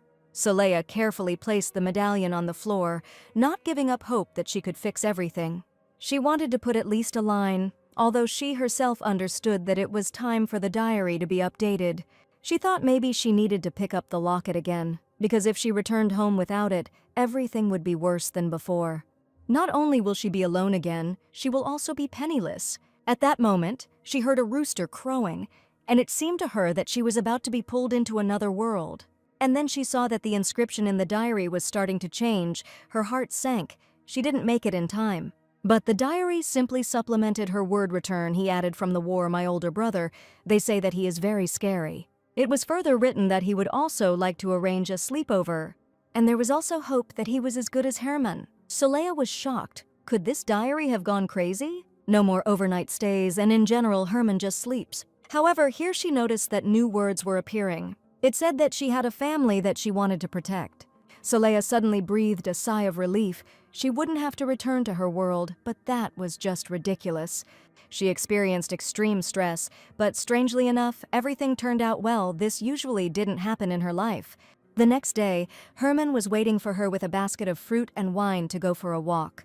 Then Gray appeared out of nowhere and asked why they were going for a walk without him. He said that he was free today. There was no need to leave him alone. Saleya couldn't help but remark sarcastically that he was always free. There was no need to show off like that. Gray grabbed her in his arms and told her not to talk to her older brother like that. Herman looked at this childishness and began to explain that he would have taken Gray with him. However, Saleya said that she didn't want to, so they would go together. Gray was outraged. He was the one who always spent more time with Saleya. How could she do this to him? He got upset and asked his sister why she did this to him. However, she only smirked. They teased each other so often that nothing would happen to Gray. There was just such a situation. Yesterday she screamed enough. Herman had misunderstood her, and now it was awkward for her to correct himself and explain that she had heard some voices. Therefore, there were no options, we had to stick to the original line. The carriage took them to the designated place, but along the way, Soleya was thoughtful. She wondered what those voices were that she had heard yesterday. They appeared and disappeared on their own, calling her scary, although they thought that they didn't have to listen to her. And besides, it was interesting to know what the hell Eidolon wanted. He orders Herman to find out the real names of people, but what does he do next? What's especially interesting is what happens to the mana he steals from these two names. Soleya remembered that Herman said that the magician was killing people. More precisely, it makes them disappear, as if they had never existed. Soleya was curious about where these people were disappearing to, because they couldn't just be erased. And it was interesting what words Eidolon ordered Herman to read. She asked her brother if the mage had ever told her why he had no mana, and he said he didn't know. She thought to herself that it was unlikely that it was because he was from another world like her. And Herman suggested that it was because of a failed experiment. In this world, everyone has mana, and if he does not receive it from Eidolon, he will die as a mistake of nature. Soleya interrupted him and told him not to call himself that. People are not mistakes, and at that time they arrived at the lake. The sister didn't know where they were going. Herman said it was a good place when there was too much on the mind, it would be perfect for a picnic. Soleya didn't expect anything special, still lost in her thoughts. However, when she looked forward, she was simply amazed by the beauty that opened up to her. Everything was so bright, tender, it was simply breathtaking. Herman was pleased that he was able to please his little sister, after which he invited her to go on a picnic. He spread the blanket, inviting his sister to sit next to him. They were in the cool shade under a tree. The sun was shining brightly. Herman said he asked the chef to do something special. Soleya looked out at the lake and took a bite of the soft sandwich, and she felt like she was in heaven. The blue sky was calming. She felt warm and comfortable with Herman. She knew that he was kind to her. Soleya stood next to him, looking into the distance, and thought that she had never been to a normal picnic before. They sat in the boat, rocking slightly, feeling real bliss. The waves sparkled in the sun, and Soleya was so relaxed that she realized she was experiencing this feeling for the first time. She decided that a picnic was something that made a person laugh out loud. After returning, she felt no strength lying on the bed. She decided that she was so sluggish because she had walked so much today. Maybe she shouldn't have gone to dinner. At that moment, she saw how they brought her soup, which meant she didn't have to get out of bed. Soleya didn't suspect anything, although if she had been attentive, she would have realized that it was some kind of shadow. She fed her soup straight from a spoon, but the tired Soleya could not understand who it was, but it was definitely not her maid. Later, looking at the man leaving, she realized that something was wrong. But there was no answer, and after that Soleya seemed to have ended up in a different place. She crossed several worlds, went to another life, but did not understand why. Finally, the darkness began to leave her, and she felt that the air was no longer so thick. There was a lot of light around her. Everything seemed to sparkle and shine. And next to her bed there was a long-haired girl whom she could not yet make out. Soleya knew exactly who it was. She couldn't help but feel this aura that she was experiencing against her will. But that red hair, that delicate body, that facial features were impossible not to recognize. Before her stood the real Soleya, the legal owner of this body. She looked at her and said hello. It was clear that this was not just her imagination. It was really her. You could feel it from the energy emanating from her. She had kind, innocent eyes, a gentle voice, something that Yoonji-yeon didn't have. There was no doubt that she was a fine, noble lady who knew how to behave in society. So graceful, you could bet she was never hungry. She was not so hungry that she looked greedily at other people's leftovers. Suddenly, the heroine was overcome by an incomprehensible sense of injustice and a growing wave of self-doubt. She tried to talk to her, calling her by the name that they were now calling her by. She asked her to go back to her place. She can't do it for her. I shouldn't have started the business and all the rest of it. She always did only part-time jobs, worked at a factory, and even there she was a general laborer. She even got into trouble because she didn't know how to use a photocopier. She was laughed at because she was unable to master the common instruments. However, the real Soleya did not answer and only looked at her. Yoonji-yeon continued, how could she possibly raise the status of such a huge territory, and to save the lives of her brothers, who had become very dear to her? She honestly said that she was not sure that she would be able to fulfill her plan. She's not even unusual, she's just pretending to be. All this time she pretended to be strong without really feeling it in her soul. Therefore, she could not take on such a burden. She was ready to leave it to the real owner of the body. Turning to the real Soleil, she asked her to let her go so that she could return to her home. However, Soleil dropped her eyes and remained silent. Yoon Ji-yoon asked her to look at the table where she had been studying recently. She said that she had collected everything that was needed, including information about the surrounding area, the soil of this land, the history of the empire, and even small and not-so-small gossips from the last 10 years. Soleil only needs to read this because it is real. Yoon Ji-yoon couldn't do it. There were too many things she couldn't do right now. Everything was always bad for her, so no one will love such a loser. But since she, a parasite without parents, did all this, then a real lady will succeed even more. She didn't even finish school. All that was left for the real Soleil to do was to take it into her hands and use it as she saw fit. Yoon Ji-yoon kept handing her the papers she had prepared. Everything important and necessary was there. She waited for her to reach out and take them, and finally let her go home. Yoon Ji-yoon cried and said that she was scared. She was afraid that it would ruin everything. However, the Duke's real daughter remained silent, not heeding her pleas. And at what moment did she simply begin to fly apart, as if turning into many petals? And literally in a moment there was no trace left of her, but at the same time this room slowly began to disappear. It was like stepping into another world, but it was unclear whether it was real or not. And then, at some point, the girl, who was now considered the Duke's daughter, was left completely alone in the room. But even the papers that were in her hands suddenly began to fly apart. Everything was erased into dust. She stood and called Soleil, but she did not respond. She simply disappeared. At some point, she suddenly found herself on a strange street where the pavements were covered with stone, and everything around was gray. She called out to Soleil again, hesitantly. In this strange place she was wearing the same nightgown she had slept in. However, then she heard someone shouting pest behind her. The girl turned around and saw that this phrase was directed at a guy sitting on the pavement who was too thin. A man passing by told his lady that he lived on the street because he had no parents. After which he added that children like him don't even know how to earn money on their own. All they do is steal from others, and the cafe employee poured slop on him to drive him away. The boy looked up at him with tear-stained eyes and said that he had not stolen anything. Nevertheless, he attacked him and said that there was no one else, after which he called him a rat and kicked him. Soleil tried to stand up for him because he said that he didn't steal anything. Why don't they believe him? She repeated his words that he had not stolen anything, although she could not understand why he was saying this. The girl followed him. It was already clear that this was Gray, the brother she loved to tease. He walked away alone into the darkness, hungry and homeless. As soon as he turned the corner, Soleil lost him, but then she heard another scream.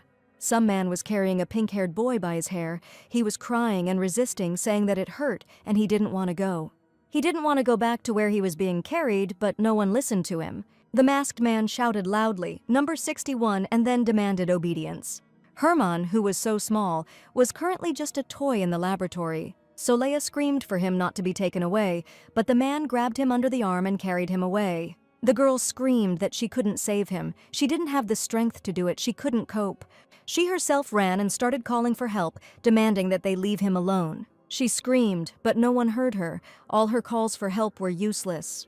She didn't understand why no one cared standing on this pavement in just her nightgown. She felt completely powerless. Realizing that no one could see her anyway, she sat down right on the stones, no longer trying to fight. And then suddenly she heard a voice that said that she could do it, that he believed in her. As if a whirlwind had passed through, people disappeared completely. She was left alone, but everything around her began to change. The wall surrounding her seemed to have been washed away by the stream, leaving behind a clear blue sky. She found herself in some beautiful grove where there were many large stones, and there were green trees all around. One of them had red leaves, and it became easier for her to breathe. At that moment, she again heard the voice that said that only she herself determines who she is.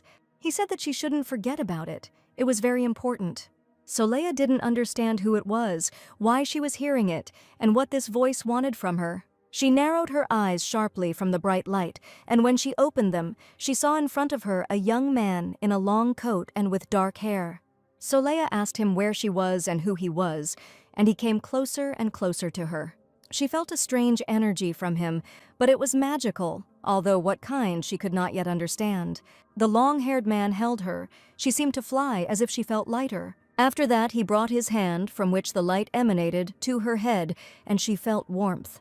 But at the same time, there was some other strange feeling that she could not yet understand. The man simply did not leave, but she did not feel uneasy. On the contrary, she felt better. He said that there was a strong curse hanging over her, but it could be fixed. After that, he removed his hand, and she closed her eyes as if falling asleep. A man with amber eyes, delicate features, and long hair looked at her intently. There was a thin chain around his neck. No pendant, no distinguishing features, but at that moment he said important words to her. He said that they would meet again so that she would not forget him. At that moment, Soleya suddenly heard a loud cry from her maid calling her name. She asked if she was okay. Soleya sat up in bed in surprise. The maid said that she had been sick for more than 2 days, but it was better for her not to get out of bed for now, so she would bring soup. Soleya didn't understand what had happened. She was all sweaty, but for some reason she felt rested. She remembered the voice that told her she could do it. He believed in her, but whose voice it was she did not know. At this moment, other strange things were happening in this castle. The magician asked the maid if Lady Soleya had woken up, to which he received an affirmative answer. The idol struck the servant who brought him news he did not want. The woman fell to her knees. He said that there could be no mistake in his calculations, so most likely she was mistaken. She replied that she fed her the soup he gave her, which contained Mr. Herman's manna, and the woman was convinced that it had been absorbed into her body. She poured everything into it to the last drop. There could be no mistake here. Not all of Lady Soleya has woken up. It seems she has broken the curse. The idol suddenly laughed and said that not only had she managed to keep her sanity, but she had also broken the curse. He stated that it was most likely the maid's fault. Soleya's body was an extremely important element in his plans, and finding the same vessel again would be unlikely. The woman begged to be given another chance, that this time she would definitely succeed, to which Eidolon said that she only had one try. If she failed, he would turn her unconscious husband into ashes, as well as the children. She walked down the corridor and thought that this time she should be able to handle it. If this succeeded, he would save her loved ones. She had no right to make a mistake. Third time was her lucky day, since the soup was her second try. Then she threw the books down when the girl was studying in the library. Under their weight, the girl should have become powerless enough to be of any use to the great magician. However, she managed to escape unharmed despite being ill. The maid walked with the firm intention of not letting the magician down again. She could not risk the lives of her loved ones. The next day was sunny. The blue sky was a joy to behold. Soleya headed to the fair to evaluate the fabric offerings. She was delighted as she found many wonderful options. At this time, the maid ran after her, asking her to wait. Soleya hissed at her that she would give her away in this way, but the maid did not know what to call her then. The girl thought that one could only enter the wool business with knowledge of what the industry was, and she was going to figure it out. In one of the shops, she asked where the fabric she liked was from, and they told her that it was from Hypermanov, produced by the Uranus Trade Association. Soleya tried to find out more. She noticed that it was probably terribly expensive. It would not be better if their duchy produced its own fabric. But the woman said that she was not quite right in the head. This was not about the Virgo house, and the nobles would not do such things. After which she stated that they say that the Virgo house is no longer a distinguished family because they picked up those little rats. When asked whether it would be more profitable if Virgo's house produced the fabric itself, the woman replied that when she sold it all, she would only have enough for a few loaves of bread. Middlemen jacked up the prices of the goods. Soleya thanked her and decided that she would go on and have a look. However, she learned that the trade association had a poor reputation and that the prices for its goods were high because they came from far away. Annie kept praising her cunning. Soleya asked where there was another popular fabric shop. The maid replied that she could still be found in the department store. They were met by a girl who said that if they were looking for fabrics and lace, there were many new items on the second floor, and Soleya said that they were both maids and had gone on an errand. And thanks to her disguise, she was convinced that no one would guess who she was, deliberately bowing her head to hide her face. However, at that moment, the girl at the counter said that if the miss was uncomfortable, she would take her into the inner room. After which she added that she only had to tell her what she was looking for, and then she would bring it to her. Soleil wondered why the girl was speaking to her so formally, after which she stated that her mistress had sent her for the fabric. She tried to play convincingly, but apparently she failed. The girl said she just wanted to help her look around their store comfortably. Soleil thought that she seemed to know who she was, and then asked what the girl's name was. She introduced herself as Ian Clever, and then said that her father was the owner of this store. Soleil asked her directly if the girl knew her, and she replied that she did not, but that she was only treating her as befits a nobleman. The Duke's daughter asked how she knew she was a noblewoman, and she pointed to the shoes. She wore loafers instead of heels, but not like the maid's. The maid's shoes are not made of such expensive leather. These shoes were specially made with her comfort in mind. Soleil realized that her plan had failed and said that it was time for her to leave. However, Ian then said that if she wanted to hide her identity, she should tell her maid to walk next to her. Soleil thought that she quickly guessed what she was trying to do. Such people are rare. She needed her. When they left the store, the maid asked her why she was so happy, and she replied that she had discovered something unexpected. She eventually returned home, having done her market research, and it seemed that the traders were fed up with the trade associations. They sold the fabric at a huge markup, and the secretary was surprised that she had actually spoken to the sellers herself. Soleil said she plans to change things with trade associations. The secretary remarked that it would not be easy, and she replied that given that the Virgo household had taken in 3 orphans and that they were now looked down upon, it would indeed be difficult. But she decided to use this to her advantage. It would be wool produced by nobles who care about their people. The dyed wool is a luxury item, and part of the profits will go to charity. The nobles who would buy their products would believe that they were doing charity. The secretary noted that this was too ideal. Soleil replied that it would be possible if she could pull something off, and it was normal for a secretary to be skeptical. She remembered how he had criticized her idea at the very beginning. Now he had become more tolerant. The girl simply realized that she shouldn't be so afraid. It was time to believe in herself, but she took into account the words he said, that the business should be profitable. However, she still had this feeling that when she was told that she could do it, she began to feel more confident. She told the secretary that she had a higher purpose and believed that big dreams bring big results. He did not argue with her. She gave him instructions to find specialists who knew how to embroider with wool. She needed professionals with 20 years of experience. The man noted that factory workers could embroider too, and she said that the real experts were the small business people. The secretary remembered that the dresses she ordered from the boutique were already ready. The owner said that it was a pleasure to sew them for her. However, she did not understand why she wanted to put them on display. Nevertheless, all the young ladies also wanted to buy something similar for themselves. They said they didn't like wearing long dresses every day, but they couldn't walk around in nightgowns. The secretary asked if she had foreseen all this. Soleil thought that everyone felt pretty much the same, because the first thing women do when they come home is take off their tight clothes, which they have in several layers. The servant noticed that the princess had also ordered a dress of the same design, which Soleil had not expected. She remembered how she said that she wanted to own her if she also owned the princess. It was unclear why she liked it so much, but the dress was more of a test, just to see if people were receptive to something new. After that, Soleil said that when samples of the new fabrics are ready, trade associations will not be allowed to see them. The secretary was surprised how she was going to close the deal without showing the product, but Soleil replied that she was going to promote the product first. Their older brother won the war, and he is returning soon. And he was part of her plan to help improve the reputation of House Virgo. She wanted to present their product as a cloak on the shoulders of a victor returning from war. It should be a cloak of the brightest color, one that will be remembered by everyone. And Soleil will do everything she can to publicize it, to make it so well known that everyone will associate the outfit with victory. The newspaper is to publish a long article saying that the war hero is returning with dazzling red fur on his shoulders. Once people start asking around and desperately trying to find this wool, they will start selling it. But to do this, you need to choose the right newspaper and cover all of this in the press. Soleil noted that if everything went according to plan, they would be able to do well in this business. However, she immediately noticed that they didn't have much time. She instructed her secretary to contact the local newspaper so that publication could take place. At that moment, he chuckled a little. It did not escape her, and she became wary. She asked if she had said something funny, but received no answer. The secretary said that his working day was over and took his leave. Soleil didn't understand what it was just now. It was definitely something strange. Then she got distracted and decided that after selling dyed wool, she would start promoting something else.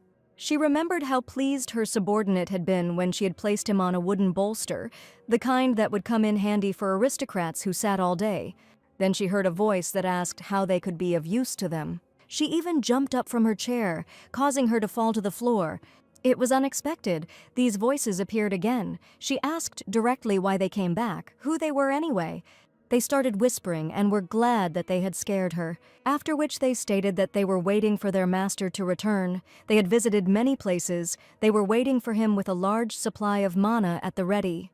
Soleil couldn't understand if this was one of those situations where she, who had ended up in a medieval world, was actually their mistress. She decided to ask them directly if this was really the case, but the creatures turned out to be quite harmful. Having received the answer, she realized that she shouldn't have placed such hopes on him. The pink ball said that she was not their master. She was just a scoundrel.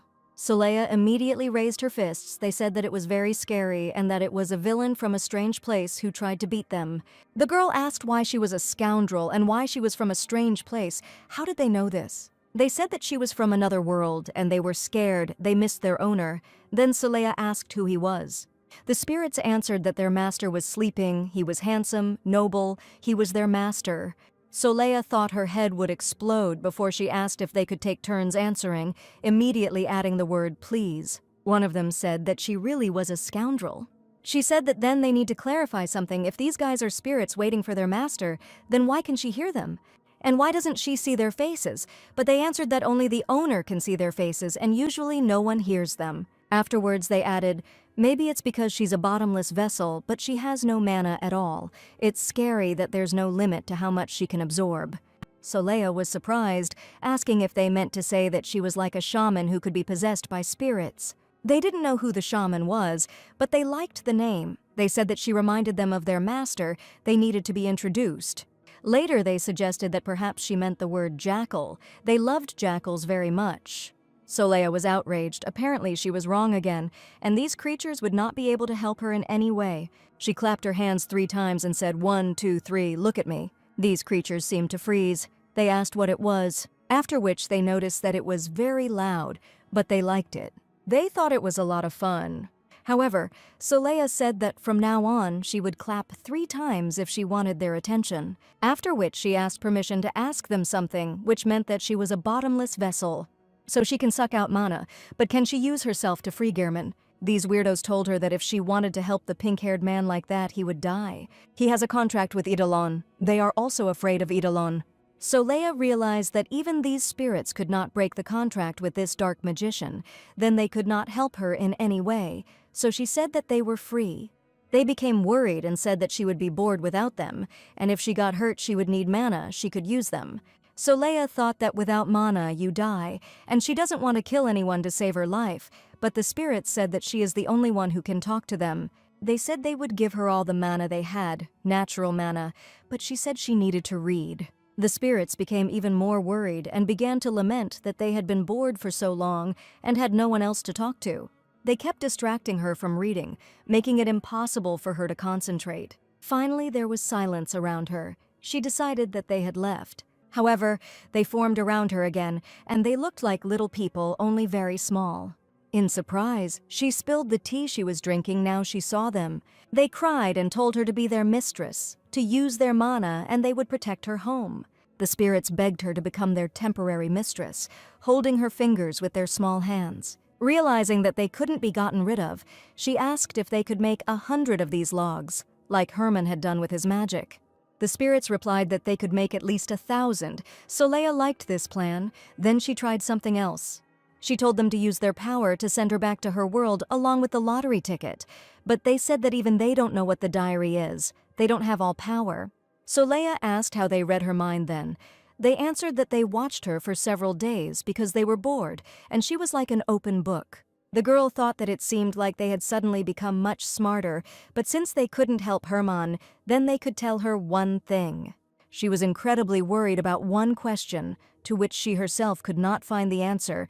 She asked if the real Soleil was now dead. The spirits, unfortunately, gave her an affirmative answer. They said that she entered Soli's body when she breathed her last. This news saddened the new owner of this body. Apparently, the previous one was sick until the very end. Essentially, Yoon Ji-yoon began to deceive her family by posing as them. Just as she was about to become sad, the spirits asked if the villainous mistress had really decided to cry. Now she had become Soleil, she decided to herself that no, even if she pretended, she would never become her. But it seemed like she had found a family that she wanted to protect. Once she has earned enough money to reclaim the duchy and free Herman, she will return to her place. The next day was no less beautiful. Soleil was grateful for the good weather that always reigned here. The day was interesting in another way, as she spent it having tea with a famous person, and the princess said that she really liked the casual clothes she had designed. She is very popular, although most of the time everyone wears matching outfits, and Soleil takes the opportunity to offer her a log, saying that she probably has a lot of work. She said it was a wooden roller and it would help ease her muscle pain. The princess was delighted with such a gift, especially since Soleil was worried about her health. However, in reality, she wanted the princess to tell about him if he was effective, and she could not believe that she was voluntarily allowing herself to be used. Soleil asked permission to show how it worked and call the servants away. Quite interesting screams were heard from the castle. The princess screamed that she was in pain. Soleil reassured her that this was only at first. She needed to be patient. At this point, the servants were ready to run into the room, but the princess said that everything was fine. There was no need to enter, but continued to make interesting moans. Afterwards, the servants heard many more heartrending screams, but the princess did not call for help. They already had a lot of assumptions, since most often such voices could be heard during rather intimate actions.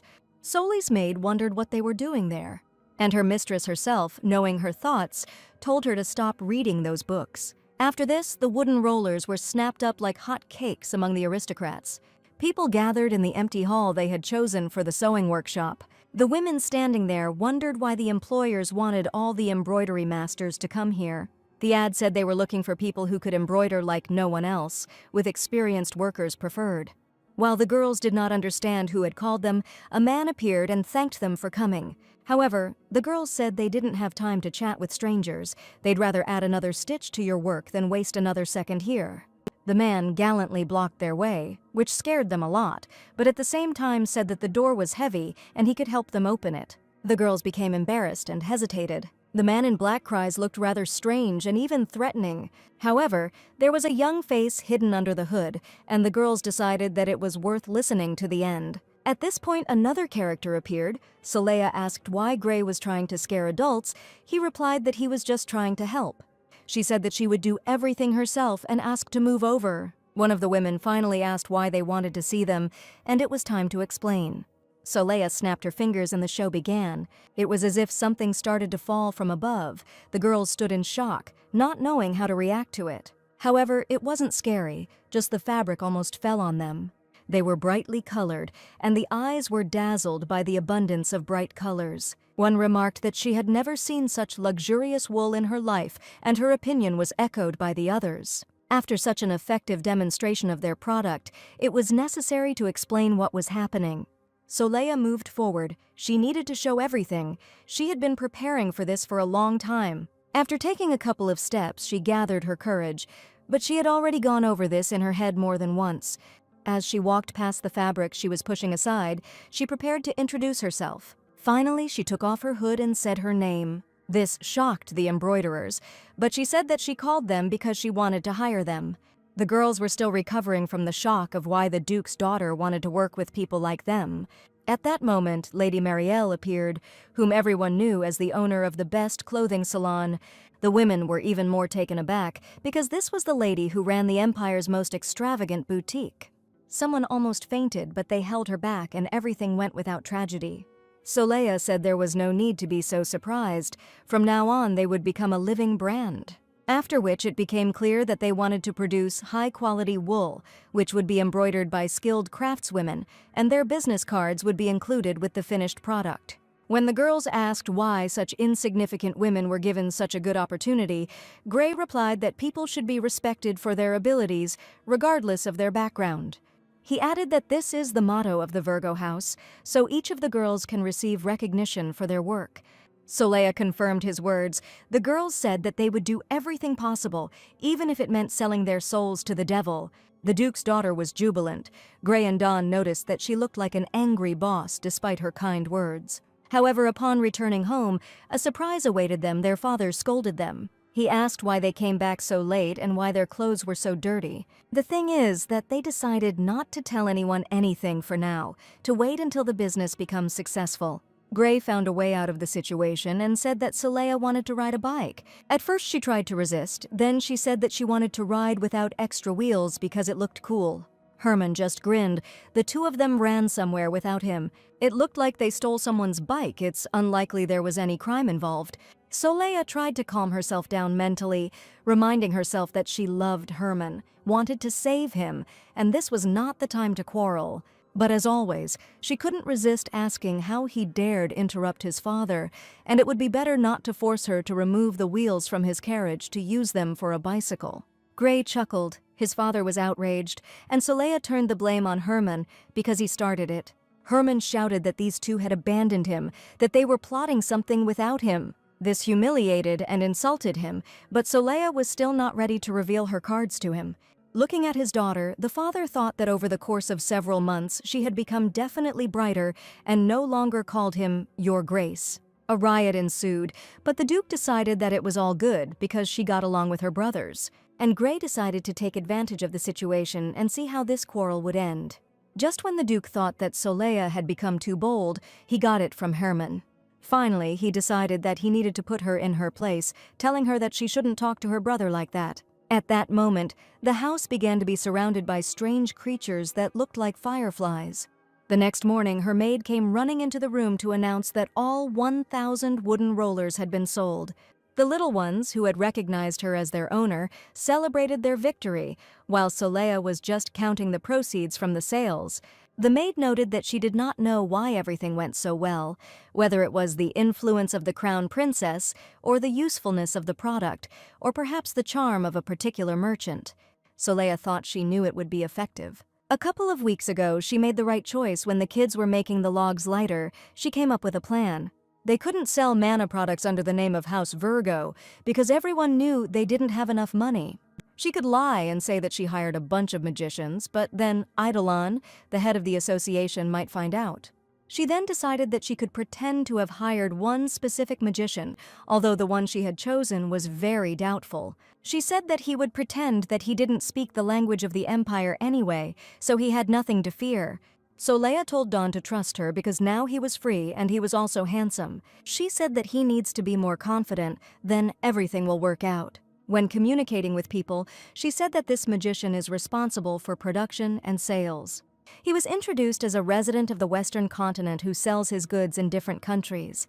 The girls were still hesitating, but the merchant who visited them offered a product that everyone had heard of. The servant tried to clarify something with the supposed magician, but simply did not receive an answer.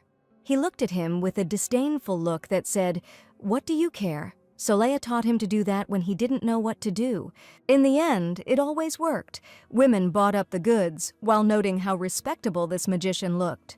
They were ready to buy it solely for its sake. It made a very unforgettable impression. After this, Soleil and Dawn sat exhausted as they finished filling out the paperwork for the wooden rollers. They were almost done with a 12-hour shift, but they did a good job. The fireflies who helped her praised her, but in their own way, calling her a greedy mistress who makes good money. At that moment, Herman appeared in the room and asked what kind of papers were scattered in front of them. Afterwards, he asked who it was that was next to Soleil. The man looked familiar. Soleil told him not to worry about it and not to torment her now. She was too tired. So she just went into her room and closed the door, saying she wanted to sleep.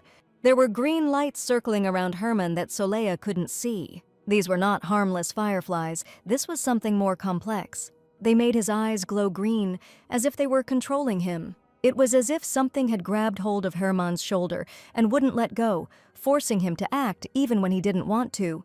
Herman hadn't been feeling well lately, so he had to take a lesson from Eidolon earlier than usual. This magician visited the palace. Soleil could not prevent it in any way.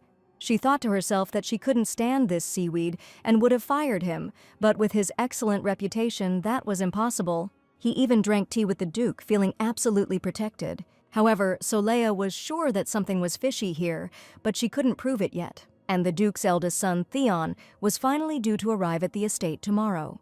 Soleil thought it was just what he needed. The wool cloak had been delivered to him a few days ago. So the front page of the newspapers will show the arrival of the war hero as planned. While accepting the treat from the maid, Soleil thought that tomorrow would come sooner. With all these worries, she completely abandoned her training. However, she did everything as planned, but she had no time left at all. She sent all the wool on schedule so that it could be made into the necessary things. She sold the wooden rollers and continued to study the empire to learn more about it. At that moment, she heard a voice saying that she had completed the 30 approach. Soleil was scared. It turned out to be Don. She asked why he was still not sleeping. He replied that she was training alone, so he decided he could help. She noticed that he was no longer a servant and no one should know who he really was, so it was better to go to her room. He really wanted to stay with her. She didn't understand why he needed it. He answered, "Of course, because now he is just her fake magician. He has no reason to be with her." This infuriated Soli. She said that then he can stay. After which she took him by the shoulder and told him to be more confident because he was now free. He still couldn't get used to his new status, but he needed her support. At that moment, her little helpers said that he liked his mistress. His heart was beating. Since they could hear her thoughts, she told them that people always had a beating heart and told Don that there was no need to count now. However, he was already used to doing all this for her, so he continued to count her approaches. Soleil noted that it was much easier when he did it for her. And then she sat down. Don asked why she chose him out of all the servants. She replied that she felt comfortable with him. They saw each other often, and it was easy for her to find out what he was doing. After which she added that this was most likely because he could be trusted. At that moment, Herman appeared, who finally realized that this was the same servant. They didn't expect anyone else to come. Don was trying to get out of the situation. Herman noted that if he were really a foreigner, he would not be able to understand him. It was clear that Herman was angry. Energy was seething around him. The little men said that he sealed the room. No one would hear what was happening here. Herman asked if Gray knew that this was the same servant, and why Soleil hid it from him. When asked why she didn't trust him, she replied that she decided it would be better if as few people as possible knew about it. The brother replied that he would understand this if she explained why she did not trust him, because he thought that he was dear to her. She promised to protect him. Soleil asked him to stop, because that was not really the case. Herman lowered his shoulders and said that apparently she trusted Gray because he was strong and his mana was weak. But how did it happen that this servant could help her? This time Don decided to speak his mind and said that he was no longer a subordinate. Herman asked in a menacing voice if he had forgotten that he had bought it. Soleil gently tried to tell Don that it was better for him to leave. One said that Mr. Gray had broken his contract of service and signed a freedom contract. He stays with the lady of his own free will, to which Herman chuckled and asked if he really thought that his confidence could erase the past. Don responded that the family believed in focusing on the present rather than dwelling on the past. Herman angrily downloaded that he was allowing himself too many liberties. Soleil was outraged by this behavior and said that her brother was crossing the line. He held the door and said that Soleil could do without such a bastard, so she would send her subordinate away. Don lowered his head and said that the lady could succeed without him, but she still needed him. Herman ordered him to be silent. Don asked if he didn't know for whom she was working so hard. The young mage ordered him to be silent again, feeling anger boiling up inside him. After which he stated that Soleil was not like him, and Herman was not like Don. And this former servant dares to contradict him, the son of a duke who possesses magic. At that moment, waves came out of his hands. Soleil understood that this would not end well. She called out to Herman, but there was no stopping him. A powerful green wave burst from his hands, which was supposed to destroy everything in its path. It was getting wider and wider, and the inevitable was about to happen. There were always strange things happening in this castle during the dark hours, Soleil noticed. After a powerful wave, all the walls and ceiling seemed to be covered with pieces of soot. Don coughed, but he remained on his feet and Herman was unable to harm him. Soleil covered him with herself. He was surprised why she did that. The jet directed by Herman was so strong that it was even able to break through the stone floor. The brother was surprised that someone could withstand such a great force. Then his sister came up to him and gave him a resounding slap. Herman looked at her in bewilderment, but she answered him with a firm gaze. Soleil told him to stop. You can't judge others by their background. He held his cheek with his hand and asked why his magic didn't work. She reminded him that mana didn't work on her. Herman said in an almost tearful voice that she had trusted him before. She had always accepted his mana. Why was it different this time? Why was she disappointed in him? After which he asked if he was really more worthless than this servant. Without Soli's protection from the slightest impact of magic, he simply fell. And her assistant said that there are green beetles here, and there are a lot of them. Soleil turned to Herman, who continued to appeal to her pity. He looked at her with pain in his eyes, but she did not recognize him, because he had always been kind. For a second, she made a decision about what to do next, and it finally came. She laughed and said that she trusted him completely, which is why she tried so hard. After which, she walked up to him and struck him with all her strength, as Gray had taught her. It simply knocked Herman out, and she was left surrounded by spirits. They shouted enthusiastically that she had beaten him up. Their mistress had finally beaten someone. And then they said that there were a lot of bugs around Herman. They were dirty, they were bad. Soleil didn't think she would use self-defense techniques like that. Then she asked what kind of bugs these were, and they told her that Eidolon sends them. He wants to absorb mana. They act for their carrier. Soleil picked up the bat and asked the boys to be quiet and turn on the light. They kept repeating that the idol was dirty, but they couldn't understand why she needed light. Soleil looked menacingly and then told her to kill those damn bugs. Using the bat, she aimed directly at these green specks. She killed every bug she saw with all her might. Trying not to leave a single one, she takes out all her recent fatigue on them. And lately, so many people have been getting on her nerves that she has accumulated stress. She remembered the unfortunate brothers who felt humiliated but remained silent. She remembered that toad who humiliated them, calling them useless partners. She remembered how the third son of the Marquise of Schloden said that she would regret her slap. She remembered the doubts she had when she was wondering whether she should even start her own business. But now she felt much better, as she was able to let off all her steam. One of the spirits watched all this action, and it seemed to her that her mistress was going too wild. She was still afraid of her because she really was formidable. Having finished, Soleil asked if it was Eidolon who sent these beetles. The spirit said that it was true, but then added in fear that they were not bugs. Soleil asked, so the bugs control their host and take away his mana. It became clear why Herman spoke in such a tone, ordering Dawn to remain silent. He was aggressive. Soleil had never seen him like this. He never behaved like this. The brother spoke terrible words, trying to humiliate someone close to Soli. Then he tried to manipulate her, upset that she did not accept his mana. He asked if he had become more worthless than this servant. Soleil asked why the bugs had come here for mana in the first place. How dare they? They told her that there were many people with delicious mana here, and they had two names, like her, Yun Ji-yun. Soleil asked her again, and she repeated her name. She hadn't heard it for so long that she suddenly felt sick, which was strange, because it was her native name. The spirits explained that a name is a place for storing the soul, which is why a new name also means a new life. Accordingly, having two names is like having two vessels for your soul. You need to achieve the right balance from the very beginning, or forget the previous name. The more you become aware of your past name, the more cracks form, and the mana that flows through them is incredibly pure. Basically, Herman, the subordinate, and she are like a buffet with mana. That's why they are here, to devour them. The spirit who told her all this laughed and said that she did not blame them. However, she immediately got hit on the head with a bat, since it was not worth saying such a thing to a hot-blooded girl with a weapon in her hands. The remaining two said they didn't agree with that spirit and she absolutely deserved it. And Soleil thought, it turns out that the more she realizes her past, the more delicious she becomes. The same applies to Herman and Dawn, but she could not live like Soleil. She didn't want to steal something that wasn't hers. She just wanted to build muscle, crush more bugs, and go home. She believed that everything would work out if she tried. It was unclear why Eidolon resorted to such cheap tricks. But now she had no authority to interrogate him. She can't beat him socially or physically. The last time she only grabbed him by the collar. Even then she felt that he had the upper hand. So she has to become stronger. She just has to try harder. She realized that she couldn't get out of here, just like that she needed to put in even more effort.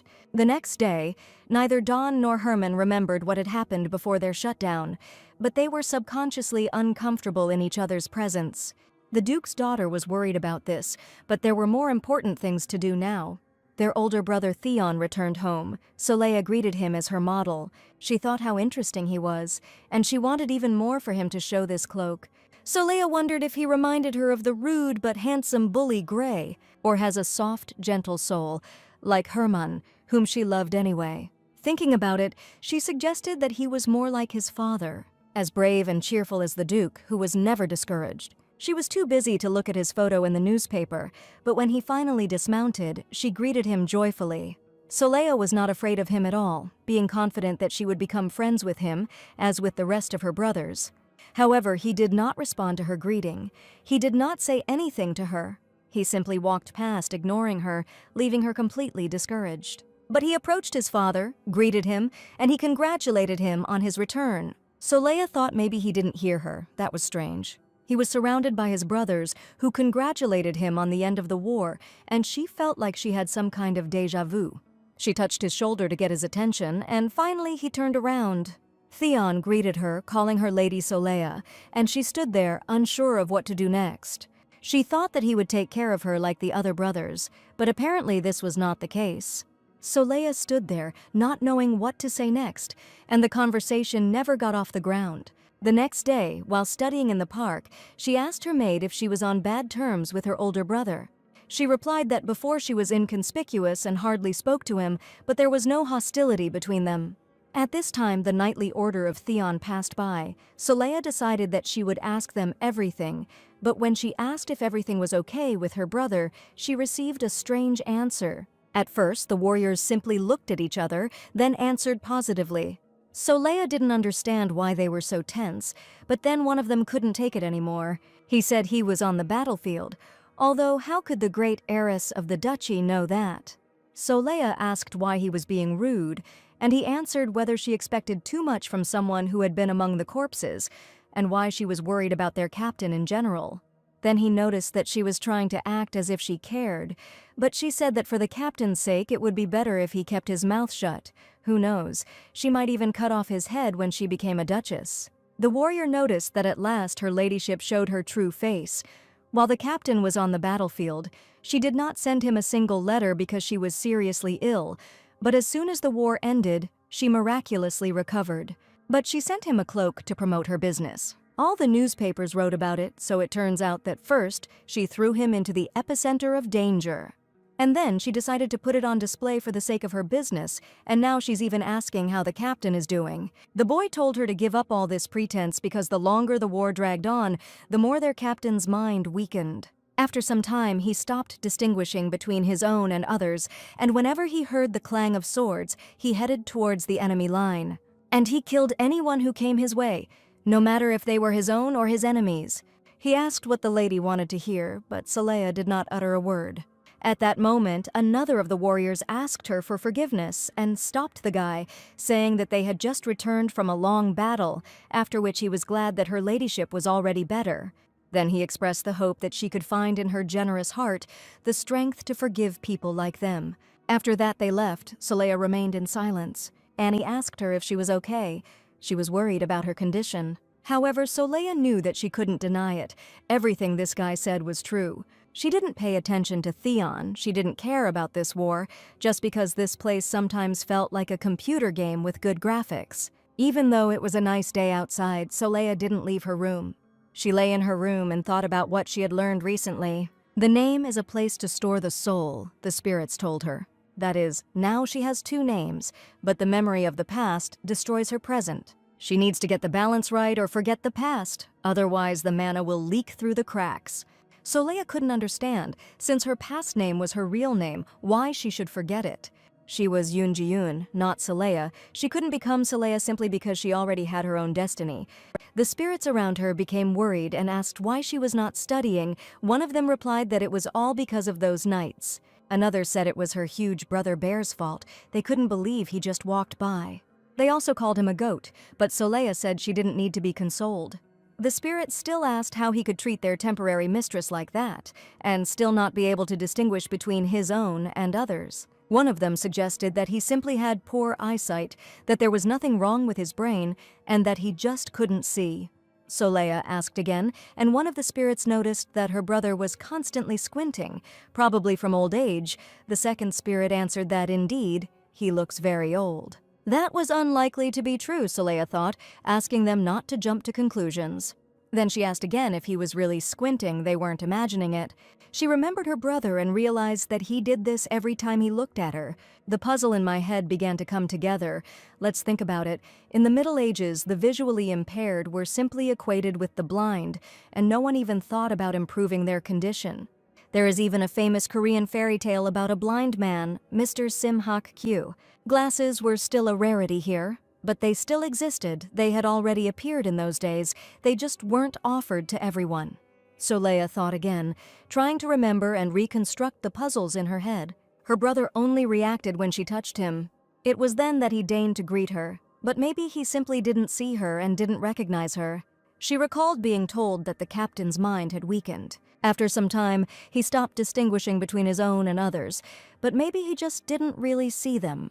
The puzzles in Soli's head were all mixed up, trying to fall into place using scraps of memories. The captain rushed into battle every time he heard the clash of swords and killed anyone who got in his way. He just didn't see it. Apparently, he just has problems with his eyesight. He probably only recognized her after he took a closer look. What if he always threw himself into the thick of the battle because he simply couldn't see who was an enemy and who was an ally? But at the same time, he was brave and remembered that he was at war, remembered that he had to fight. Soleil suddenly decided that she needed to get him glasses. Tomorrow there would be a celebration in honor of Theon's return, and she would give him a present. She also remembered that she had sent him the cloak to promote her business, but she had not thought about the consequences then, and she didn't mean anything bad, so she's not going to blame herself. She firmly decided that this time she would get a real gift that would help him. Already in the dark, she was in the shop where they asked her who would wear glasses. Soleil replied that they were for her older brother. She would like glasses that weren't too sharp, but if they didn't suit him, she would come and exchange them. When I was giving her the purchase, a man in a raincoat appeared behind her. He grabbed her from behind. It was just Gray who was following her. The brother asked if she had snuck out to buy a gift for Theon, and what about the other brothers? Soleil asked what Gray was doing here. He reminded her that he was her bodyguard. He said this at the very beginning after her memory loss. Gray noticed that she had been sitting in her room all day, so when he saw her going out at night, he became worried and went after her. After which he fell on her from behind and said that he couldn't believe that she had gone through all this trouble to buy a gift for Theon and hadn't even invited him to a picnic with Hermann. Soleil said that it was better to go out first. It was a bit awkward in front of the cellar. She felt that her brother was pouting, after which she said that she wanted to look for something for him too. Somewhere nearby, she saw a weapons shop that she wanted to show him. As she walked down the street, it reminded her of something, but she couldn't remember. However, she had already been in this place, on this pavement some time ago, and had seen all these people. Brother said that they had gone too far. Soleil replied that it must be somewhere around here. She clearly remembered that there was supposed to be a weapons shop here. Giving her brother a sword would be a good idea. But at some point she felt a breath of wind, a familiar breath that she couldn't recognize. She found herself as if in front of some kind of altar that she had never seen before. Gray asked her what it was, but she didn't know, but continued walking, guided by her feelings. This wind seemed to be calling her. She knew that it was not just harmless, it seemed to give her strength. They came to some altar that looked quite old. Maybe it was an ancient religion. The brother said that he had no idea what god was worshipped or worshipped here. However, Soleil looked more closely and thought she recognized the shape. It looked like a dragon. Gray asked what a dragon was. She answered, didn't he know? But a woman appeared next to them and asked if she knew what it was. The brother and sister were very scared, but they asked for forgiveness for their behavior, and the woman said that she had something for them. The spirit said that she looked at them, she kept looking at them, maybe she sees them. Gray asked where this old woman came from, because he didn't even notice her. The place they headed to appeared to be a gun shop. Gray pointed out that if Soleil didn't want to spend money on it, she could have said so, but she knew that usually such rundown places were real gems that later ended up in documentaries and TV shows. The brother again did not understand. She spoke to him in some strange language, but they followed the elderly woman. She was looking for something in the box while they looked around. Gray noticed that there were quite a lot of rare and valuable things there, but Soli was attracted by something else. She looked at the sword, which looked rusty and old, but the woman said it was made from dragon scales. The old woman crept up as quietly as no knight could. She claimed to have seen a dragon when she was younger, and so did her grandmother and great-grandmother, only their family knows about the scales that grow down the dragon's neck. But no one believed them. Saleya said that there was probably a legend, but then she remembered that she saw a dragon in a dream when she first came here. Then it was some kind of mess of incomprehensible creatures, but the dragon was flying. It seemed to her that this was some kind of madness, just a collection of useless pictures. She even thought when she woke up that it was a crazy dream. However, she suddenly had the feeling that she had forgotten something. It wasn't from a past life, it was something more important, something she needed to remember. No matter how hard she tried, she saw only vague outlines, but she could not remember until some voice told her not to forget him. They would meet again. However, Saleya, whose brain was already boiling from the effort, could not reconstruct the event. And the old woman handed her something and told her to take it with her, after which she added that she looked so fragile. At this rate, she wouldn't be able to ride a dragon. At that moment, a girl came out of the door and asked why Mom didn't tell her that they had visitors. Saleya asked why she needed to ride a dragon instead of a car. It was somehow strange. The daughter attacked her mother and said that there are no dragons. She replied that not everyone can have dragon scales. The squabble continued for a long time. Saleya took everything that was offered to her. As they left, they listened to the continuing screams. The girl said that this is why all the visitors were running away from them, and the woman shouted at them to take everything and leave. In the end, they had a sword, some piece of paper, and they heard snippets of abuse, a woman screaming, "Didn't the daughter see the dazzling aura of that young lady?" The daughter replied that it was simply because she was dressed beautifully. The mother said that there were twinkling stars around him. The brother said that he didn't expect his sister to give him a free sword. It would have been better if she had bought him something tasty. At that moment, she unfolded the paper. The word Amos was written on it, but it meant nothing to her yet. Gray asked her again, but she still didn't understand, but something in her soul stabbed. They walked away from the altar, not paying any attention to it. There was indeed a dragon drawn there, flying, with claws and quite detailed. At some point, his outlines began to become bright, glowed with light, and he said, "I am here." Saleya heard a strange voice that echoed in her soul, but she could not understand who it was. It was as if someone was calling her, but not out loud, as if it was responding both in her heart and in her head. However, at that moment, amber eyes sparkled in the darkness of the night, and the young man she saw in that vision seemed to be embodied in this world, foreshadowing enormous changes.